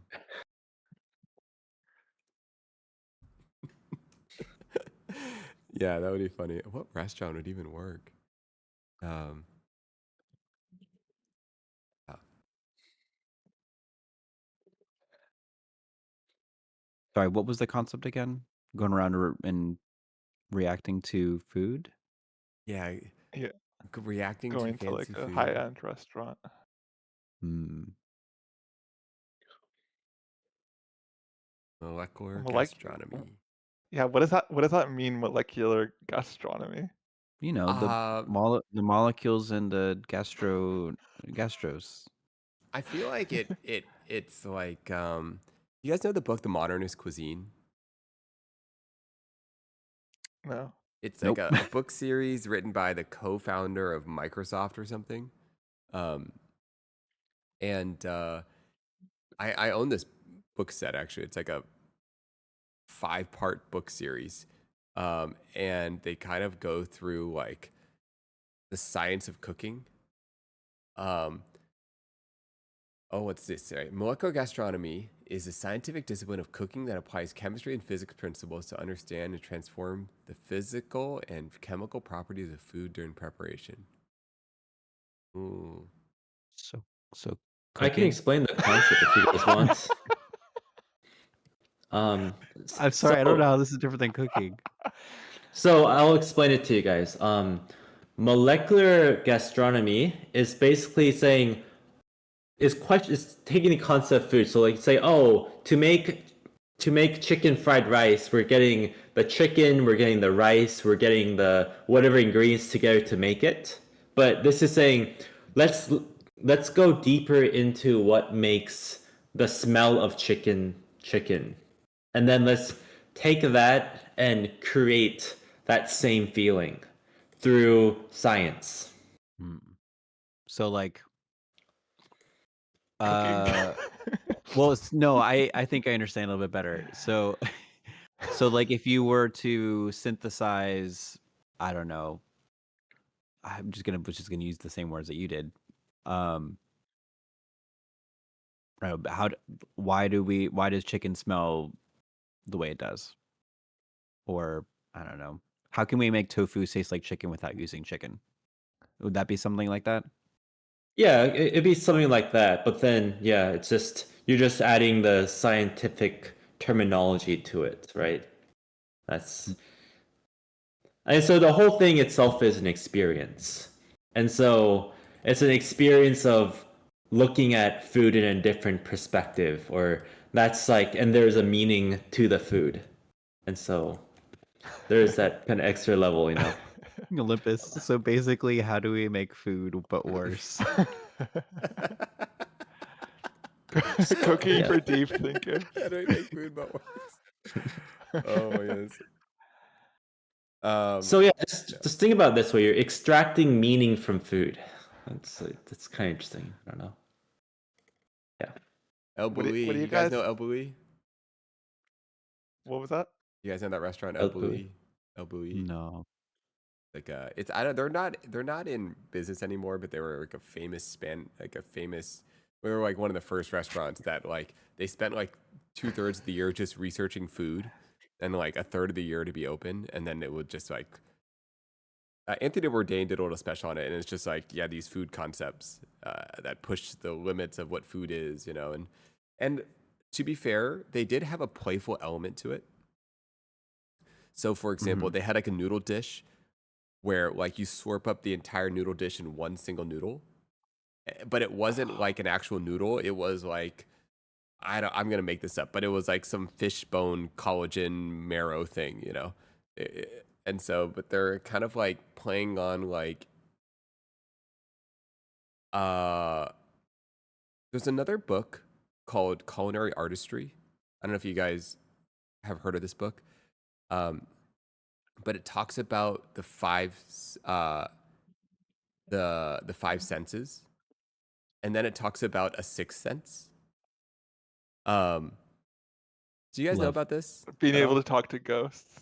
No, it basically like I'm gonna butcher this. Because I haven't read this book in like 20 years. Um, but like food, it's food, like there's artistry, but at the highest level, like food can transcend and transport you. Mm. It pulls upon memory, playfulness, like your psychological experience, and it has the ability to transcend and transport you. And you actually see this illustration of this idea in Ratatouille when they get served that dish, the Ratatouille dish, and it transcends and transports both of them back to another place in time. Um, and Mm. Yeah, it has the potential to like have such an emotional like thing through the trigger of food. And if you are a master of that language, you can like transcend and transport someone. Um, yeah. Um, Hmm. yeah. So it's got potential, and like to connect that with gastronomy, molecular gastronomy, like it's possible. It's just been butchered so many times, Mhm. that like it's like so many people try to make something elevated by adding foam on top of it that it like loses meaning, Oh, but just a meme they, now. they they try to just like raise the prices by adding foam and truffle, and you've kind of lost its thing. But originally, it is actually Yeah. a beautiful idea. Like, oh, there was actually really beautiful things. It's just been copied like 50 times over, and we've And kind of lost it. And now we have truffle fries everywhere. Yeah, exactly. is it like is it just like an artistic thing, or is there like a kind of bigger purpose for it, like that you could like make food more ethically or something like that? Sorry. Yeah. I can try to explain it to you in terms of technology. So do you know how there's like technology that go like, oh, we're gonna make it like touch sensitive because we can. You know, like there's these features that people put into design just because they can put into that one product. It's very similar to that, but like people have ruined the meaning by just putting it without like a really deep thought into why they're putting it. Does that make sense somewhat? Yeah. Yeah, I think so. Yeah, 'Cause sorry for cutting you off, Nate. Yeah, yeah. I was thinking of like lab grown meat. I don't know if that's related at all, but Mm-hmm. You know, okay. Okay. I think sous vide is a good example of this. It Hmm. it okay. With sous vide, right? You guys know water bath, right? You cook Mhm. something like a steak to exactly 135 degrees, right? Now, in some way, a lot of people argue, well, that's the perfect temperature for a medium rare steak, right? Like this is blah blah blah blah, right? This is the perfect texture, right? But I think the argument against it is that food food is delicious oftentimes because it's imperfect. Hmm. Like the bites Hmm. change over time, the edges are different, the parts of the fat are crispy. Different things happen throughout, like cooking something. How you had it yesterday is different than today. The seasons change in food, like autumn, this guy, Jiro's son was telling me like, oh, this one's from this region in this area, right? It's the imperfection and the changes that make something beautiful. And sous vide kind of uses technology and it goes in the opposite direction. We're not going to make it different. We're going to make it all the same. And it's going to be perfect and replicatable and the same. And so that's like this is just like the potential. It's like the potential danger of like any tech. You can like get so scienced out of it that you kind of lose the soul of something. I don't even know where I'm going with this. No, it makes sense. Mm. I think what we're trying to say is that when you go into the details of what it means to have good food, you lose the sensation and feelings that comes with eating the said food, right? Yeah. And yeah, yeah, Hmm. that's the reason why I like aged meat. I just wanted to point that out. Because aged meat, I feel like has like a meaning to it. There's when you eat it, you know what it's a very simple concept, and you don't really get sucked into the whole science part of it. It's just part of the process, I feel like. I'm in this weird thing where I'm in a weird point in my life where, okay, in my 20s or whatever, up until a more recent period of my life, like food and taste, the currency of food was money. Mm. But I feel like at this point in my life, the currency of food is health. So, for example, I can't just eat a bunch of pork belly. Mhm. I can't just eat like the most delicious cake. Like it's Mhm. weird. Like it doesn't matter how much money I spend on it. I just can't eat that much sugar. And it's like the currency of like of taste is like health. And so like I have to generally hit these macros. And it's kind of sad. Like so you spend you spend taste on different, like, okay, well, if you can have like certain amount of like carbs or a certain amount of sugars or a certain amount of unhealthy fats in your life, like you got to spend it really well, right? If I'm going to eat sugar, I have to spend it really well. It better be the best ice cream that I've ever had. Like I'm not eating bad ice cream. I want the most expensive, delicious, handcrafted ice cream possible. Anyways, And that's that's where I'm why at I right now. and that's why I spend it on the off-brand bag of chips I got at the gas station. Yeah, I was gonna say I like baked Lay's. No, I know, I totally know what you mean. Like it's just there's there's sometimes you gotta start at some point. You gotta start counting calories or figuring out what nutrition needs to go in your body, and you can't just eat anything and you'll be fine. I get it. I'm kind of there too, and I think it just makes like a lot of those other moments a lot nicer and sweeter when like you just sit down with a friend and hey, it's a cheat day. You can have this really nice meal. Mm-hmm. Yeah. You have those. Oh my goodness, 12:26. What time is it? I thought we were supposed to go to sleep. Yeah, Julio says it's 20 minutes We past. did. Okay, we did. No, we really should. Okay. I don't know. Let's wrap it up because I was gonna be like, no, let's go to sleep in 10 minutes, but no, I actually really should sleep because I have to work tomorrow. Oh my goodness, there's a whole on shoot going on here tomorrow. I forgot. Well, Uh-oh. what's 20 more minutes? I Shelby, agree. What? It is 3:30 here, so Yeah, no. Shelby needs to go to Yeah. sleep because Shelby, it's 3:30 for Shelby. And Olympus, I never know what time it is for Olympus. But we all need to sleep. No. It's probably like the middle of the day for Olympus. Yeah, it's time Oh, to it's 8:30 8:30. p.m. Okay. It's yeah. anyone else here East Coast? Yep, that's me. Yeah. Question, I guess question for either you guys or the chat. What do we think about the Discord calls? Do you guys like it just kind of flowing into whatever it is? Do you guys prefer if there was like a topic? Do we want chat more involved? Is there a way to get chat more involved? Do you want the chat to pick the topic? I'm just curious. Do you guys have any feedback for like your experience? Anyone? Yeah, I mean, I liked That'd be more. I liked the topics.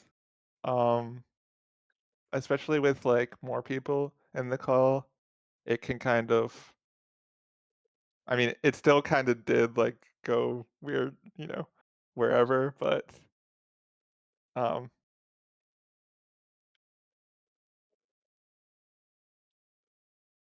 Is that it? No, yeah. I don't know. Hmm. I I'd like to hear other people. I do like the more personal couple people calls. I don't know if I would want to do solely by myself with you, but yeah, having a couple of people just I think makes a conversation. Um I'd like to hear from other people who said they might want to do it. I personally, Go ahead. I would love. I think this concept is chill and everything, but I would love to get different people on every single time. Like for example, we have Mr. or Mrs. July in Spanish. I think we could get some new people on and try to have new voices, and I think that'd be really fun. And then just play around with the different computations. And so it Correct would me be if I'm really. wrong. Isn't that just Julio? Is that Julio? Yeah. Oh. Okay. But yeah, I mean, we have like 120, 140 people joining in the sessions, and it's gonna be cool, and get to know each other and build a community. And at the end of the day, we're all here to build a community around Yeah. around Nate and around everyone together, and so that'd be great. Yeah. Yeah, I think ways where like the chat can put in topics, and I think a lot of us, we are reading the chat while we're talking, whether or not Yep. we're responding to it. Um, uh, and yeah, getting different voices. It's crazy. We've talked to a lot of people. We talked to Shelby, we talked to Flip, Wins. Um, I've I'm not sure if I've talked to.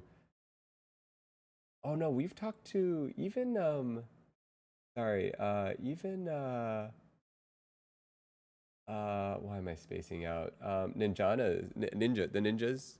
We like streamed live together.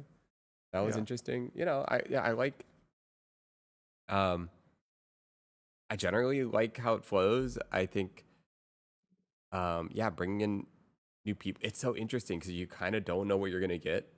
but it's also like it's been great. Like this, it's generally been pretty good. That's me. The Jan is every single time I don't know how to pronounce it. Just It's gives up. Ninja. The ninja. Ninja. I feel like someone Yes. messed me up, and then I just messed it up from then on. Yeah, I think Patty says Janice. How do Oh, you true, think? yeah. Yeah. Yeah, I love the calls. I think the calls are great. I would love more of a visual thing. Like I really loved when I was talking to Grims, I think, on Minecraft, and we're just like walking through the forest and fishing. I think that's really nice. I do think I see Linz's text, so immediately I think that generally it is nice to have like not just it is noticeable if it's all boys. Yeah. Yeah. True. You know, and then I do think the scale will be interesting. Like you said, like I would actually love to have one-on-one as well. I do think one-on-one can get really interesting. But then I've also been really surprised at how good you guys are all at talking and bouncing and sharing space. That's also been like that's really surprising. Not maybe not surprising, but everyone's like very intuitive about it. Yeah. Someone has said a Minecraft server or something everyone joins could be cool. I could set up a somewhat permanent Minecraft server just for the set I maybe Yeah, yeah. for the sake of of having the space to have like a visual, for us to talk. Mm, Um, it might not be able to handle every single one of us at one time, but just having a space for that could to happen. It'd be pretty fun, I think. yeah. I just tried it out with a friend of mine over the last weekend, and it worked out pretty okay. Oh wow. Okay. Um, and then obviously another random thing we've never really talked about it, but um, even just okay, I'm curious. There's something very low pressure that I like. For example, if we were with other streamers and they're streaming, you know what I mean, to their viewers while we talk, to me, it has such a different feel. I can't explain it. But there is also that, there's also I don't know, there's all these versions. Yeah, and I think it could just kind of evolve, right? I think that's what I think. If it even if we did find something that was really fun, I think everybody would be like, "Yeah, let's try something else." Yeah. And it would also be fun to get experts in certain things. My favorite thing is I would love to find an expert in something and talk to them not about their expertise. Just find Okay. the expert about something, and Mm-hmm. then specifically talk to them not about that. Yeah, yeah, yeah. I think that's fun. Just as someone that's a savant or super good at what they do. Okay, let's say you're a doctor, right? You're a surgeon, right? I'm like, great. Let's talk about something. I don't know. You know what I mean? I could talk. What did you cook? What did you cook last night or something? Yeah, yeah, yeah. Um, I Lynn's just want to actually. add. Okay. Hmm, Go ahead. Sorry, I just wanted to add something in, but I feel like there's two components to what we're talking about. I think the first one is we're talking about a community-driven place, and then the other one is probably more of an initiative. I think for you finding experts and that kind of level. And so if you can work on those two initiatives, that'd be really a really engaging way for you to engage with us and for us to gain engage with you, perhaps. This is also making me think. Mm. Is there maybe we could make a text channel? I don't know if this will break down, but maybe we can make a channel in the Discord that someone can suggest because we don't have to stream it. I mean, I think it's especially dynamic part because it's this threaded, but I don't know. It like We have the Sorry, go ahead. Yeah, I don't know. Like, you know what I mean, right? Like, if there was a topic that people wanted to, I don't know. Basically, Clubhouse is awesome. I don't know if you guys remember the app Clubhouse, but you just pick a topic and then someone makes a room, and then people join the room or Mm. not. And I don't know. It doesn't have to There's be the streamed. suggestions. There's a suggestions channel, but you're talking about just like somebody pick a conversation, talk about it channel, not Like, just the general one. I wish there was like a room or a voice channel or maybe multiple voice channels. Maybe there's two voice channels where it's like they can just create a room with a topic. For example, let's say they want to talk about like a very specific thing, a very specific topic. I don't know. And then anyone that wants to join in that topic could join in. I don't know. I think it's like flip queue type of thing. No, it's like like let's say you want to talk about like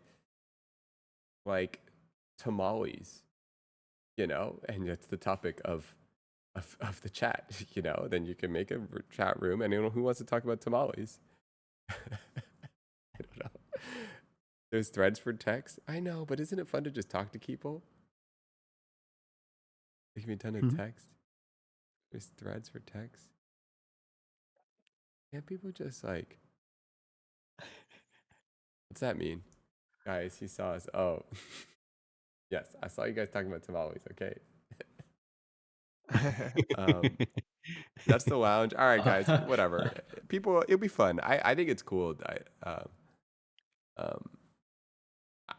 yeah. Anyways, yeah. Anyways, these conversations are great. I do think the visuals could be better. Instead of my face, it could be like something fun to watch. ADHD assisters. What do you call that? Subway Surfers. Yeah. Yeah. But let's like make it natified, like instead of like Subway Surfers, like what's something Nate would make that would help ADHD, something unique. I don't know. I I know. just I would literally just be playing my little skateboarding game. That's what I would be doing, or making something. Yeah. Origami and skateboarding. Yeah, that's my thing. I would just make stuff. Okay. No, this is super helpful. I mean, more than anything, I would love to like. It's helpful to get feedback so we can kind of think about what makes this more interesting for people, or what makes it Or more engaging. hmm, Yeah. I had a suggestion maybe. Yeah. So if you look at the text channels, and there's a lot of people who are like contributing to the like text and like the clips and all that. And what if like at the beginning of every stream we go over it?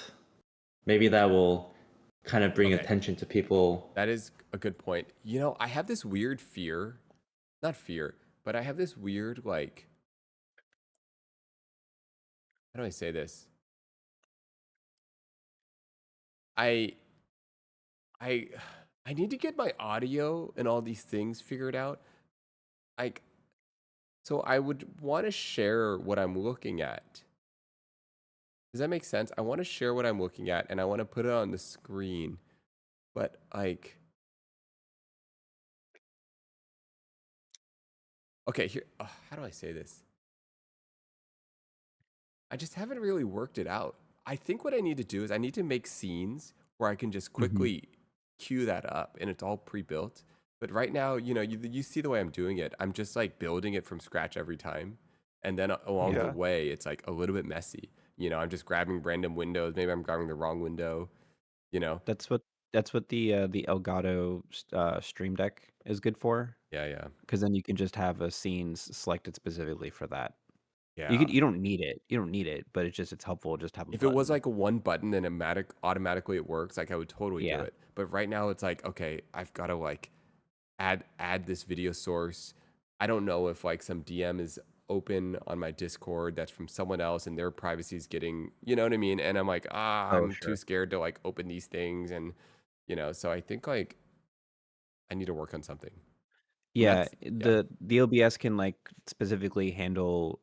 Yeah, I know what you mean, because OBS can handle a specific screen, and I think it's how a lot of people do it. is just have a like a window that they do. That way, like even if they like close the window, then it's not showing everything. Even with audio, I'm also thrown off with the audio being right or wrong. I feel like I've messed up so much on the audio output, like the desktop audio. That's why half the time I don't click on Yeah. links because I don't know if the audio is going to be at 100 and just like destroy everyone's ears. Do you know what I mean? And Yeah. I don't Yeah. know. I think I'm just kind of a noob at a lot of these things. Um, I mean, there's definitely. I mean, it seems like a lot of us in chat know a good amount about yeah. what can help. I mean, with the audio, like there's a thing that I think a lot of people use called Go XLR, which is basically just. I mean, you could probably do this with so many different ones, but it's a like a physical mixer sort of Mhm. thing that you can actually do sliders for everything. I think Doug uses one. Um, but you can set specific inputs for those I think I things, might and need that to way you do can that. I actually, think I might need a physical thing for everything. yeah, Because it's too confusing the sources. I think I need all the sources on sliders, and I need scene setup, and I need all these things. yeah. It might be a bit to figure out and set up, but I mean, it seems like you like that stuff. So Yeah, yeah, yeah. I gotta get it all figured out. Okay, I appreciate all the feedback, um, and we'll keep making up stuff. Yeah. Shall we call thanks it for now? for thanks for chatting. Yeah. It's always a lot of fun to do this. I'd love to have other people on here instead of me, but I'm 100% always happy to Lynn says chat. Yeah, I was sorry, schedule. go ahead. No, Oh Yeah, Lynn. yeah. Yeah. Okay, okay. Yeah. I was Which just gonna is say great like, to talk to you guys again. It's my yeah, second time here, so I'm Yeah. yeah, always yep. happy to just like join and like, be just another person here.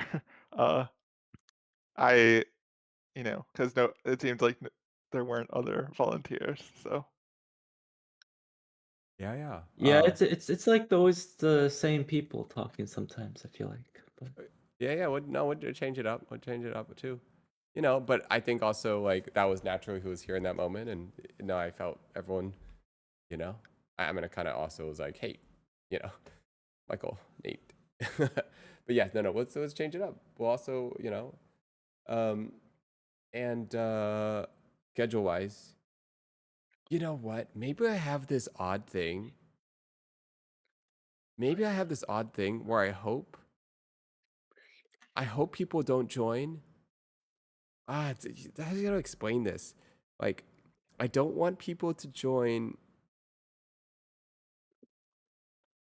It's almost like it's better if you miss it and you're doing your thing. I don't want it to mess anyone else's. I don't want my schedule to mess up someone else's schedule. That's why we should be going to sleep. Like I don't want. I'm like, if I put a schedule, maybe I'm just too shy. Maybe not shy. Maybe I'm afraid of wasting someone's time. I don't know what it is. I don't know. no, I'm certain you will figure it out. I I am sure you will figure it out. Yeah. Hmm. Yeah. I feel like if I don't announce it, then I don't feel bad about. I don't know. Anyways, oh nice. It's just thought. I'm just thinking. Okay. Yeah. chat is notorious for speaking their minds about things they don't like. Yeah. I actually prefer that if it's on the spot, you just had to be there, kind of. See, exactly. It's just like you want people to miss it. You know, probably just don't think you're worth our time. It's not true. Yeah. I'm worth like the casual, spontaneous. Anyways, okay, we actually got to stop. Thank you All right. guys. Isendik, Michael, Nate. Thank you for the conversation. I think I enjoyed how much you guys are intuitive about the flow and topics, and I've enjoyed. I thought that our topics, it was fun. I liked them. It's a lot of I, fun. I I agree. wish you all the best with the email and the work, and Yes. I'm gonna head off now. Okay. See you Yep. around. Same. All right. Let's go sleep. Okay. Thank you All right. guys. Good Good night. night. Good night. Okay. I ended that stream. Ended that one. Um. Um. Let's see. Thank you guys for joining. Um. Replant and Chess and Jeezy and Olympus and JJ Raider and Flip and Ninjas. Wins. Don't worry, we'll figure out schedule. Don't worry. AK87 is here. A lot of keyboard here. Jacko. Enjoyed all your guys' comments about cameras and things. How did we go to sleep so late? I don't know. I want to make that. I don't know. I like these calls. I hear you though. We'll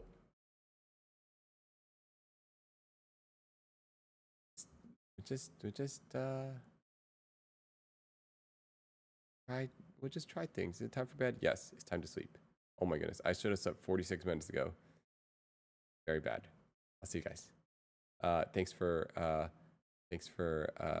the hangout, you guys.